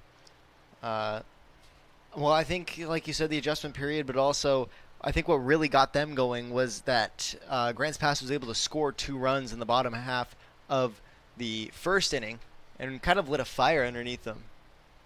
First pitch to Colin Tacchini, taken low for a strike. Here's the 0-1, similar location. This time, though, it misses. Count is even, 1-1 to Tacchini. And I think coaching staff kind of agreed with that assessment as well. I brought that up as much when I went to go fetch the starting lineup before the game. The 1-1 pitch, by the way, misses inside, 2-1. Coach Craig Connor, as typically does when I go over to the dugout, "How do you like them apples?" is what he says to me. He said that to me, too. Yeah, I guess I don't know if that's his catchphrase. But the 2-1 is taken low, counts 3-1. I said, I like that. Seems like you guys kind of woke up after the first inning a little bit. They challenged you, and they pretty much both nodded their head, agreed. They were happy to have swung the bat well. They're also happy to be one game closer to a league championship, much like we are up here in the box. They're well aware of where they stand in the league. They're well aware of how many more wins they need to win a league championship, and they're looking for only a couple more. They only need 2 more wins in their last 5 games to claim a league championship, as the count is full to Colin Tacchini. You know what? "How do you like them apples?" is not a bad catchphrase to have if you're the coach of the Klamath Falls Falcons. When you win a lot of games, we like a lot of apples, I think. I love them apples. Colin Tacchini works a walk to lead off the second inning. It brings up P.J. Safford. Give them to me by the bushel. Safford, the designated hitter today for the Falcons, had an RBI double, 2 RBI double to be exact, in the second inning of the game earlier today, where the Falcons scored 7 again in that inning, and responsible for a pair of them. He didn't come around to score, was left stranded at third in that inning. So he takes a pitch away there. Count is 1-0. Might have been showing bunt to pull it back. Trustin Thomas is on deck here for the Falcons. Yeah, P.J. Safford, in the first game, he was able to hit a 2 RBI double, kind of off the wall there. Yeah, hit it over near the right fielder. He's been pretty good at those opposite field extra base hits. I think it's an underrated part of his game is to be able to drive the ball the other way. Another move over to first, and again back safely is Colin Tacchini over there. But one of the few guys on the team who pretty consistently can go opposite field, and that's a skill that's certainly learned for PJ, as he did not pull back in time on that bunt. Count is even, a ball and a strike. Even his extra base hit in South Medford back on Saturday, that was also an opposite field triple. 1-1 to Safford. Another move over to Colin. He is again back safely. Really worried about Colin Tacchini over there at first. He's a guy who hasn't been able to show off his speed a lot this season. He was dealing with a quad injury through the middle parts of the year, but they are seemingly very concerned with him over there. They continue to look over. They've only thrown 2 pitches to Safford since Tacchini's walked, and they've thrown over to Tacchini at first probably twice as many times. The first baseman dropped the ball twice in a row, 3 times in a row now. It's kind of risky with a guy like Colin Tacchini on first. You know, he can get over to second if he wants to. Yeah, the Gamby tried to back pick him there and short hopped the first baseman. Got to give some credit to Bernoulli, even though he didn't squeeze that one. He had to drop down like a catcher and block that one, or it would have gone straight into right field. Another move over. Jeez and Louise. Again, Colin is back safely. Gotta wonder. This is why they instituted a rule on you can only throw over so many times. You gotta wonder if they know each other or something. 2-1 pitch. Safford showing bunt. Comes up empty. And there's 2 strikes on him. Bunt likely off now for Safford. See if he can't move over Colin Tacchini the old-fashioned way with a knock. Home plate umpire calls time. He's walking over to the dugout. Not sure if he got dust in his eye or what the case might be, but as we take a brief pause in the action, we'll remind you on mybasin.com that today's broadcast is brought to you in part by Gino's on East Main Street. Open up every morning at 6:30, serving up their famous breakfast burritos. Those are served all day long, along with other menu items like burgers, monthly specials, and Italian favorites. You can order online at iloveginos.com. Were we talking about the lights, perhaps? I saw the home plate umpire kind of looking up.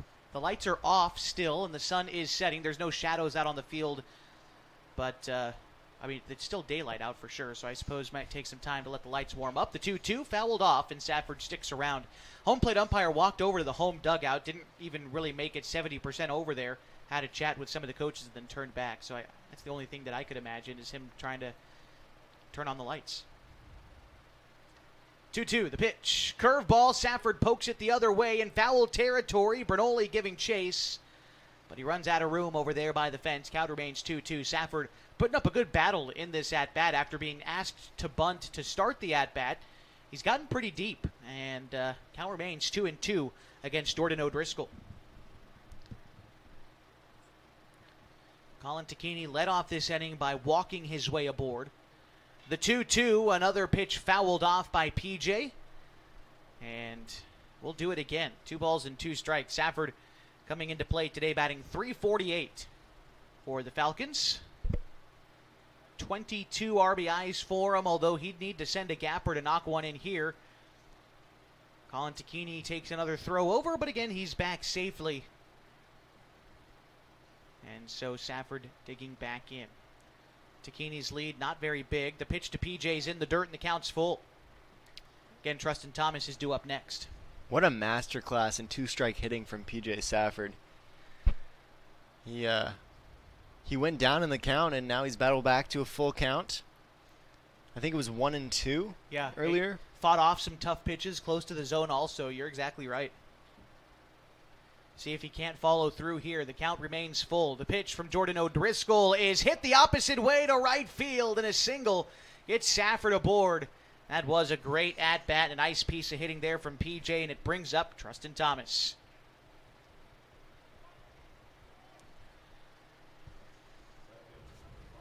Thomas in the opener today was 1 for 2. Had a double in the second inning of that contest, part of the big 7-run inning we've continued to allude to. The Falcons in a good spot leading off the second. It's taken a while to get here, but 2 leadoff base runners here in the top of the second inning, a game in which the Falcons already lead by a run. Thomas lays down a bunt, a well-placed bunt down the third base line. Hill is up with it, but no play to be made. And Trustin Thomas beats out the infield single, loads him up for Ty Teeters. Yeah, that's something that's kind of underrated about Trustin. He's got some speed on him. He's got a kind of a long stride there. Yeah. You know, as far as Falcons ball players, he's one of the most underrated complete athletes on the team. More than just a 3-sport athlete. I think he's a 5-sport athlete at MODOK. And so, I mean, he's an all-around ball player. Anything that involves a round ball, he's out there playing. I've heard a lot about his football career. Yeah, football. I believe he also plays basketball, and I believe, if I'm not mistaken, also soccer, as he takes a pitch outside there. Does Ty Teeters. He works ahead here 2-0. So, I mean, he's got his hand, and in some cases feet, in a lot of different buckets there. Does Trustin Thomas. It's a good one. Thank you. Yeah. The 2-0 misses outside, 3-0 to Ty Teeters. Harley Hoblet is on deck for the Falcons. If it ever gets too loud in here, it's probably because we're patting ourselves on our back. Hey now.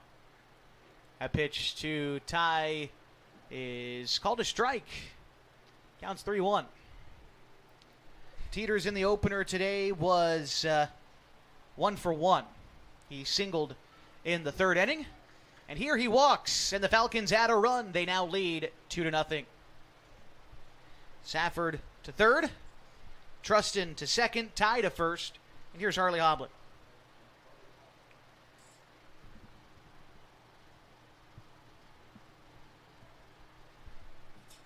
Harley was 1 for 2 in the opener. Here he sends a fly ball to the right side. It bends just foul.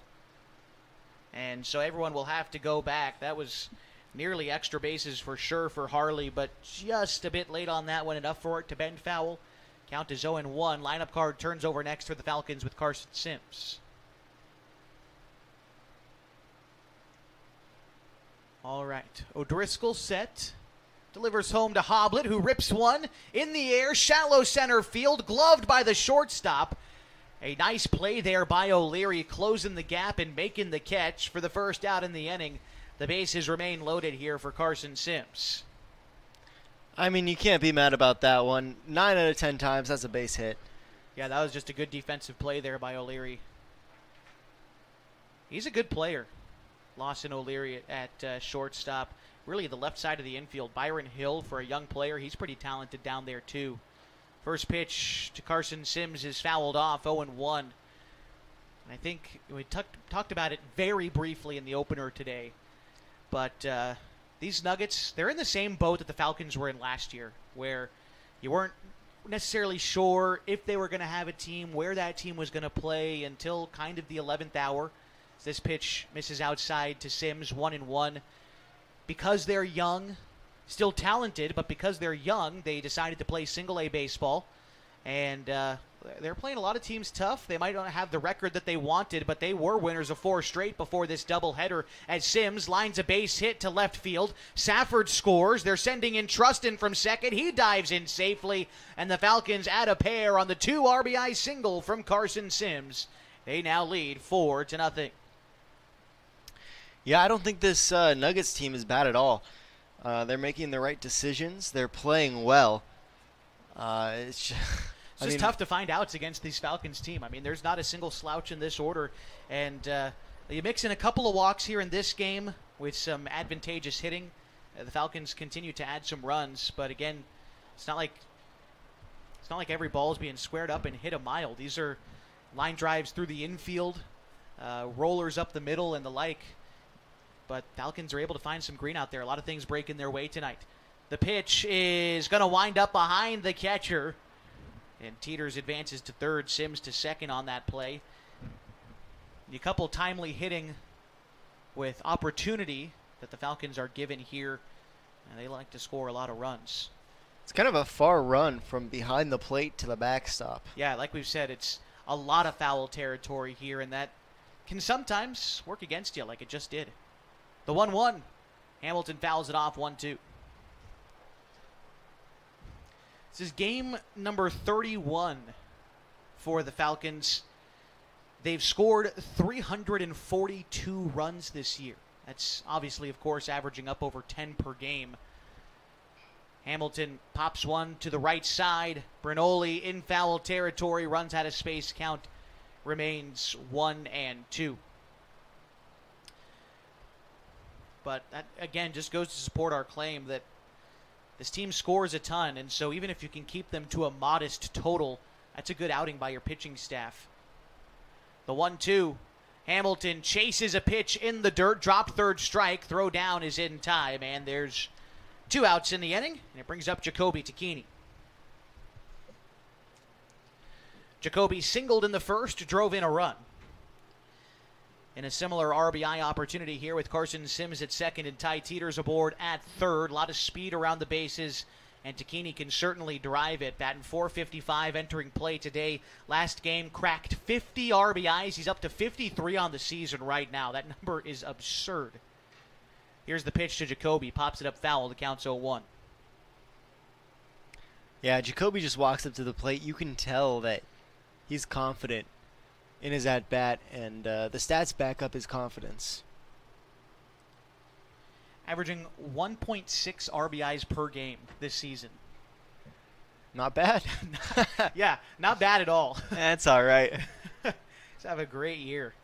Count to him is 0-1. Had to go fetch some game balls, but it looks like we're back and ready to play. Ian Myers on deck if Tacchini can reach. The 0-1 is going to miss inside.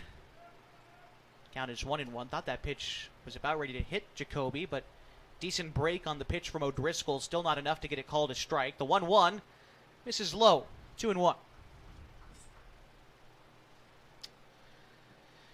Takini, the 8th man to bat this inning, as the Falcons have added 3 here in the top of the second. They lead 4-0. Jacoby takes a pitch off the outside part of the plate, works ahead, now 3-1. Jacoby Takini in a hitter's count. It's got to be a pitcher's nightmare. 3-1. And going to miss low there. He's a tough guy to come in the zone, too. And so a walk will load the bases for Ian Meyer. And it looks like we're going to get a courtesy runner out here for Jacoby as well. Welcome back to the ball game, Mr. Chase Barrett. He almost scored last game. He got thrown out at home. Or not last game, last inning, excuse me. Yeah, got thrown out to end the first inning trying to score on a wild pitch. See if he's a bit more conservative this time around as Meyer steps in. First pitch to Meyer, fastball on the outside part, strike 1. Meyer grounded out back to the pitcher in the first inning of this ball game. Driscoll set, working briskly out there. The 0-1 misses in the dirt. Gambia, nice job to knock that one down. Kind of picked it like a first baseman would, but still good work. 1-1, the count to Meyer. On the season, the team's leading hitter, 516. Hits one the opposite way, 1-2 now, the count to Ian. Again, he tried to bait me for some motivation as I walked by him. Again? Still doing the why not us bit. And I'm not going to challenge him because I believe in these guys. Meyer takes a ball away, gets behind the catcher. Gamby breaking for home is Teeters. He scores. Everyone else moves up a station as the Falcons' lead grows to 5-0. It's actually kind of funny. I respect him for it. I do too, but I have to laugh. I'm not the antagonistic sports writer that's going to wind up in the ESPN doc about this. That's not me. So he's trying to bait me into it, though. Hey, LeBron, we're good. Yeah. Ben Simmons is here. Oh no, I'm not doing that. The 2-2 misses outside, 3-2. The count to Ian Meyer. Colin Takini, who led off this inning, is on deck. Meyer keeps his hands relaxed in the right-handed batter's box. The pitch is hit in the air to the right side in foul territory, although this time playable for the first baseman, Bernoulli. He makes the catch to end the inning, but the Falcons add 4 runs in this half inning. They lead 5-0 as we go to the bottom half of the second next on mybasin.com. When your care feels complicated, you need someone who won't back away. At Heartfelt, they are known for taking on the cases others won't. Complex, high-risk, and deeply personal situations that deserve real attention. They specialize in minimally invasive procedures, helping you heal faster and get back to your life, your family, your work. And they are here for the long term, not just one visit. No referrals needed, just care that truly shows up for you. Visit heartfeltobgyn.com or call 541-205-6890. Heartfelt OBGYN. Expert care when it matters most. At Pacific Power, we can't predict the future, but we're preparing for every possibility. With more extreme weather year-round, we're investing in an energy system ready for what comes next. By strengthening the grid, using smart infrastructure, and drawing from our diverse energy resources, we're not just powering today. We're designing an energy system that's built to weather tomorrow. Energy that makes powering your greatness possible.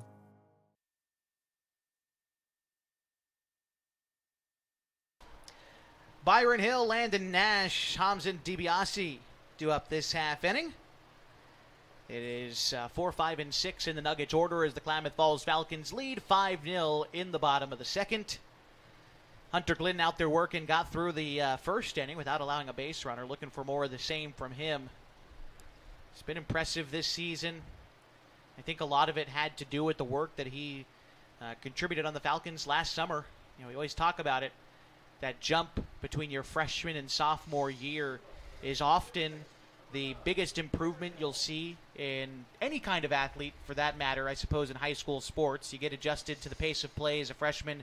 You come back as a sophomore, and you hope to be improved. But the summer that Glidden spent with the Falcons, I think, expedited that process heading into his sophomore season. And now as he looks to become a junior next year, going to be one of the most dangerous arms on his prep team at Henley High School. As he starts out, Byron Hill with the pitch low. Count is 1-0. Yeah, we mentioned baseball fatigue earlier. We calculated it.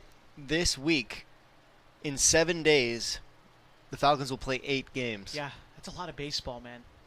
But I think, we kind of also talked about it in the first game. There's something to be said about being with your team on a grind like that. It's beautiful. 1-1, the pitch in. A curveball is called a strike.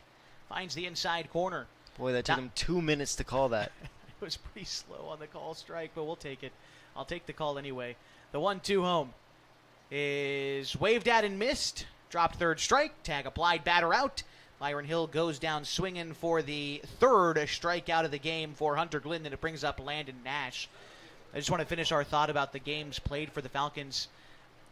I don't know every other team's schedule by heart, but I would venture to guess that probably one of the only teams at this level playing 8 games in 7 days, or, done it multiple times this year, too, with different road trips throughout the year. Playing 7 games in 7 days across the last month of June as well. Not many other teams are doing that. The Falcons are doing that, and it speaks to their kind of hard-headedness, the bond that they're experiencing out there, and it's turned into a lot of wins. Yeah. Also, I was going to say that it kind of shows why they're undefeated in league play and why they're at the top of the league. Also, who says yes to a tournament after having 6 games in a week? That's also true. The 0-1 pitch is going to miss upstairs. Count is 1-1. Well, the understanding that I got is that the Medford Mustangs got this. There's a Hornet joining us up here. Is it still hanging out, or did it go away? Dude. Okay. Can smell the Henley Hornets. Oh, gosh. Anyway, the 1-1 pitch is going to miss low, 2-1 to the count to Landon Nash. They had this tournament booked out like months and months ago. A team randomly dropped out, so the guys over in Medford called up Coach Teeters. Hey, can you pick up a couple of games for us? Coach Teeters never going to turn down some baseball. 2-1 misses outside, 3-1. And so he said, yeah, we'll play games. We want to play some games. So that's how these last couple of games that got added for Friday and Saturday came about. Well, I'm sorry, boys. If you had a Lake Day plan, cancel it. We're playing more baseball. 3-1, check swing, called a strike on the inside part just above the knees. Full count now to Landon Nash with Hamza DiBiase due up next. Pitch from Glidden, the 3-2 is a chopper back up the middle. Teeters hops, comes down with it, but no play to be made as Nash races down the first base line and beats out the infield single. It brings up Hamza DiBiase with 1 on and 1 out. Yeah, it's the love of the game. That's all I gotta say. At this point, you gotta love this game. DiBiase stepping in now. 1 for 1 in the opener. He doubled in the 5th inning. Sent a deep fly ball off the wall. And looking at his stats coming into the game, he's not hitting for a great average, but boy, he seemed to be able to provide some power in that first game. The 1-0, as he took the first pitch outside, the 1-0 is dropped in for a strike. Count is 1-1. Knee-high curveball was able to get in there as Caden Richardson waits on deck for the Nuggets. The 1-1 to DiBiase is going to miss low. No, that one's in there. Jeez. Had to guess. Counts 1-2. Double play in order. Middle infield playing for it. Here's the 1-2 on the way to DiBiase. Swung on and missed. The breaking stuff got him to chase low, and there's 2 outs in the second to bring up Caden Richardson. Richardson, the designated hitter today for Grants Pass.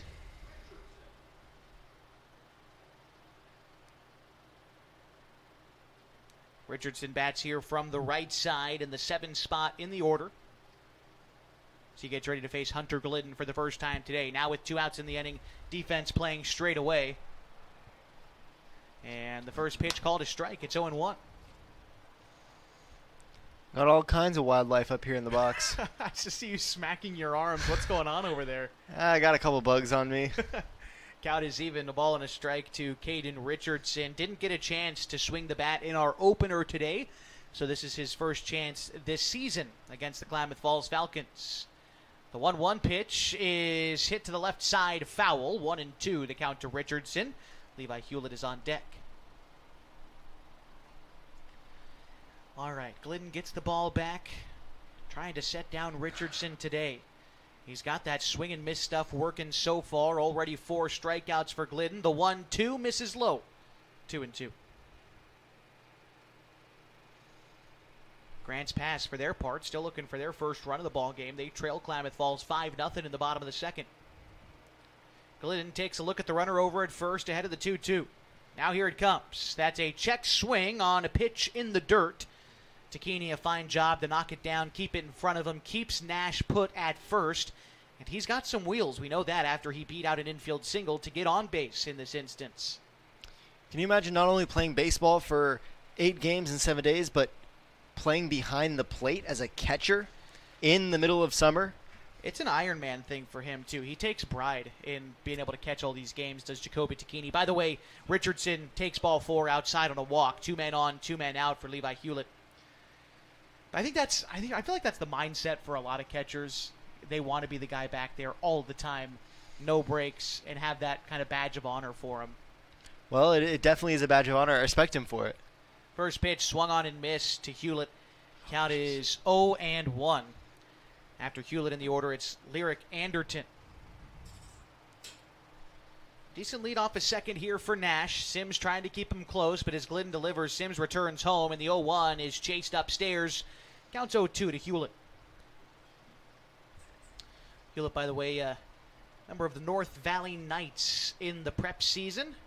North Valley, who in 8-16 overall. Hewlett will be a junior for them next year. Here's the 0-2.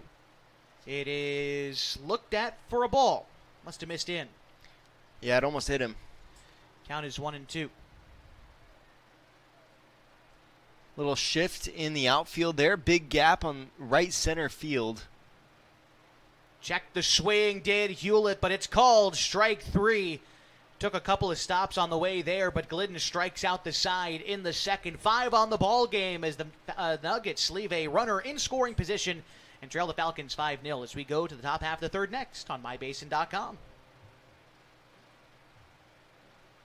What are your goals? To get stronger, move better, feel healthier? Whatever you are aiming for, Harbor Isles is here to help you. They have brand new cardio and strength equipment. Harbor Isles offers indoor tennis courts, 4 indoor pickleball courts, energizing group classes, expert personal trainers, and a friendly, knowledgeable staff ready to guide you every step of the way. No matter what your goals are, Harbor Isles has everything you need to reach those goals. Stop by and see the difference for yourself. Harbor Isles, lose those reins and get your gains.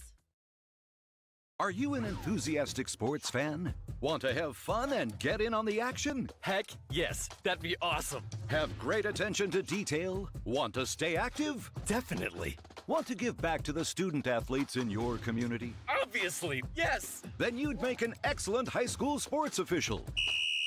We need more officials in Oregon, because with no high school officials, there are no high school sports. Sign up today at highschoolofficials.com.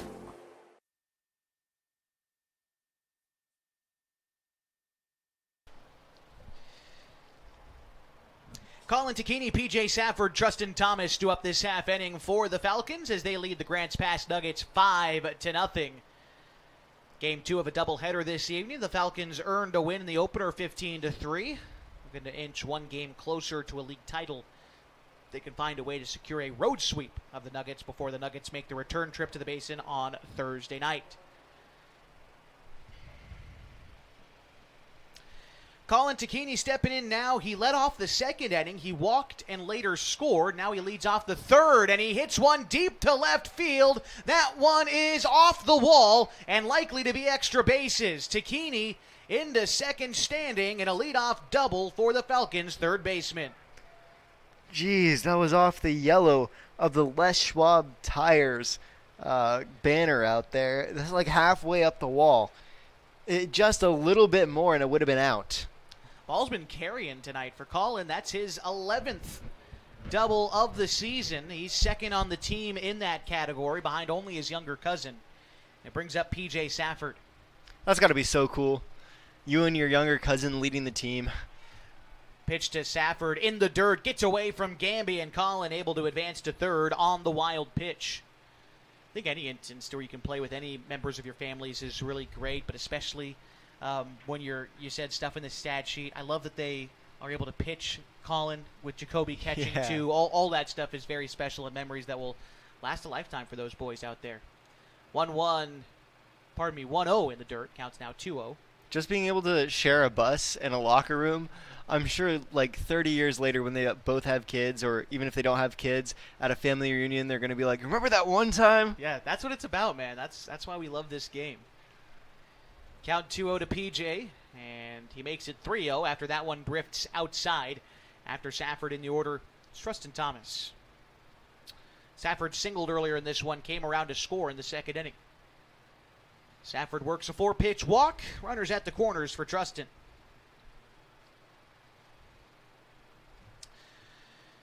And for Trustin Thomas today, singled and scored in the second inning of this one. So where Falcons added 4 runs in the second to go along with their 1 in the first. And they're in a good position to tack on even more here in the third, with runners at the corners and nobody out.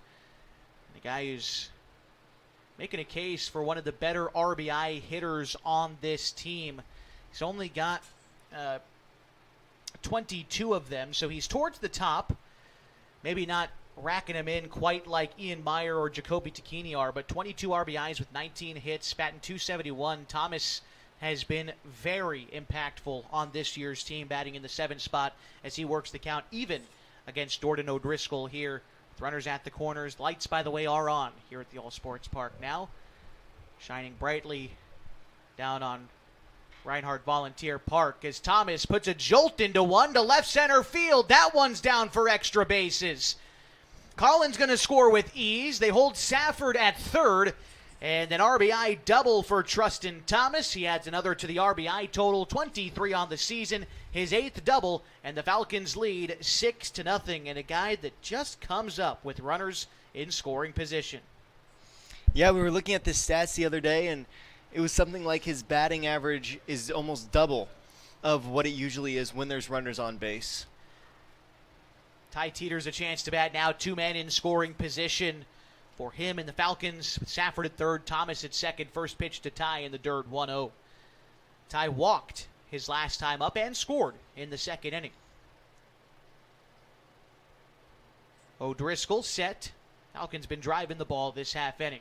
Teeters hits one the opposite way, fair down the line to right field. Safford's going to score.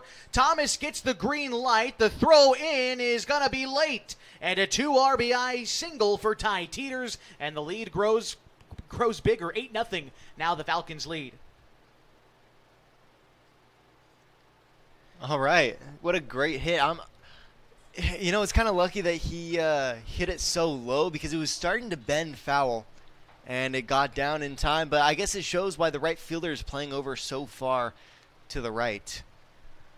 Teeters collecting his 16th and 17th RBIs with that hit as Thomas and Safford both scored.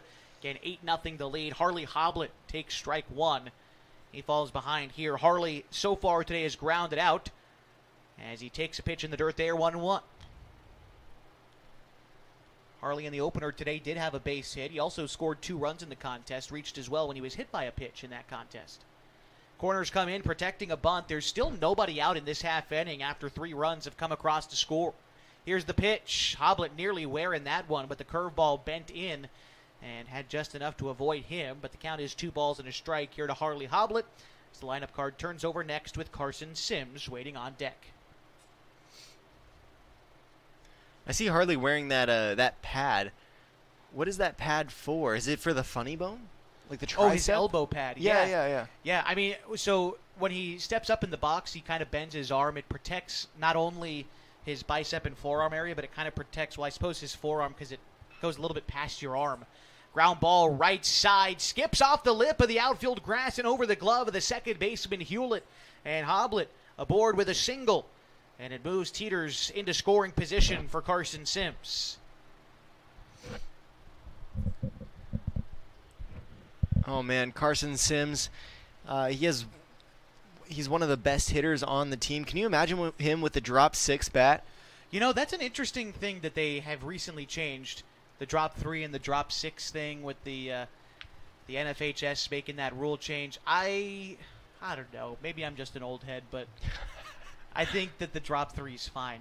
The drop 6 is, like the argument for it, I guess, is that it's going to mean more hitting. But I think it also means the ball is going to come off the bat a lot harder in a lot of infields, and not every high school team's infield is ready for that. I don't know. I think that there's going to be some more offense. I think there's going to be some more errors to go along with it as well. Pitchers' numbers are going to get kind of deflated a little bit. I see. We'll wait to see how it all plays out. I don't know. Not the biggest fan of that change, though, but are baseball fans ever a fan of changes to baseball? No. I feel like baseball fans are just a bunch of old heads. We are. Sims pops up the first pitch of this at-bat. Playable for the pitcher, O'Driscoll. Called off by the first baseman, Bernoulli. Good job there by Bernoulli to take command of that ball, make the catch for the first out. I mean, think about all of the headache that came this year with people moaning and complaining about ABS. And that kind of thing. And honestly, I was kind of one of the detractors. I was like, oh, come on, we got umpires. It can't be that bad. It's that bad. Oh, boy, was it that bad. I love the ABS system now. I'm one of the biggest fans. Here's the first pitch to Corbin Hamilton. That one misses upstairs, 1-0. Well, the first word that I think of when I think of a baseball fan, the next word that comes to mind is purist. Yeah, stubborn, maybe. Well, yeah. The 1-0 pitch misses outside, 2-0. Loud. Yeah, opinionated. Corbin Hamilton ahead 2-0. Runner at first base is Hoblet. At second base, it's Teeters. And had to call time to allow the foul ball to be fetched and returned to the guys warming up out there in the bullpen for Grants Pass. Here's the 2-0 pitch. It misses low, 3-0. The count to Corbin Hamilton. Gets ready to dig back in. Jacoby Takini's on deck. Another pitch that misses wide to Corbin, and another walk loads the bases for Jacoby Takini. That time a 4-pitch walk. Teeters to third, Hoblet to second, Hamilton to first. O'Driscoll, after the meeting on the mound, was able to get Sims on only one pitch, but then walked Hamilton on 4 straight. So here comes Jacoby with the bases loaded. Had an RBI single his first time up. He walked in the second inning. Pitch to Jacoby. Ground ball, right side through for a base hit. 1 run is going to score. They hold Hoblet at third. And so content to play station to station, and RBI grows the lead to 9 as the Falcons extend it here in the third inning. Yeah, I wouldn't really expect anything different from Jacoby Takini at this point in the season. Walked right up, swung at the first pitch he saw, and found a gap in the defense. Ian Meyer, a chance to bat with the bases loaded now. The 9th batter to hit this inning with only 1 out. Meyer takes a cut at the first pitch he sees and fouls it off 0-1. Meyer so far is 0 for 2. And right now joins only Corbin Hamilton as the only Falcons without a base hit so far tonight. They've swung the bat well. That might change for Meyer as he hits one high deep to right field. But DiBiase does have room to move back and put that one away. 2 runners tag on the play, and they both advance safely. Hoblet to home, Hamilton to third. A sacrifice fly and an RBI for Meyer gives the Falcons a 10-run advantage in the top of the third.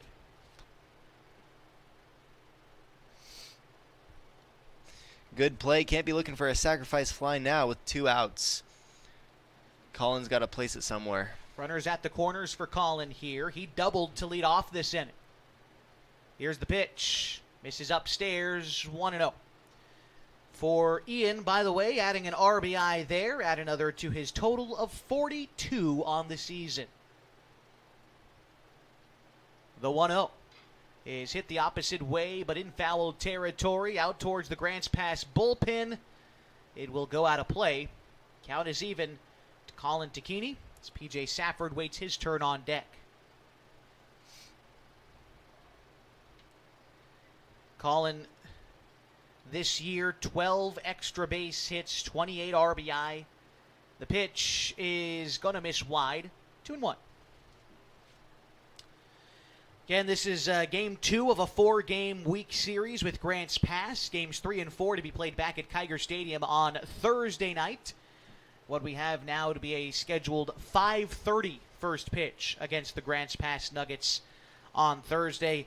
Again, games on Friday and Saturday in the mid-late afternoon for the Falcons in Medford. A swing and a miss at the plate And that should end the inning as they try to hit and run with 2 strikes. Colin Takini waves and misses, and that ends the inning. But the Falcons score 5 in the third and lead by 10. We'll be back in 60 seconds on mybasin.com. There's something special about this place. It's more than the quiet mornings and the open skies. It's more than the scenery. It's the people. Around here, people still wave when you pass by. They check in when something's wrong. They show up when it matters. At Sage Credit Union, we're proud to live and work in a region that believes in each other. A place where neighbors lend a hand, small businesses thrive, and generosity runs deep. We believe that being part of a community means giving back to it, not just with dollars, but with time, effort, and heart. That's why our employees earn paid volunteer time. That's why you'll see us at food drives, fundraisers, and the local fair. We show up for our community. This isn't just where we work. This is where we live, where we give, and where we grow. Right here, in the coffee shop, at the fundraiser, and in our local branch. At Sage Credit Union, we've found our people. We'll see you around town.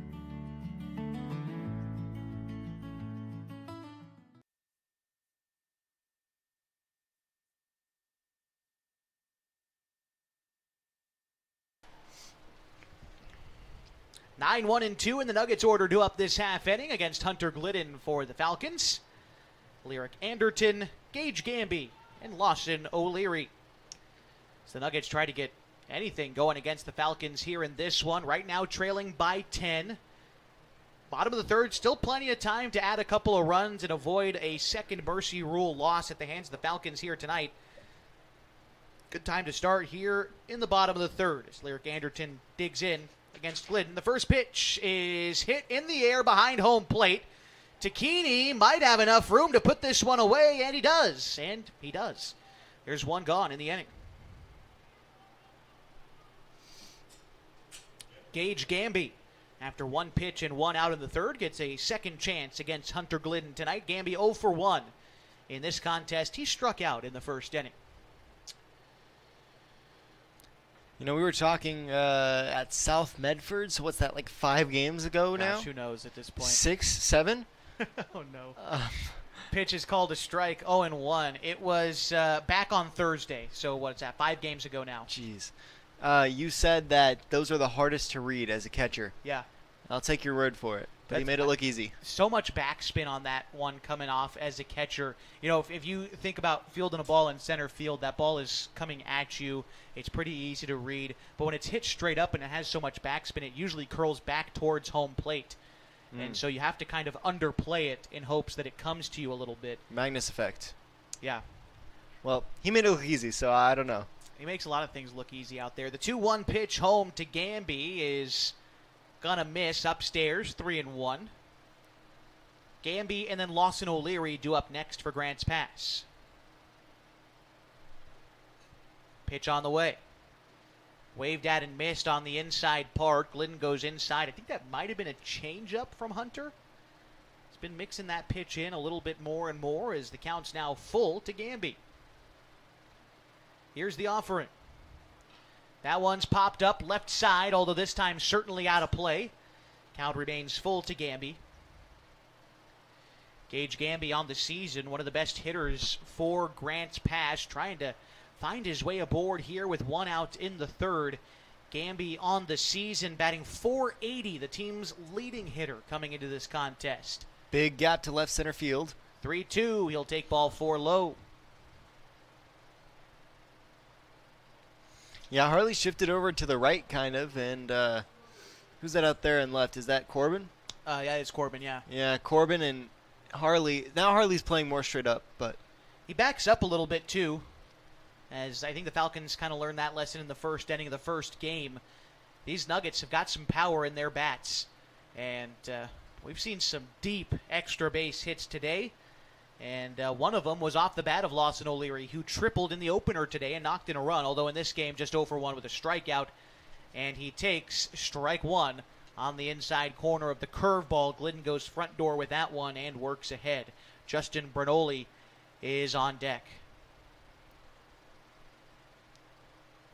The 0-1 pitch is rolled over to the left side, just under the glove of Takini.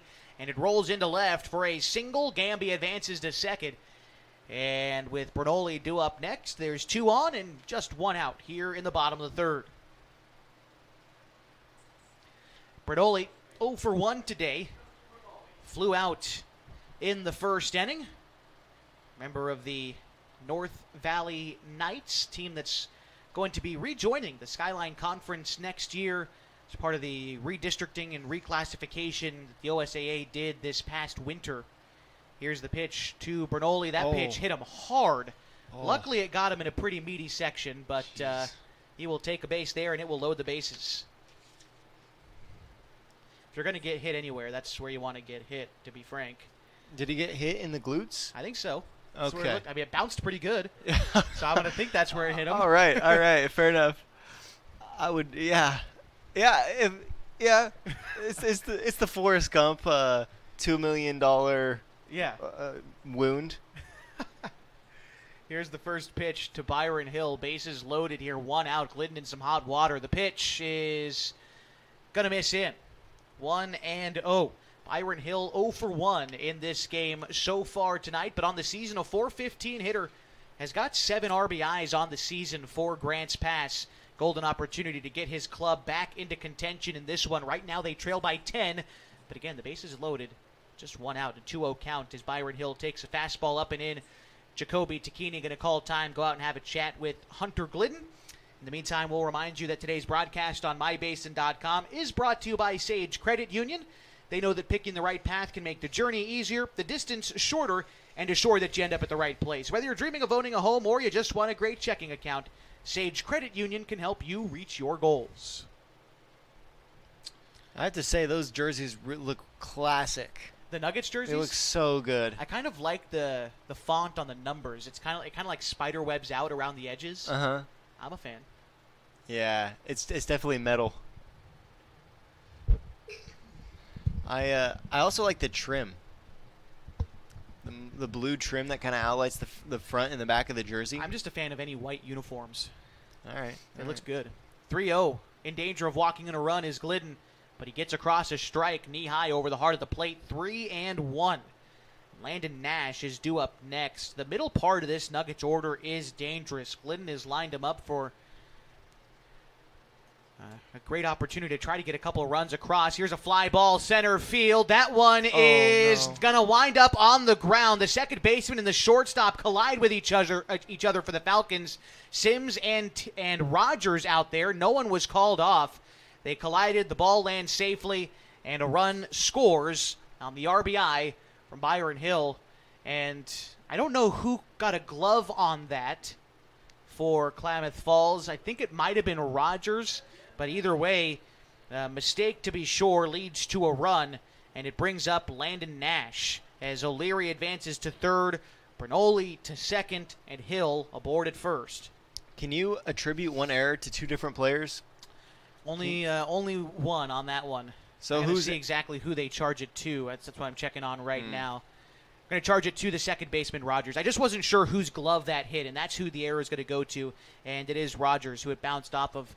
And Hill knocks in a run there, and the count is 1-0 to Landon Nash. Here's the pitch from Glidden.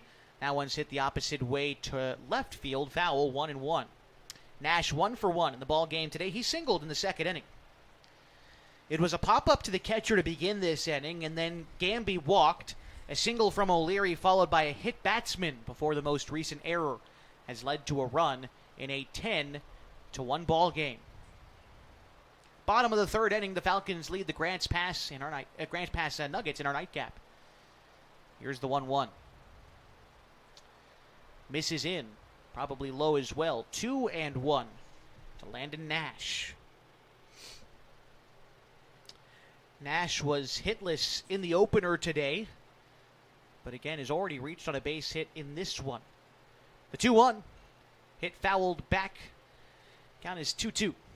Nash also throws a nasty curveball, as we saw in the first game. Yeah, he got hit around a little bit by the Falcons, but he does have good movement on that breaking pitch. And for a guy who's a younger player, expect a lot from him in the years to come for not only the Nuggets, but of course his prep team over at Hidden Valley. The 2-2. In the dirt, counts full. Gets away from Tacchini, but not enough to allow O'Leary to try and score. On the season, Nash is a .357 hitter.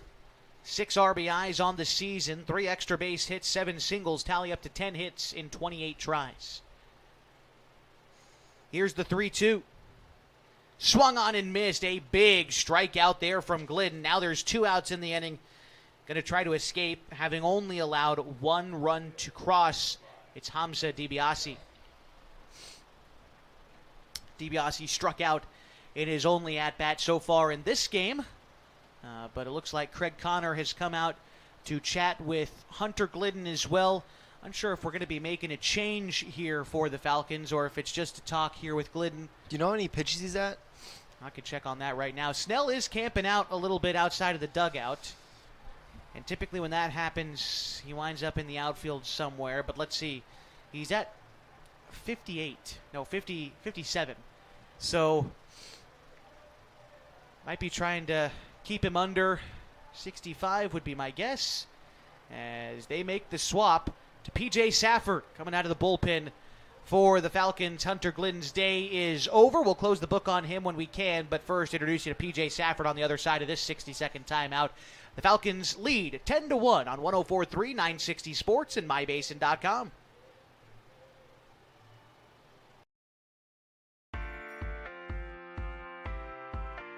At Geno's on East Main Street, we're always ready for sports season. And now is a perfect time to connect with us. We're open every morning at 6:30, serving simply good food for your breakfast, lunch, and dinner. We offer breakfast burritos and burgers all day, Italian family recipes, monthly specials, amazing desserts, and of course, your choice of cold or hot beverages. Call 884-6474 right now to place a food order for pickup or use DoorDash delivery. Or best of all, come dine in with us. Geno's on East Main, simply good food. Check out our full menu and all our activities at ilovegenos.com. Geno's on East Main, simply good food.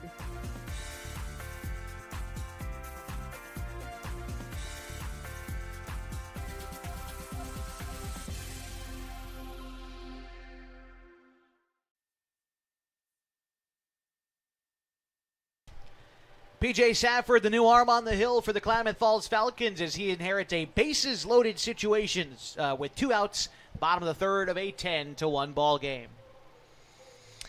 Yeah, P.J. Safford, he's pitched 16.1 innings. He's got 19 strikeouts, which is good for a 1.71 ERA. Throws hard, has a dirty slider. Throws gas. Yeah, that's pretty much where he makes his money. Fastball, slider. He'll mix in a curveball here and there. He'll mix in a changeup, but fastball, slider is really where Safford works. 2 outs in the inning in the third. Again, bases loaded. Can't quite close Hunter Glidden out yet. He's responsible for everyone out there. Byron Hill at first. Justin Bernoulli at second. Lawson O'Leary at third. Hamza DiBiase at the plate. 0 for 1 in this ball game, but a chance to come up in a huge spot for his Nuggets. Yeah, we got a guy on a mound who has 3 more strikeouts than innings pitched. It's pretty substantial there. First pitch called a strike. Safford goes with a curveball to start it out to DiBiase. Looking at the season for DiBiase, a 133 hitter for Grants Pass, although we know that he can certainly drive it, as he did in the opener today. But right now, he falls behind 0-2. Safford trying to find his way out of this one. The 0-2 pitch. Here it comes. Swung on and missed on the pitch in the dirt. Got him to chase the slider. P.J. Safford comes out of the bullpen, and 3 pitches later, he's headed back to the dugout, carrying a 9-run advantage for his Falcons to the top of the 4th inning on 104.3 960 Sports and MyBasin.com.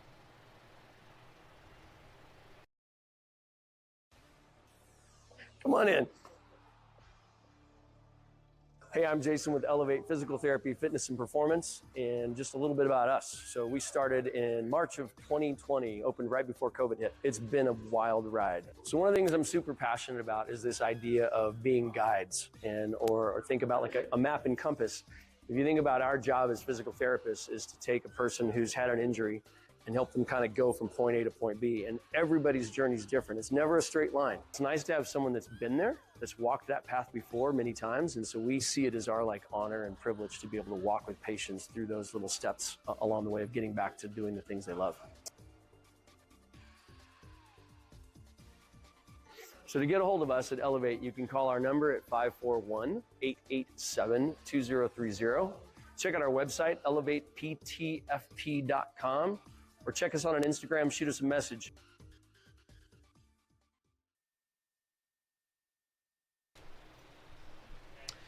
Getting set for the top half of inning number 4 on 104.3, 960 Sports, and mybasin.com. Let's go ahead and check the line score for our two teams today.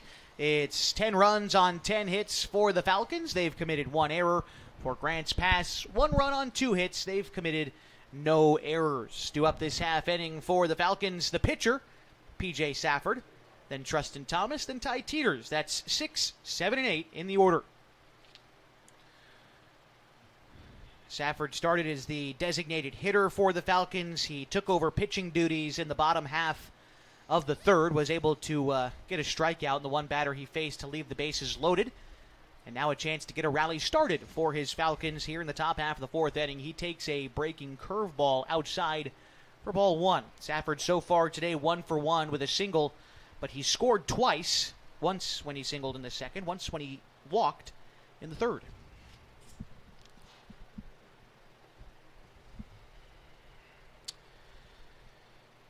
I think there might be an equipment issue with Gamby. He's reaching behind his hamstring, but he looks to be okay. Might have cramped a little bit there maybe, but count is 2-0 to PJ. And here's the pitch. Line drive to second base, gloved by the second baseman Hewlett. Hits it hard right at somebody. And Safford goes down as the first out in the 4th inning, and it brings up Trustin Thomas. Thomas 2 for 2 tonight with a single and a double. 2 runs scored and an RBI. You know what? He may have hit it right at him, but that still doesn't take away the good play that he made at second base there. Yeah, it was, he kind of had to backhand it off his shoe. It's an interesting catch, but a nice one made out there by the North Valley product, Levi Hewlett. First pitch to Chase Barrett, who's hitting in the spot here of Trustin Thomas, is a swinging strike 1. The 0-1 to Barrett. It's a check swing on a ball that dips beneath the zone. 1-1.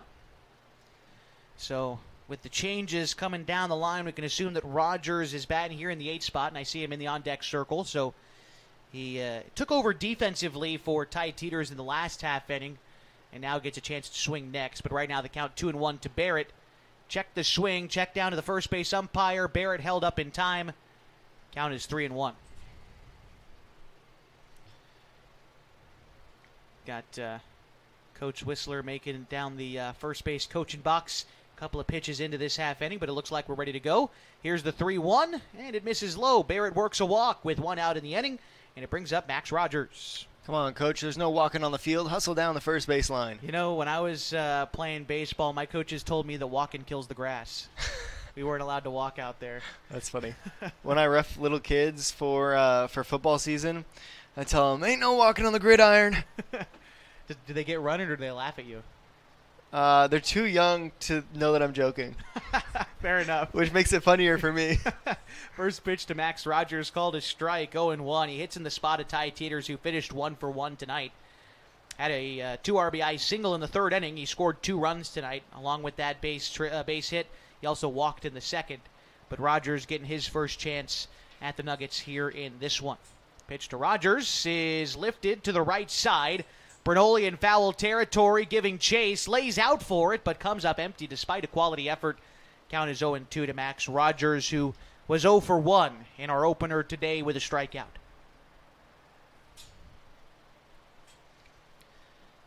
After Rogers, it is Harley Hoblet due up next for the Falcons. We're in the top of the 4th inning of a 10-1 ball game. Klamath Falls leading Grants Pass tonight. All right. The 0-2 is going to miss. 1-2. That one just off the outside part there to Rogers. Set again is O'Driscoll. Now the 1-2. That one gets behind the catcher, Gamby. Barrett's going to take a walk to second base. after that pass ball. He's in there safely, man in scoring position for Max. A quick one at that. If you can poke one into a gap, that's for sure going to score him, hopefully. Yeah, Barrett's got some good speed.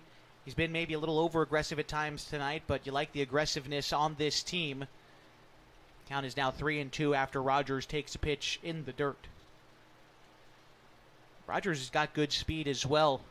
If he can work his way aboard, the Falcons will be in business here in the inning, and he does just that. As Rogers takes a walk, back-to-back one-out walks in this half inning, and it brings up Harley Hoblet. Another guy with good wheels. See if the Falcons have got anything going on for him as he looks down the line, gets the signals from Coach Teeters. A situation where a sacrifice bunt might make sense with the top of the order due up next. We'll see exactly how they coach Hoblet here. First pitch taken for a strike. 0-1. That was just about thigh high over the heart of the plate. Hoblet digs back in for the 0-1. Here's the pitch. Hoblet fouls one back, 0-2. So no bunting here for Harley. They're having him swing away. He singled his last time up and scored. He also flew out to shortstop in the second inning. You know how baseball's all about mind games? 0-2, fouled off. It's all a mental game up there, yeah. Well, no, I mean all about mind games between teams, like a chess match. Yeah. Well, you know how you say that if there's 2 strikes, you really wouldn't want to bunt because if it goes foul, then you're out? You got to be real confident that you lay that thing down. But brother. also, the other team also thinks that. The 0-2 to Hoblet. Hits that one in the air, center field, but shallow. Nash is going to slide, but he can't bring it in. They put the brakes on Barrett. He winds up on his backside trying to slow down, but he gets back to third base safely. Oh, jeez. And the bases are loaded here for Carson Sims. I think just to go back to your point, yeah, it would surprise everybody. But if you don't lay down that bunt and it goes foul, you are getting an earful. Probably most likely from the first base coach for the Falcons. I don't think you'd ever hear the end of it from Coach Come Whistler. on! Yeah, let's go! I don't think you'd ever hear the end of it. We've got a pitching change coming up for Grants Pass with the bases loaded in the 4th inning and 1 out. A new arm's going to take over to face Carson Sims. We're going to step aside for 60 seconds. Back after this on mybasin.com.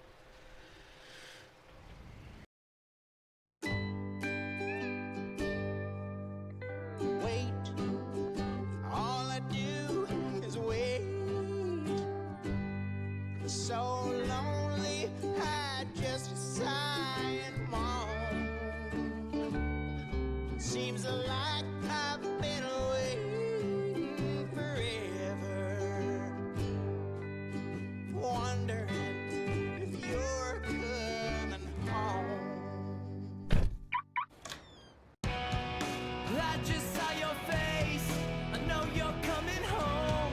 I swear there is no place that feels as good as home. And then I heard your voice. I know you're coming home. I know you're coming home. This is where unconditional love and immeasurable happiness reside. This is home. Coltwell Banker, where home begins.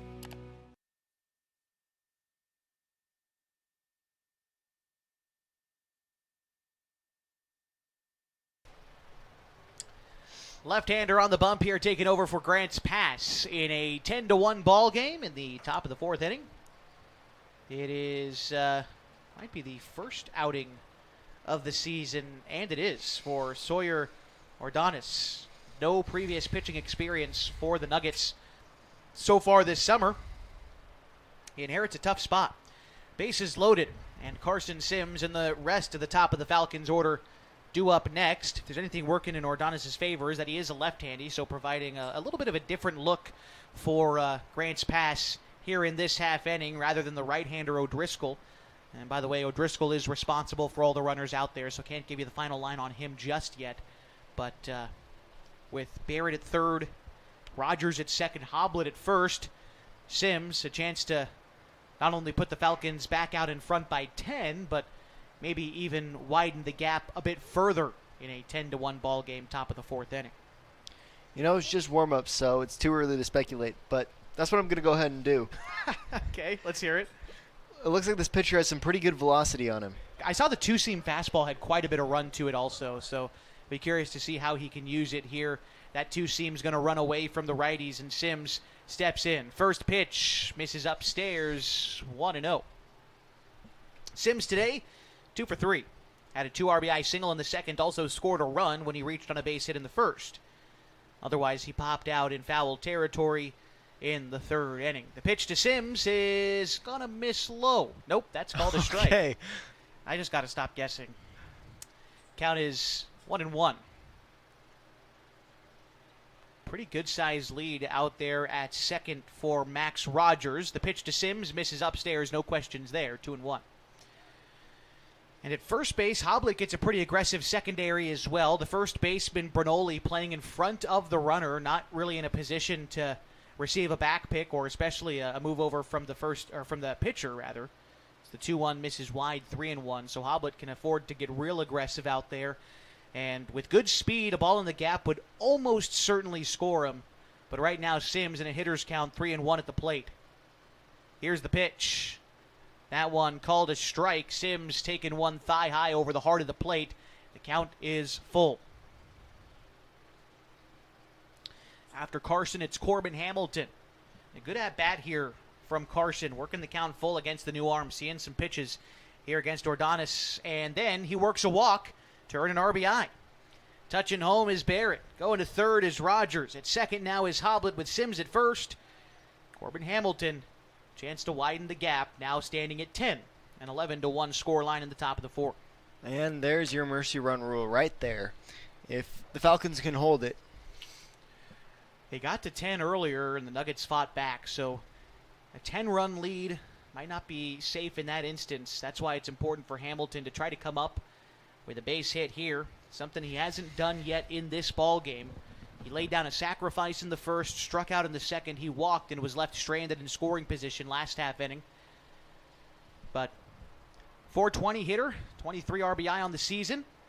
That pitch gets behind the catcher, and a run will score as Rogers touches home on the wild pitch.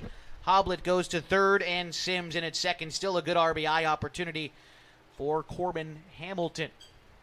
Now the score, though, 12-1 Falcons.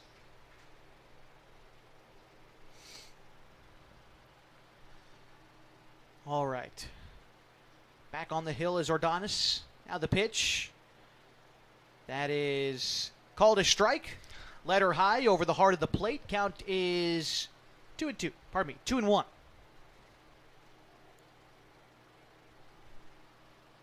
Pitch on the way to Hamilton. That one's hit to the right side. DiBiase moving over in the gap. Makes the catch. Tagging from third is Hoblit. Going to third is Sims. And a sacrifice fly and an RBI for Hamilton makes it 13-1 Falcons in the top of the fourth. Here's Jacoby Tacchini. That's the second out of the inning, by the way. Runner at third, 2 outs. Tacchini steps in. 2 RBIs in this one tonight. A couple of singles on a 2-for-2 day. Tacchini takes a pitch that misses upstairs, 1-0. Couple that with the 6 RBIs Tacchini had in the opener today, 8 across 2 games of a doubleheader, and he might not be done yet. Here's the 1-0. Misses inside, 2-0. On deck after Jacoby's Ian Meyer. You know, I was just thinking about how he was intentionally walked a couple times earlier this season. Is there a limit to how many people you can intentionally walk? Well, you can walk 10 runs in and call the game early if you want. Well, the only reason I ask is if a team has strong hitters with a runner on base, but after 2 runners there's kind of a weaker hitter. Right. You don't want to risk the RBI. You could just walk the bases loaded. You'll see teams do that fairly often, I suppose. I mean, maybe not go through 2 whole hitters. That's maybe a lot to ask for.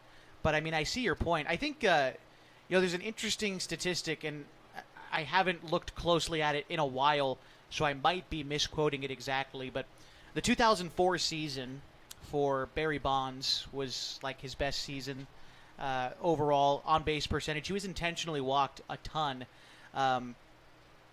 If he took away all of his standard at-bats. By the way, pass ball is going to allow another run to come in and score as Sims scores on the wild pitch. If you theoretically went back in time and took away Barry Bonds' bat during his 2004 season, and all of his at-bats turned out the same way, where he got intentionally walked or was ahead in the count, taking into account the pitchers he was facing, etc., he still would have had an on-base percentage that is equivalent with Hall of Famers having just earned intentional walks and taking into account probability for the at-bats that he wouldn't have gotten base hits in that season. So, the most dangerous guys work a ton of free passes, especially in the modern game when home runs are so prevalent. You know what I mean? The 2-0 pitch on the way to Ian Meyer misses upstairs, 3-0. As the Falcons lead 14-1 here tonight in Grants Pass. Runner in scoring position is, I believe, Mason Snell out there. So why are home runs so prevalent in today's game? Just better mechanics or what? So many things go into it. Like, obviously the pitchers throwing harder is part of it. Hitters and coaches focusing on launch angle off the bat. All those types of things. The 3-1 pitch misses outside to Meyer. He works another walk. That is the fifth walk this inning allowed by the Nuggets pitching staff, and it brings up Colin Tacchini, and it also sparks a meeting on the bump for the Nuggets pitching staff and their coach and their infield. I was always told not to focus on launch angle. I was told just to try to hit a line drive, straight. While they were telling you that, they were telling the good players on the team, guys, we need you to focus on launch angle. All right, buddy. We're going to have Walter pinch run for you when we get out there. I was not a runner. I'm just joshing you. I don't put me on the base paths, please. Oh, no. But, as the game evolves, as any game evolves, baseball's become so much about the true outcomes, the strikeouts, the walks, the home runs. Basketball's become so much about the three-pointer. Football's become such a passing game, although that was kind of a transition more like 10, 15, 20 years ago, but the game changes over time. The focus just becomes on different things. Doesn't that lead to more flyouts, though? I actually think it's led to more strikeouts because you're trying to swing for the fences instead of swinging for contact. Yeah. So you've got guys like, I guess Kyle Schwarber would be a good example, a guy who's either going to hit a dinger or strike out in most of his at-bats, just because he swings for the fences all the time. We have a real-life comparison to Kyle Schwarber on this team, and Mikey pointed out a little while ago, Corbin Hamilton. Yeah. He's got a lot of pop in his bat, and he's really good at working walks. It's the true outcome, like we've talked about. Strikeouts, walks, and home runs. Now, Hamilton doesn't have a ton of home runs this year. He does get those singles, but, that's, I think, a product of him being 17, as the pitch is going to move over. Both runners there is Snell to third, now Meyer to second. Well, you know what? You obviously don't want to strike out, but for him, you know what? It's something that you're willing to live with because of how well he does all of the other parts of the game. The 1-2 pitch home is hit in the air to the right side. It is well fouled. Near the Dairy Queen sign out there. Count remains 1-2 to Colin Tacchini, with Snell at third and Meyer still at second.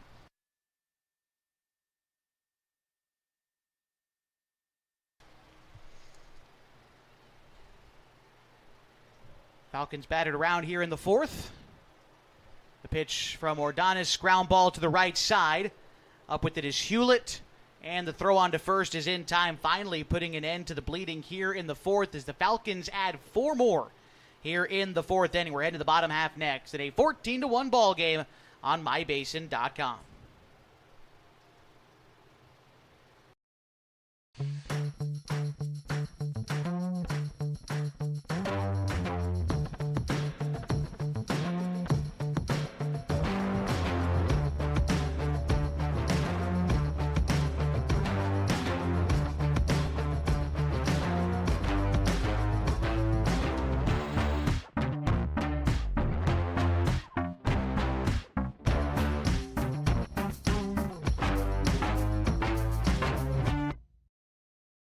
The Klamath Basin is beautiful, from shimmering Klamath Lake to rich farmlands to the historic downtown. And with an average of over 300 days of sunshine every year, the Klamath Basin is a great place to be. We here at Basin Media Active have been supporting this community for many years, keeping it entertained and informed with friendly faces and familiar voices. You can stay up to date with the latest news, weather, stream live local sports, and check out our community calendar, all on our website, mybasin.com. And you can download our app for free in your app store right now. Basin Media Active, local community engaged.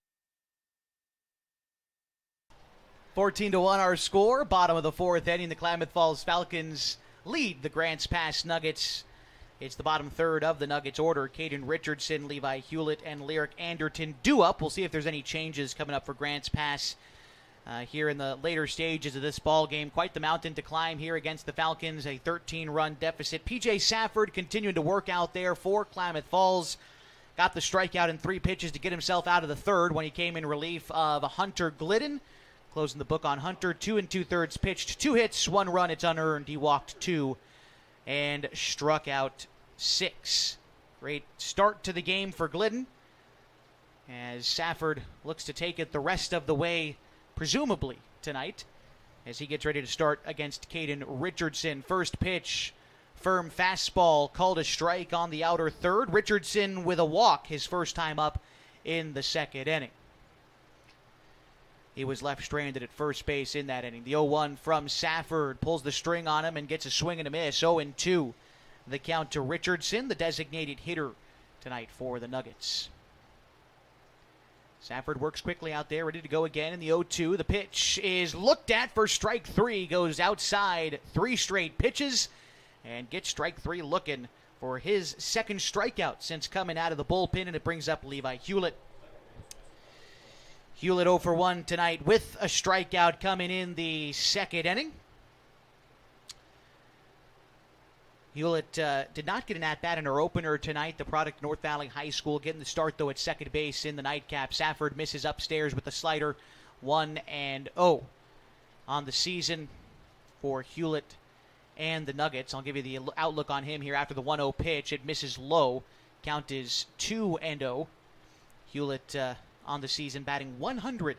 1 for his first 10 on the season. The 2-0 pitch is called a strike. 2-1, knee high on the outside corner. Good location for the two-seamer from PJ. And he'll try again. Here's the 2-1. That one is fouled back. 2-2. The count to Hewlett. And there you see Anderton will not be the next hitter. It instead, that will be number 7 for the Nuggets, Noah Dean. And strike 3. Hewlett goes down. Safford back-to-back Ks here to start this fourth inning.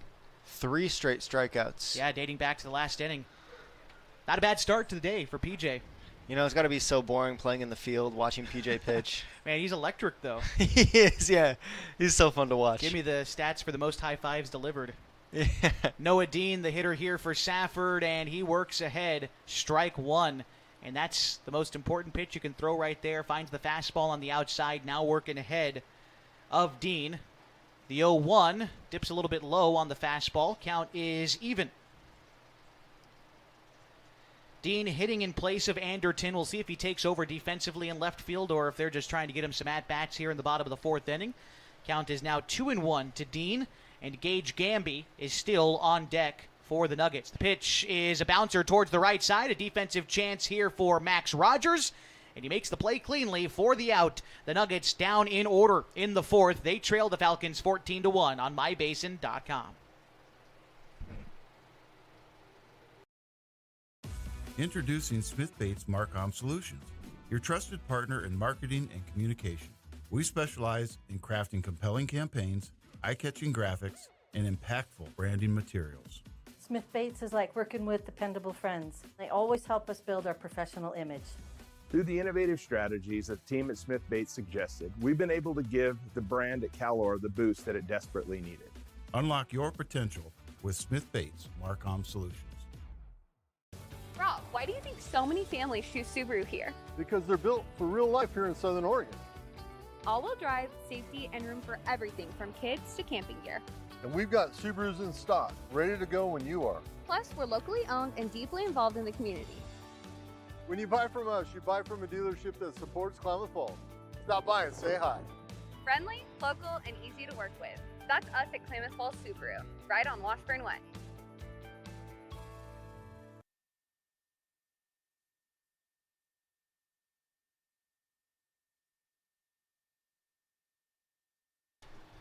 Welcome back to Falcons baseball on 104.3 960 Sports and on mybasin.com as we get set for the top half of the fifth inning. A check of the line score for our two teams. For the Falcons, 14 runs comes on 11 hits. They've committed one error tonight. For the Nuggets, 1 run comes on 2 hits. They have committed no errors tonight. Looks like we've got a new pitcher in the game here for Grants Pass.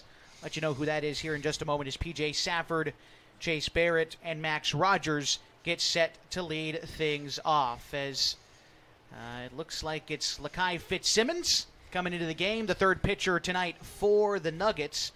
We'll add him to the book and then close the book on Sawyer Ordonez here for the Nuggets.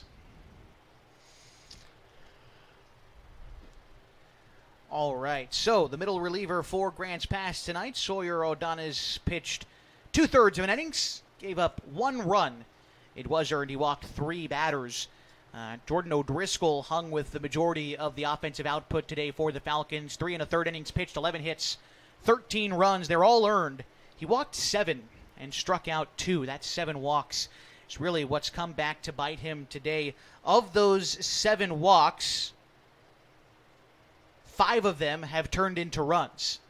And actually, 6 turned into runs because one of them was one of them was from Ordonez. So Falcons able to take advantage of some free passes there, turn them into a lot of runs. They carry a 13-run advantage here to the top of the 5th. And like I said, Safford and should be Barrett and then Rogers due up next.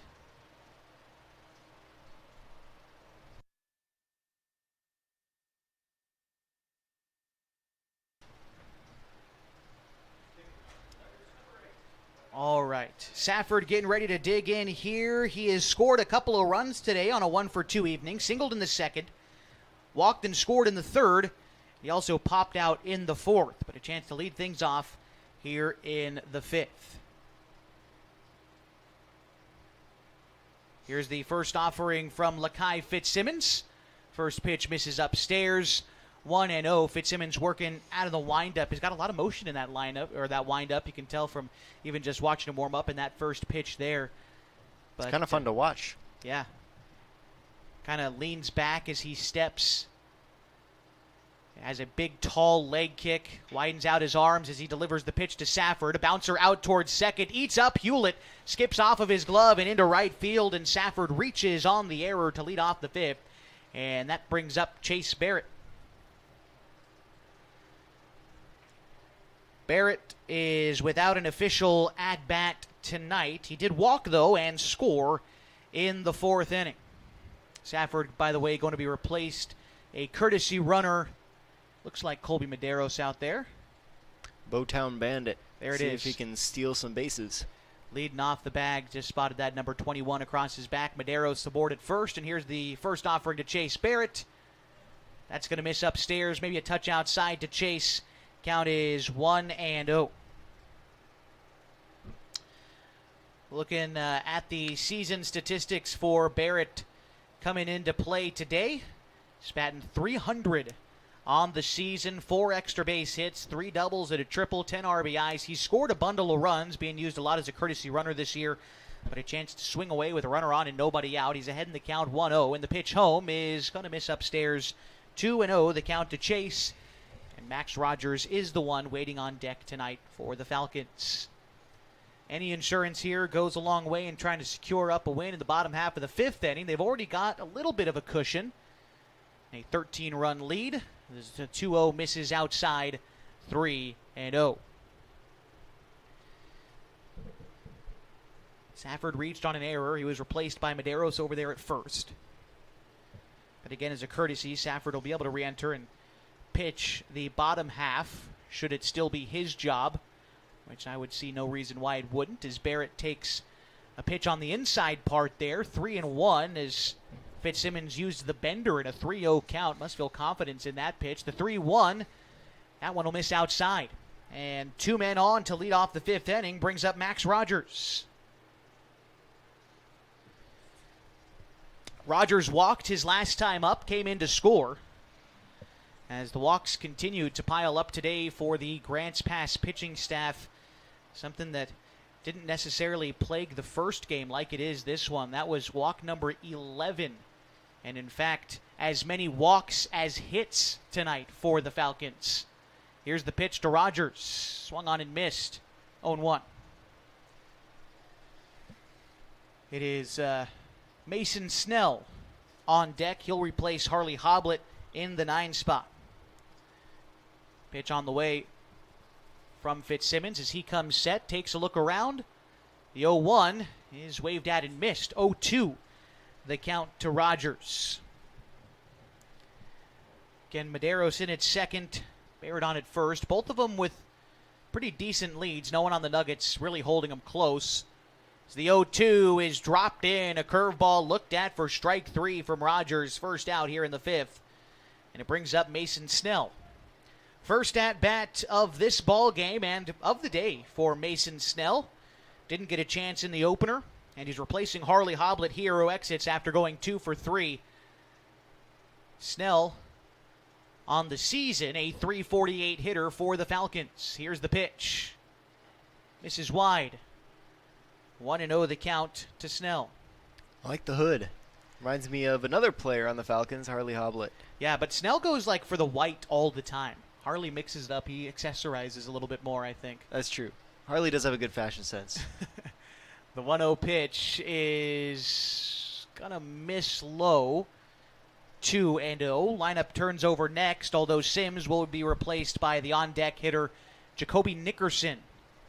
1 out in the inning, 2 men on. And a 2-0 count to Snell. Misses wide, 3-0. Snell, another guy who's predominantly used as a base runner.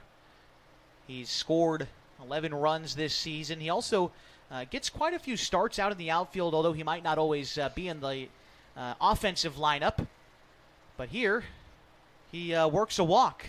4 straight pitches. That last one, 3-0, kind of borderline, but a good take there by Snell. And another walk loads the bases here for Jacoby Nickerson.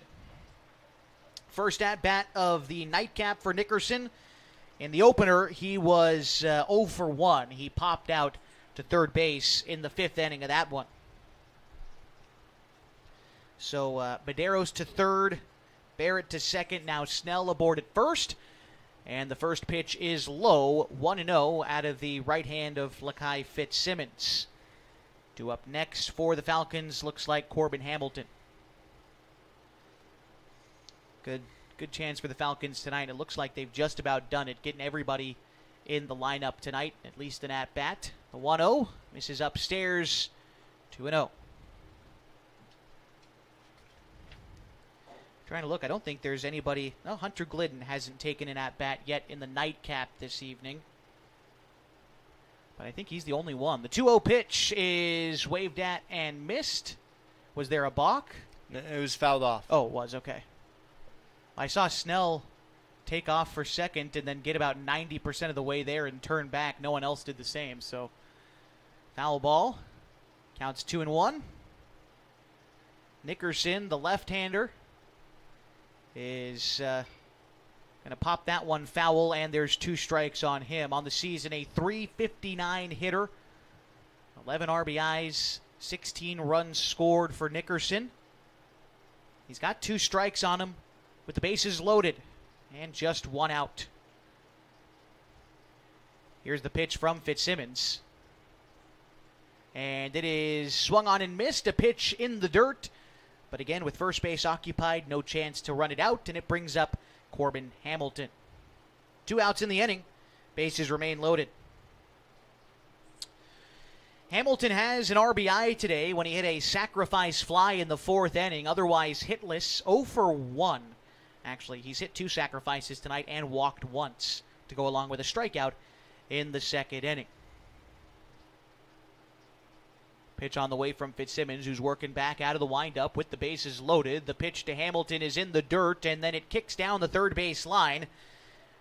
But Medeiros staying put over there at third, especially with how big the lead is. Not going to run maybe at all, but certainly not unless you're pretty much guaranteed to push one across here. 1-0 to Hamilton. On deck is Jacoby Tacchini. Here is the 1-0 pitch. That one misses high and in. 2-0 the count to Hamilton. Again, he has already walked once tonight. Talked about it. Leads the team in that metric by a pretty wide margin. 27 free passes this season. Next best would be Jacoby Tacchini with 17. Hamilton hits one in the air, left center field, although playable for the center fielder. I think he lost it. It's over his head and to the wall. Everyone is going to come around to score as Hamilton turns the Jets. He gets to third base. Completely lost out there was the center fielder. Didn't know where it was. It went straight over his head into the deepest part of the outfield for what has to be a bases clearing triple. No one was in the neighborhood to make that play.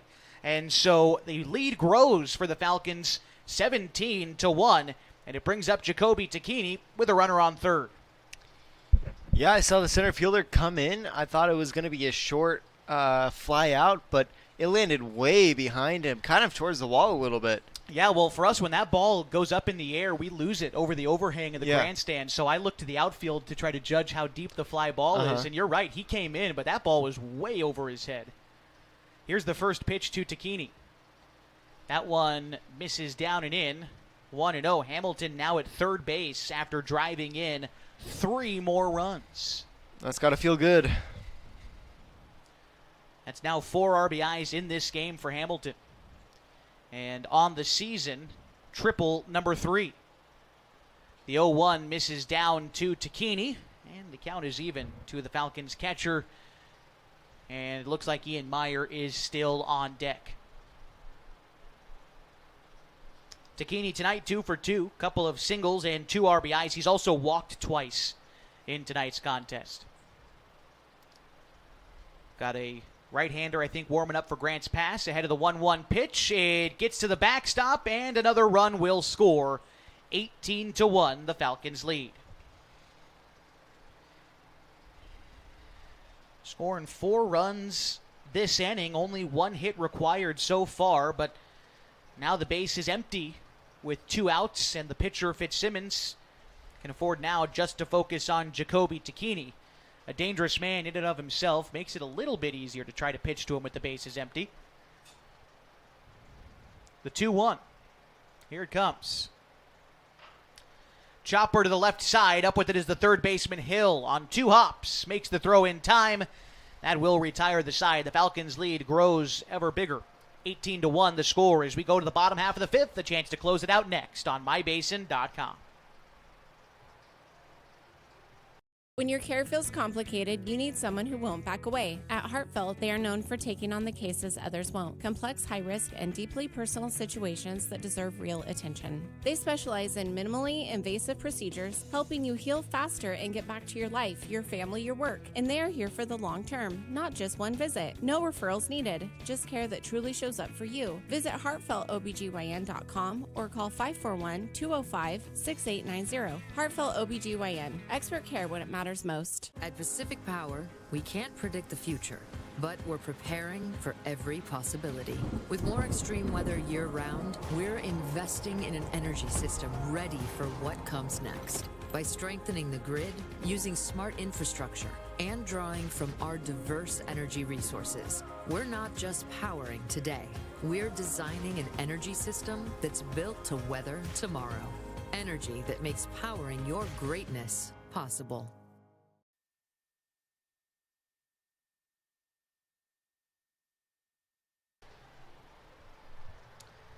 Bottom half of inning number 5, and the Klamath Falls Falcons lead 18-1.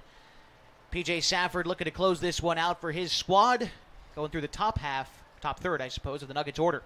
Should be Gage Gamby, Lawson O'Leary, and Justin Bernoulli. We'll see if Grant's pass mixes in some alternates here in the bottom half of the 5th inning of a game that is certainly out of reach now. The Nuggets would have to score 8 runs in this half inning to extend it, and then hope to tack on quite a bit more in the 6th and 7th But with the way Safford's throwing, that's a tall task to ask. Already 3 strikeouts in his first 4 batters faced since coming out of the bullpen. 4 up, 4 down so far.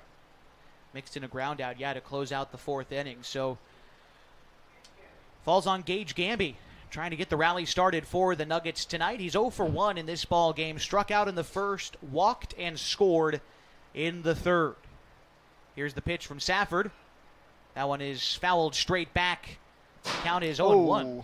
First one off the grandstand tonight. Surprised it took this long. All right, count is 0-1 to Gamby. Was successful in the opener, was 2 for 3 in the first of a doubleheader today. So the 0-1 misses outside. Count is even to Gamby. He doubled and singled and scored a run in game 1 earlier today. Still looking for his first hit tonight. The 1-1 is swung on and again fouled back. Gamby just getting the top of that off-speed pitch from Safford. But now we'll have to settle in. 2 strikes on him. Safford can go just about anywhere here. It's the 1-2. Goes curveball away and got Gamby looking. Second time he's down on strikes tonight. Safford continues to pile up the strikeouts. 4 on the night so far, and it brings up Lawson O'Leary. I didn't know that PJ threw a curveball. I thought it was just a fastball slider. You'll see him mix it in. He's been a lot more confident with it this summer, I've noticed, and I didn't get a chance to watch him throw a lot during the prep season with him being at KU, but he mixes it in from time to time. He certainly makes his bread with that fastball slider, but he mixes in a curveball changeup every now and then.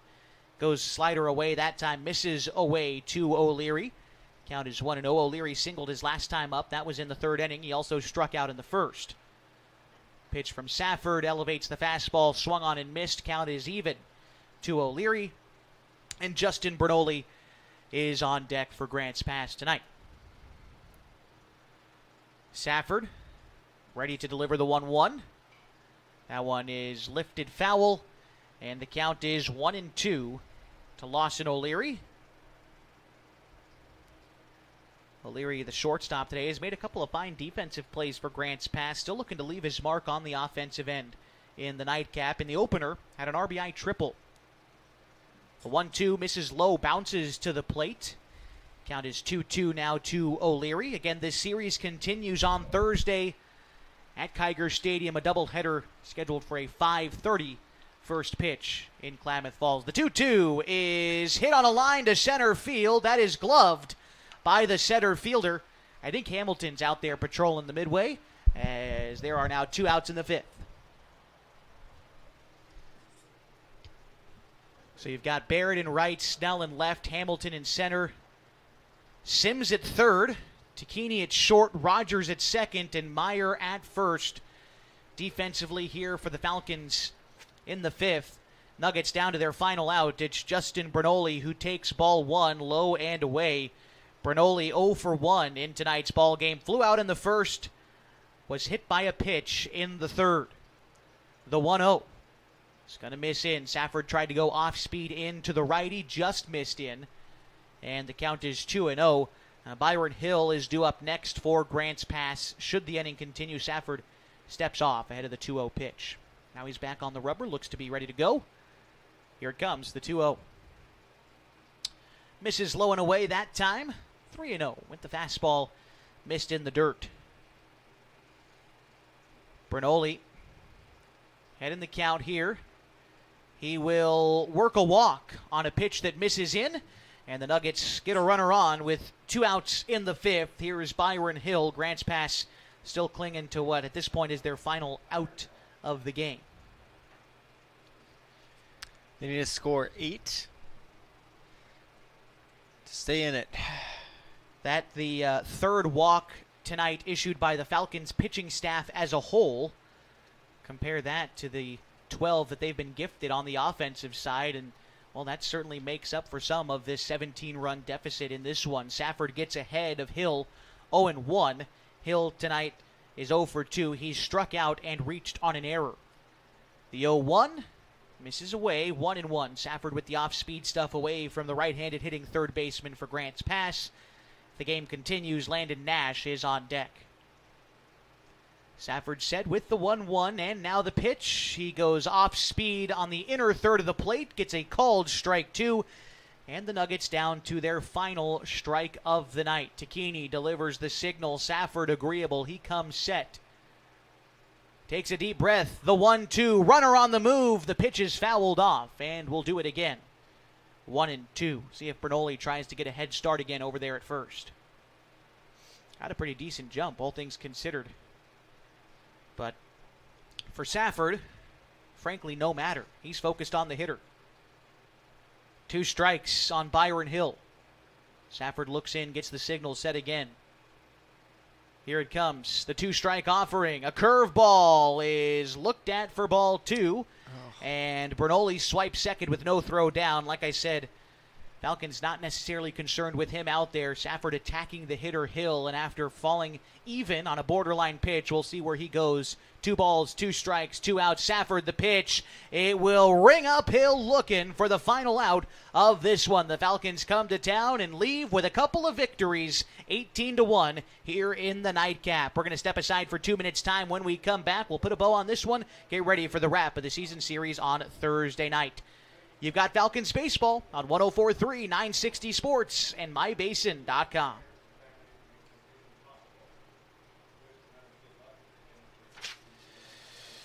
When your care feels complicated, you need someone who won't back away. At Heartfelt, they are known for taking on the cases others won't. Complex, high-risk, and deeply personal situations that deserve real attention. They specialize in minimally invasive procedures, helping you heal faster and get back to your life, your family, your work. And they are here for the long term, not just one visit. No referrals needed, just care that truly shows up for you. Visit heartfeltobgyn.com or call 541-205-6890. Heartfelt OBGYN. Expert care when it matters most.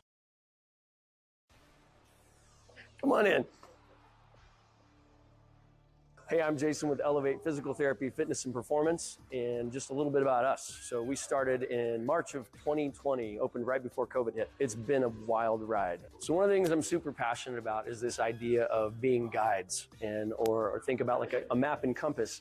If you think about our job as physical therapists is to take a person who's had an injury and help them kind of go from point A to point B. And everybody's journey is different. It's never a straight line. It's nice to have someone that's been there, that's walked that path before many times. And so we see it as our honor and privilege to be able to walk with patients through those little steps along the way of getting back to doing the things they love. So to get a hold of us at Elevate, you can call our number at 541-887-2030. Check out our website, elevateptfp.com. Or check us out on Instagram, shoot us a message. The Klamath Basin is beautiful, from shimmering Klamath Lake to rich farmlands to the historic downtown. And with an average of over 300 days of sunshine every year, the Klamath Basin is a great place to be. We here at Basin Media Active have been supporting this community for many years, keeping it entertained and informed with friendly faces and familiar voices. You can stay up to date with the latest news, weather, stream live local sports, and check out our community calendar, all on our website, mybasin.com. And you can download our app for free in your app store right now. Basin Media Active, local community engaged. Josh Eldridge and Walter Hartley along with you tonight. A final score from Agnew Lytle Field in Grants Pass. 18-1. The Falcons are victorious. 18 runs tonight for the Falcons. Come on 12 hits. They commit 1 error for Grants Pass tonight. 1 run comes on 2 hits. They commit 1 error. The winning pitcher tonight, I believe, is going to be P.J. Safford. Pitched 2 1/3. Hitless baseball. 1 walk, 5 strikeouts. I don't think Glidden, he went 2 2/3, not the necessary 3 to earn a win tonight in a mercy rule win. For the Nuggets, the loss undoubtedly goes to Jordan O'Driscoll. 3 1/3 pitched, 11 hits, 13 runs. He walked 7 and struck out 2. The Nuggets pitching staff allowing 12 free passes combined tonight for the Falcons, but credit to Klamath Falls. They took advantage. Carson Sims finished 2 for 3 tonight with 3 RBIs. Jacoby Takini was 2 for 3 tonight with a couple of RBIs. Trustin Thomas 2 for 2 tonight, 2 runs scored, an RBI and a double. Harley Hoblet was 2 for 3 tonight with 2 runs scored as well. 1 hit each this evening for Corbin Hamilton, Colin Takini, P.J. Safford, and Ty Teeters. With this win, the Falcons improve to 29-3 on the season and an unblemished 16-0 in league play. 4 more games left to go in the league season. The Falcons just 1 win away from a 2026 conference championship. We'll see if they can capture it on Thursday night when these two teams make the trip back to Kiger Stadium for a 5:30 league doubleheader. The Falcons then head back out onto the road Friday and Saturday before returning home for the final regular season doubleheader on Sunday night against Central Point. The regular season winding down, but Walter, it seems like the Falcons are peaking right now, playing some of the best baseball they have all year. I know, it's crazy because they've been playing the best baseball all year. Yeah, that's also true. They've been peaking all season. They've kept getting better. I don't think I've seen them plateau once this season. 28-3 as they bring that record, 29-3 as they bring that record back home to the Basin. Meantime, for us, this completes our broadcast from Grants Pass. Couple of wins tonight for Klamath Falls in the nightcap, 18-1. That's to go along with a 15-3 win in our opener tonight. Thanks to everybody who made this evening's broadcast possible, both head coaches, everybody who worked with us up here in the box, and also thanks to you for joining us for another edition of Klamath Falls Falcons Baseball. We'll be back with you from Kiger Stadium on Thursday night at 5:30, but until then, for my partner Walter Hartley, my name is Josh Eldridge. Have a great rest of your Tuesday night. So long and good night from the Climate City of Grants Pass, Oregon.